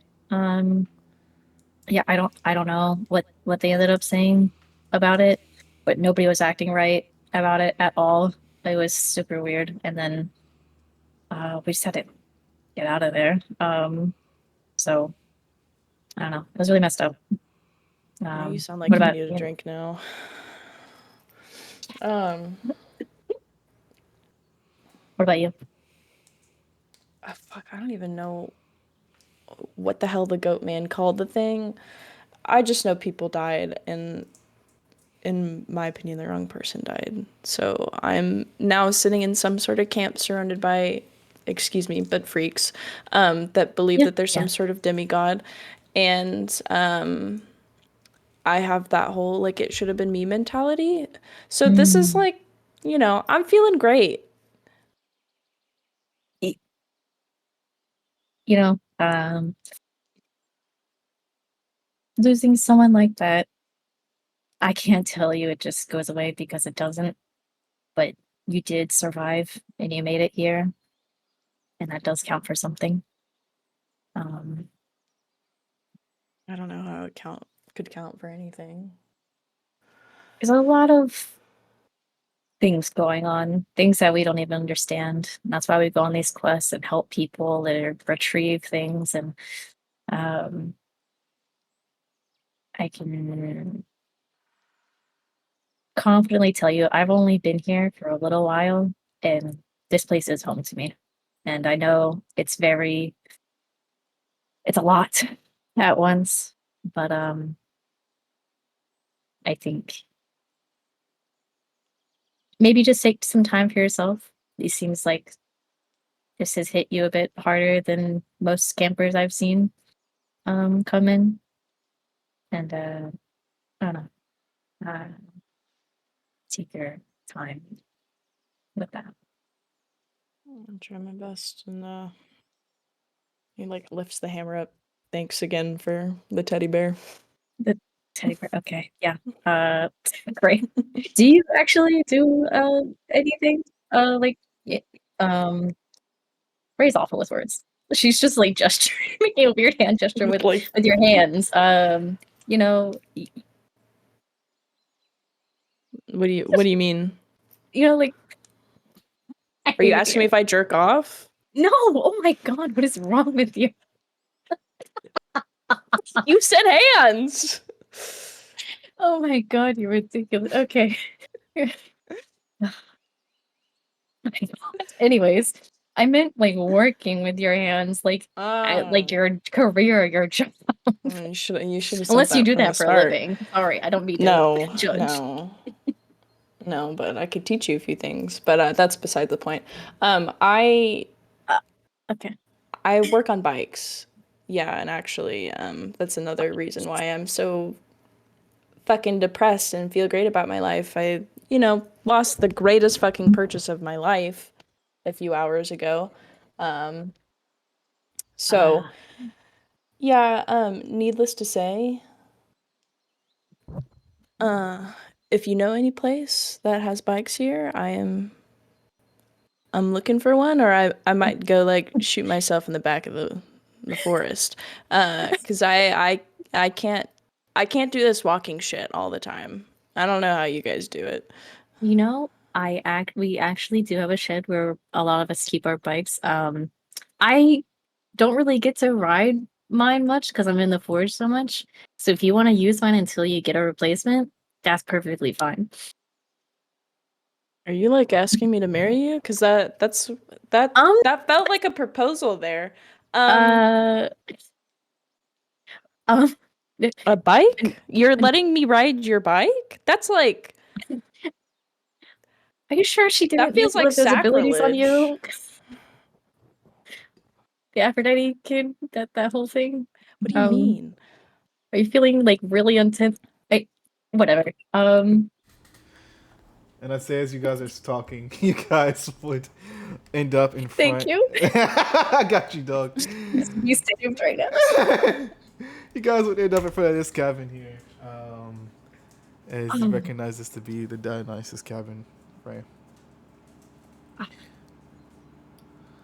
Oh, So, there it is. where's the bar is my first question. You know, I've never been. I, I don't know. That is for. Maybe we should figure it out. Am I allowed I don't to know. invite you in, or is there some sort of like no crossing I zone? Do I have cooties? Because like, how does this work? she like tilted her head at that. Wait, I'm sorry. Did you ask if like people could go to each other's cabins? Yes. Yeah. Oh, yeah. People. Oh my God, people go to each other's And I'd cabins say, all the time. I'd say this person walks out here, and he says, "Yeah, this isn't Hogwarts. You guys can go to each other's cabins." Do you guys need something? As he kind of walks out the front door. Yeah, Oh, another drink. yeah. He needs a drink, and I guess he's a child of Dionysus, so I brought Oh, him here. you must be my brother then. Oh God, Ray Ash is so sad. Uh, I'm Connor, cabin leader of Dionysus. Okay. Alyssa, I'm not gonna call you my brother, because that's weird, and I've never met you a day in my life. Yeah, you don't. I don't have a brother, as far as I know. Yeah. You don't have to. You don't have No. to. You don't. Gods. You don't have to call me your brother at all. It's totally fine. Yeah, the bar should open up here in a bit. Do you guys want to come down and get a drink? Yes, God, I please. think that's very necessary. Okay. Yeah. Come on. And you can see he takes you guys in. As you guys walk in, this would be your first time seeing a Dionysus cabin. Well, both of your guys' first time. Ray doesn't get up. Shit. Yeah. I'm popping her cherries. What do you take you? God, he take you. Holy shit! He take you. Fuck me. He take you through this living room here. He says, so you're Mateo, right? Yep. Okay. Well, this is the living room here. Just keep it clean. Keep it nice, and we'll be good.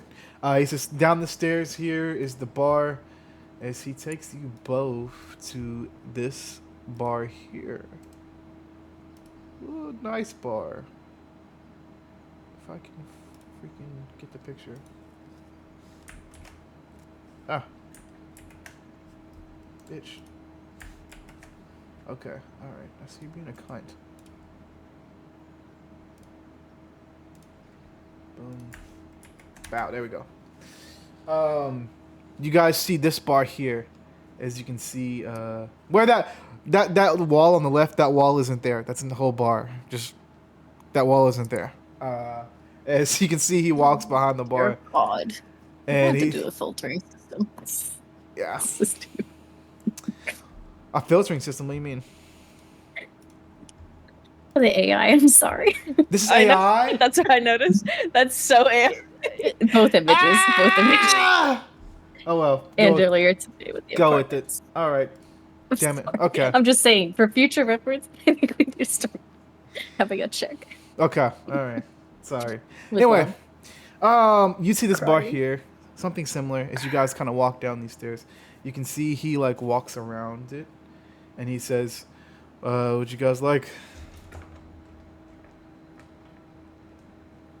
The strongest thing you have. Yeah, I second that. Okay.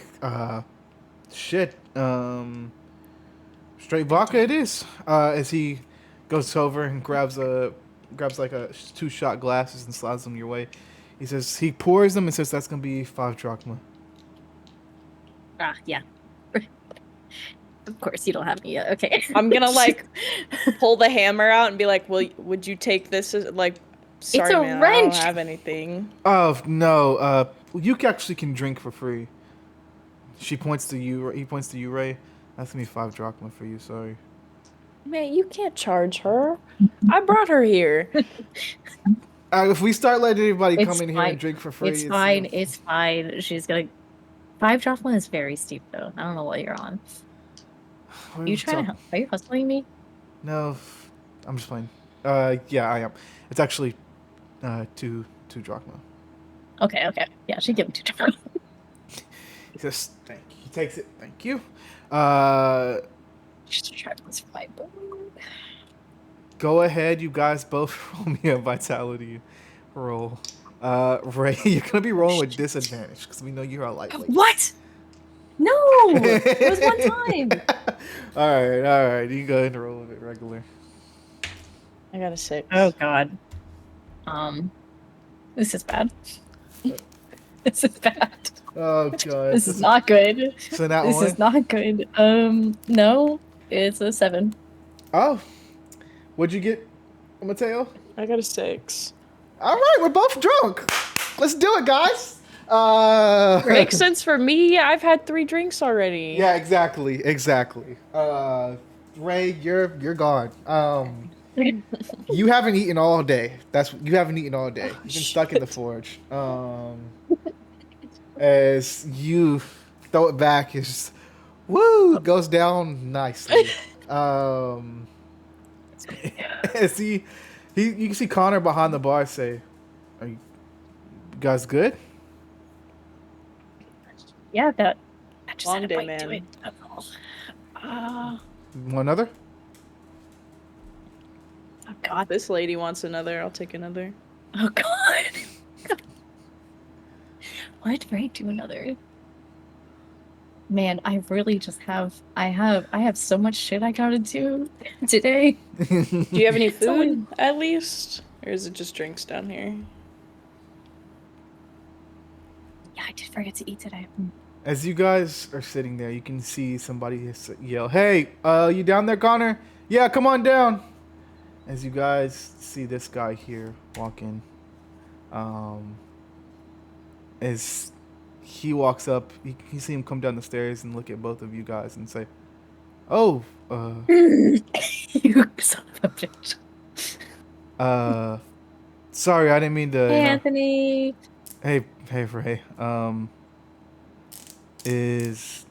I just came to get a drink with Connor.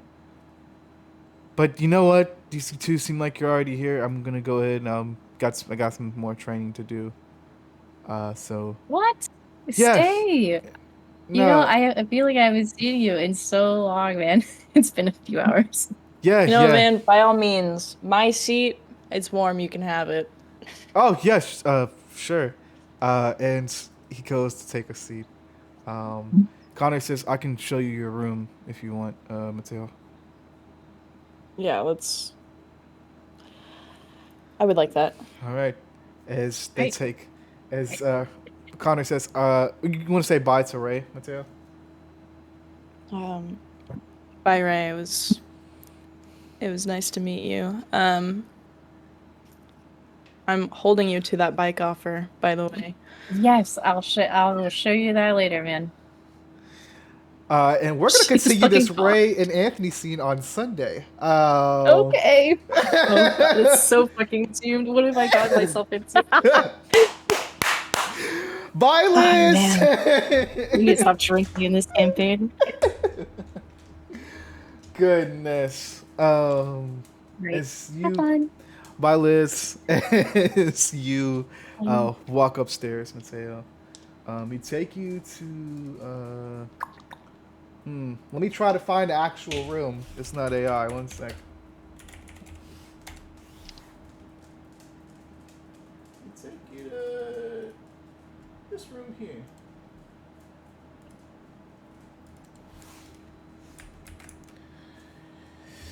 He says, "All right, here you go. It's a bed and king size bed, so you should be fine. Look, I know you don't think I'm your brother or anything, but if you need anything, I'm always here. I wish I could introduce you to Grove as well. You'd like her. But she's currently missing, so." Okay. I don't mean to be a dick, but I need space. Yeah. Right now. For sure. Welcome to Camp Half-Blood, Mateo. As he leaves the room. What's going through Mateo's mind as he's sitting here?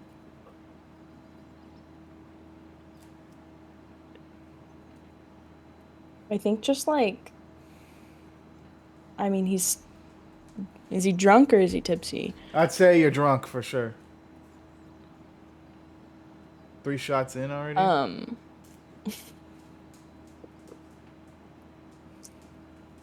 I mean, his first thing is to like fiddle through the room, you know,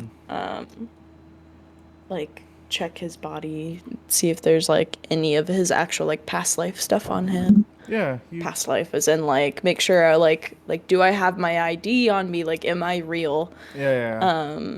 You know, and then do a little head smacking, see if it wakes him up. Yeah. As you do, you have everything on you. You even, as you look at your shirt, you can tell it's been cleaned a bit, but you even still see the blood from of course, the previous night on your shirt. Your wallet's still inside your pants. And you smack your head, you're there. But as you smack your head, your vision goes to black and white. As something feels different, but familiar in a weird way. As you walk over to that window in the picture by your room, you walk out and you see, as you start to walk over, give me 1 second.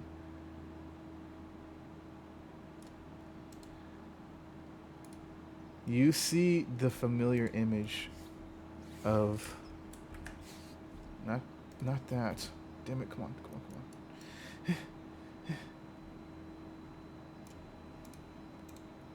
Copy image.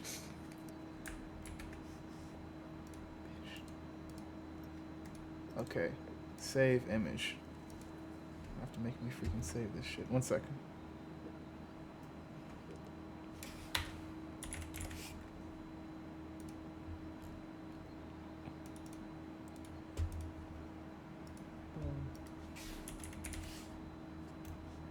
Alright. You see, as you walk outside towards that window, you see this here. The field you saw earlier. As you can see, it stretched for miles and miles and miles. As you feel that familiar feeling of home. Or not home, but calmness. And as you turn around, back inside your room, you sense another presence in the room with you. And you see this guy here sitting on one of the chairs in your room. He says, "Hey, sorry, I'm Dionysus, your dad. It's nice to meet you." And as he says that, that's where we're going to end today's session. Yeah! Whoa! Yeah!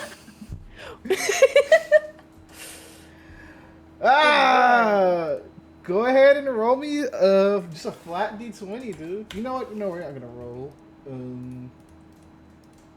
Because it's only one person here. Go ahead and throw in some ambience, and then we're going to talk about our favorite parts. Chat, go ahead, of course. You guys know the drill. Go ahead and let me know your favorite parts, if you had any. And if you fucking hated this shit and you thought it was stupid, you can say that as well. I'll kill myself, sorry. You can say that as well, but you will get your ass kicked, just so you know, by Ember. So, be ready for it. Anyway, what an amazing session. What was your favorite parts, dude? If you had any. Mine? Yeah.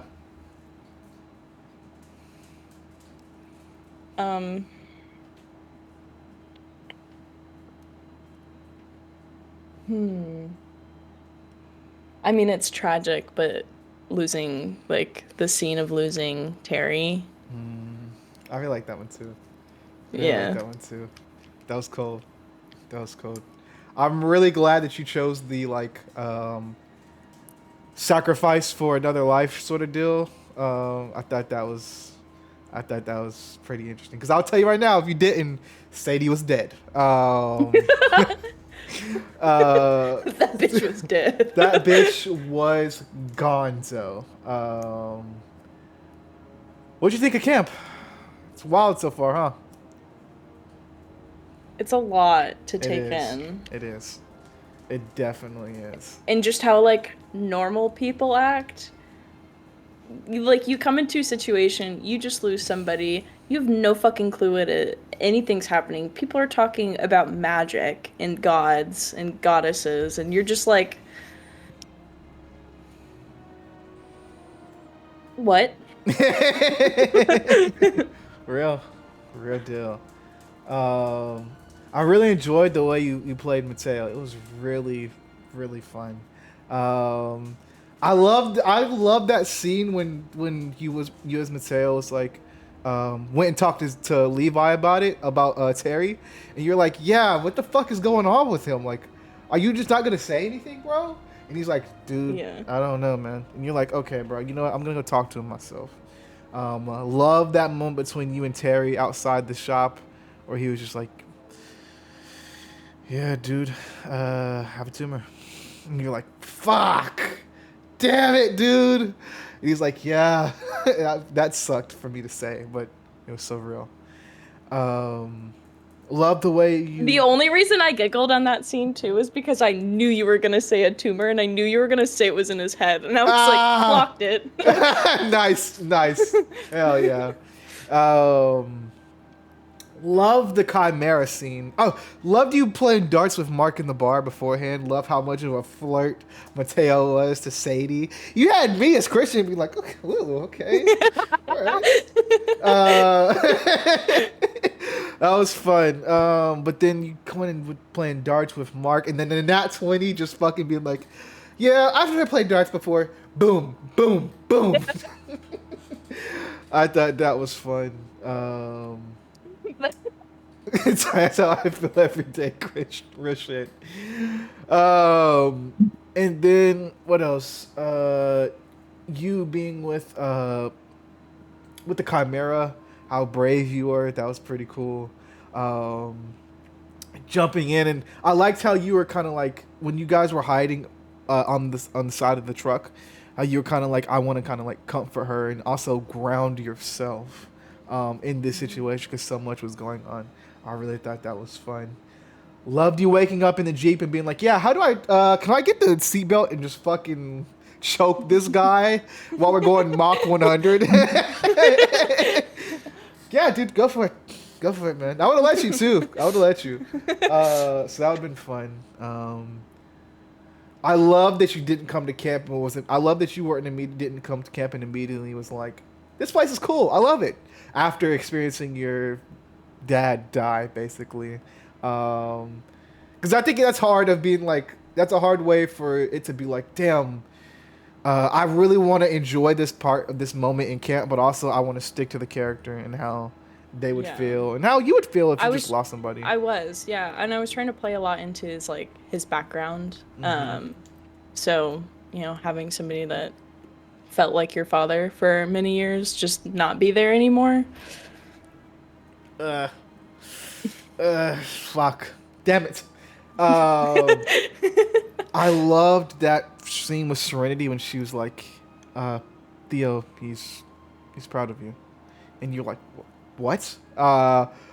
What the fuck are you talking about? Because Serenity, she's a child of Hades, so she can see ghosts and stuff like that. It's happened a couple of times in our campaign where like somebody's come into the campaign losing somebody, and she'll walk up and be like, hey, yeah, this person's following you. And they'll be like, what? And she'll be like, all right, see you later. And she'll just fucking dip. So I just had to do that as well. The moments with Ray, loved it. I knew I was going to introduce... Liz had to come in today. It was just had to happen. Love the connection between you and Ray as well. You guys both were discovered by a Chimera. Her and Everett were fought a Chimera as well, just like you, or just like Mateo in the bar. So love that connection between them as well. Really excited for that Ray and Anthony drunk scene. That's gonna be really interesting. I'm glad we got to set that up. Loved you interacting with Tempest. Tempest is one of my favorite characters. Loved her being like, let's see what weapon fits you best. I could really stab you in the stomach easily right now, so probably not that one. Just how blunt she talks, but also how comical she talks as well is really fun. Loved you meeting Connor and being like, you're not my brother. I don't know you. I just met you, dog. Dude, you're not my brother. Was really cool. Loved that Mateo wanted to go back for the funeral for Terry, and then Mr. A was just kind of like, dude, that is the stupidest thing you could do right now. Because you're putting everybody's life at risk if you go back to that funeral, including your own. So that was cool. I'm gay. Okay. Did we just get a? I think we just got a follow. That's godly. I forgot. It says you can't hear it, but it says I'm gay every time we get a follow. Gosh. Love that part. Just love the way you played. You played Mateo. It was such a fun time. Love how dark it got at the bar. I was thinking as a DM, I was like, do I want this to be super dark? Like, I didn't want this to be this dark, but then it just kept going. And I was like, if I'm going to do it, I got to do it. Killing off April Kepner from Grey's Anatomy. Fuck, that sucks, because April's one of my favorite characters. Just loved the way you played Mateo in the beginning and just throughout the session. Really, really great job. Did you feel comfortable? I know you were nervous today to play. Did it settle in once we kind of started moving? Yeah, I will say it's like when other people are introduced, it definitely gets harder because then I'm like, I have to balance how I should react, like how this person is portrayed and how I'm portrayed, like my character's portrayed and how like that conversation might go or should go. Like it's a lot of like thinking outside of Yourself. you Yes. know. Yeah. It's definitely hard. I think that's one of, especially even being a DM, it's hard to like, especially people that I've created, it's hard to not react as Christians. So it takes some time and some practice, but you did great. You did an amazing job. Like seriously, you did. Might have to have you on for a group session. Who knows? But that was such a fun time. Did you have fun? Did you have fun? I did. Okay, Yes. that's all that matters. That's all that matters at the end of the day. Let's read off some favorite moments from chats. Didi said, "Man, it was so good. I love Mateo and how he was such a flirt to Sadie. The way he treated Terry with kindness, the date, and his reaction to Mark. Welcome to the chaos, Shelby." Nice. Ember said Shelby is way too good at flirting.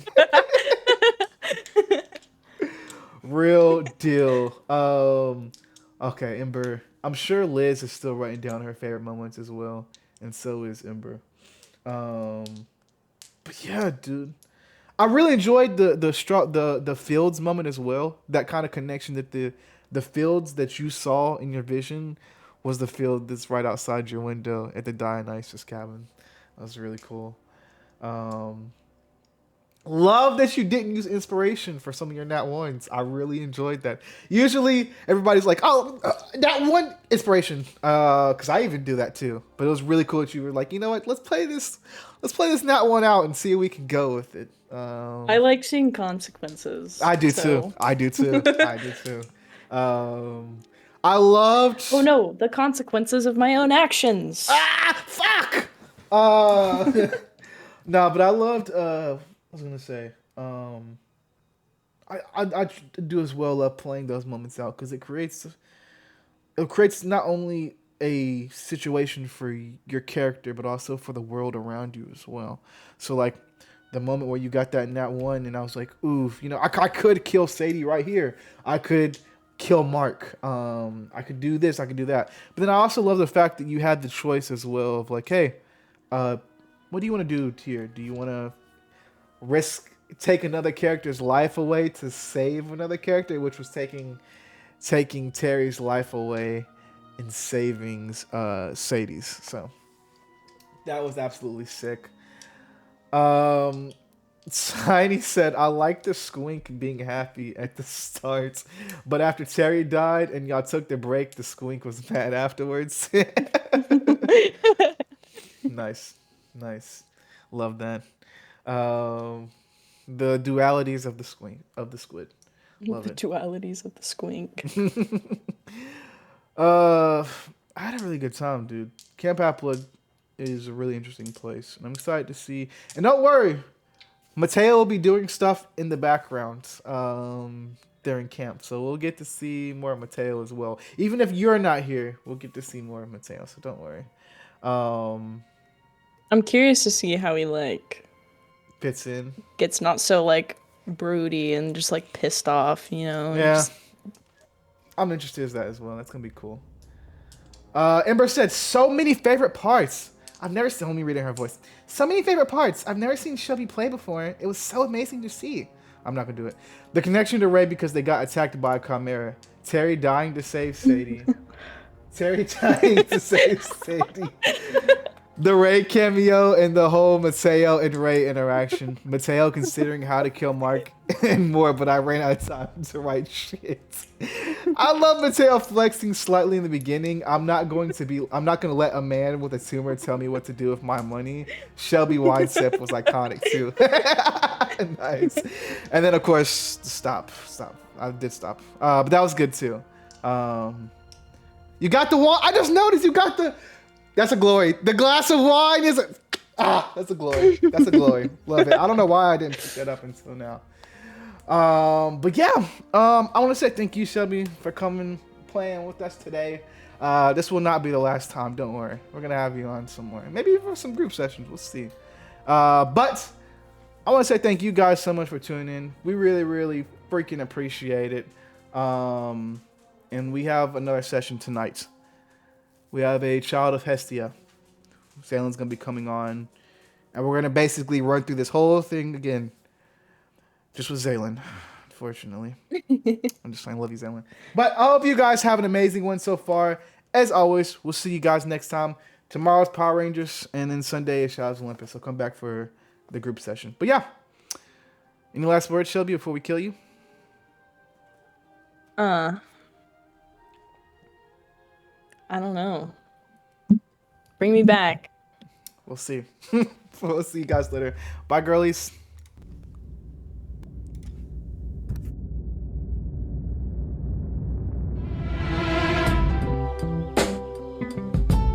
Yeah.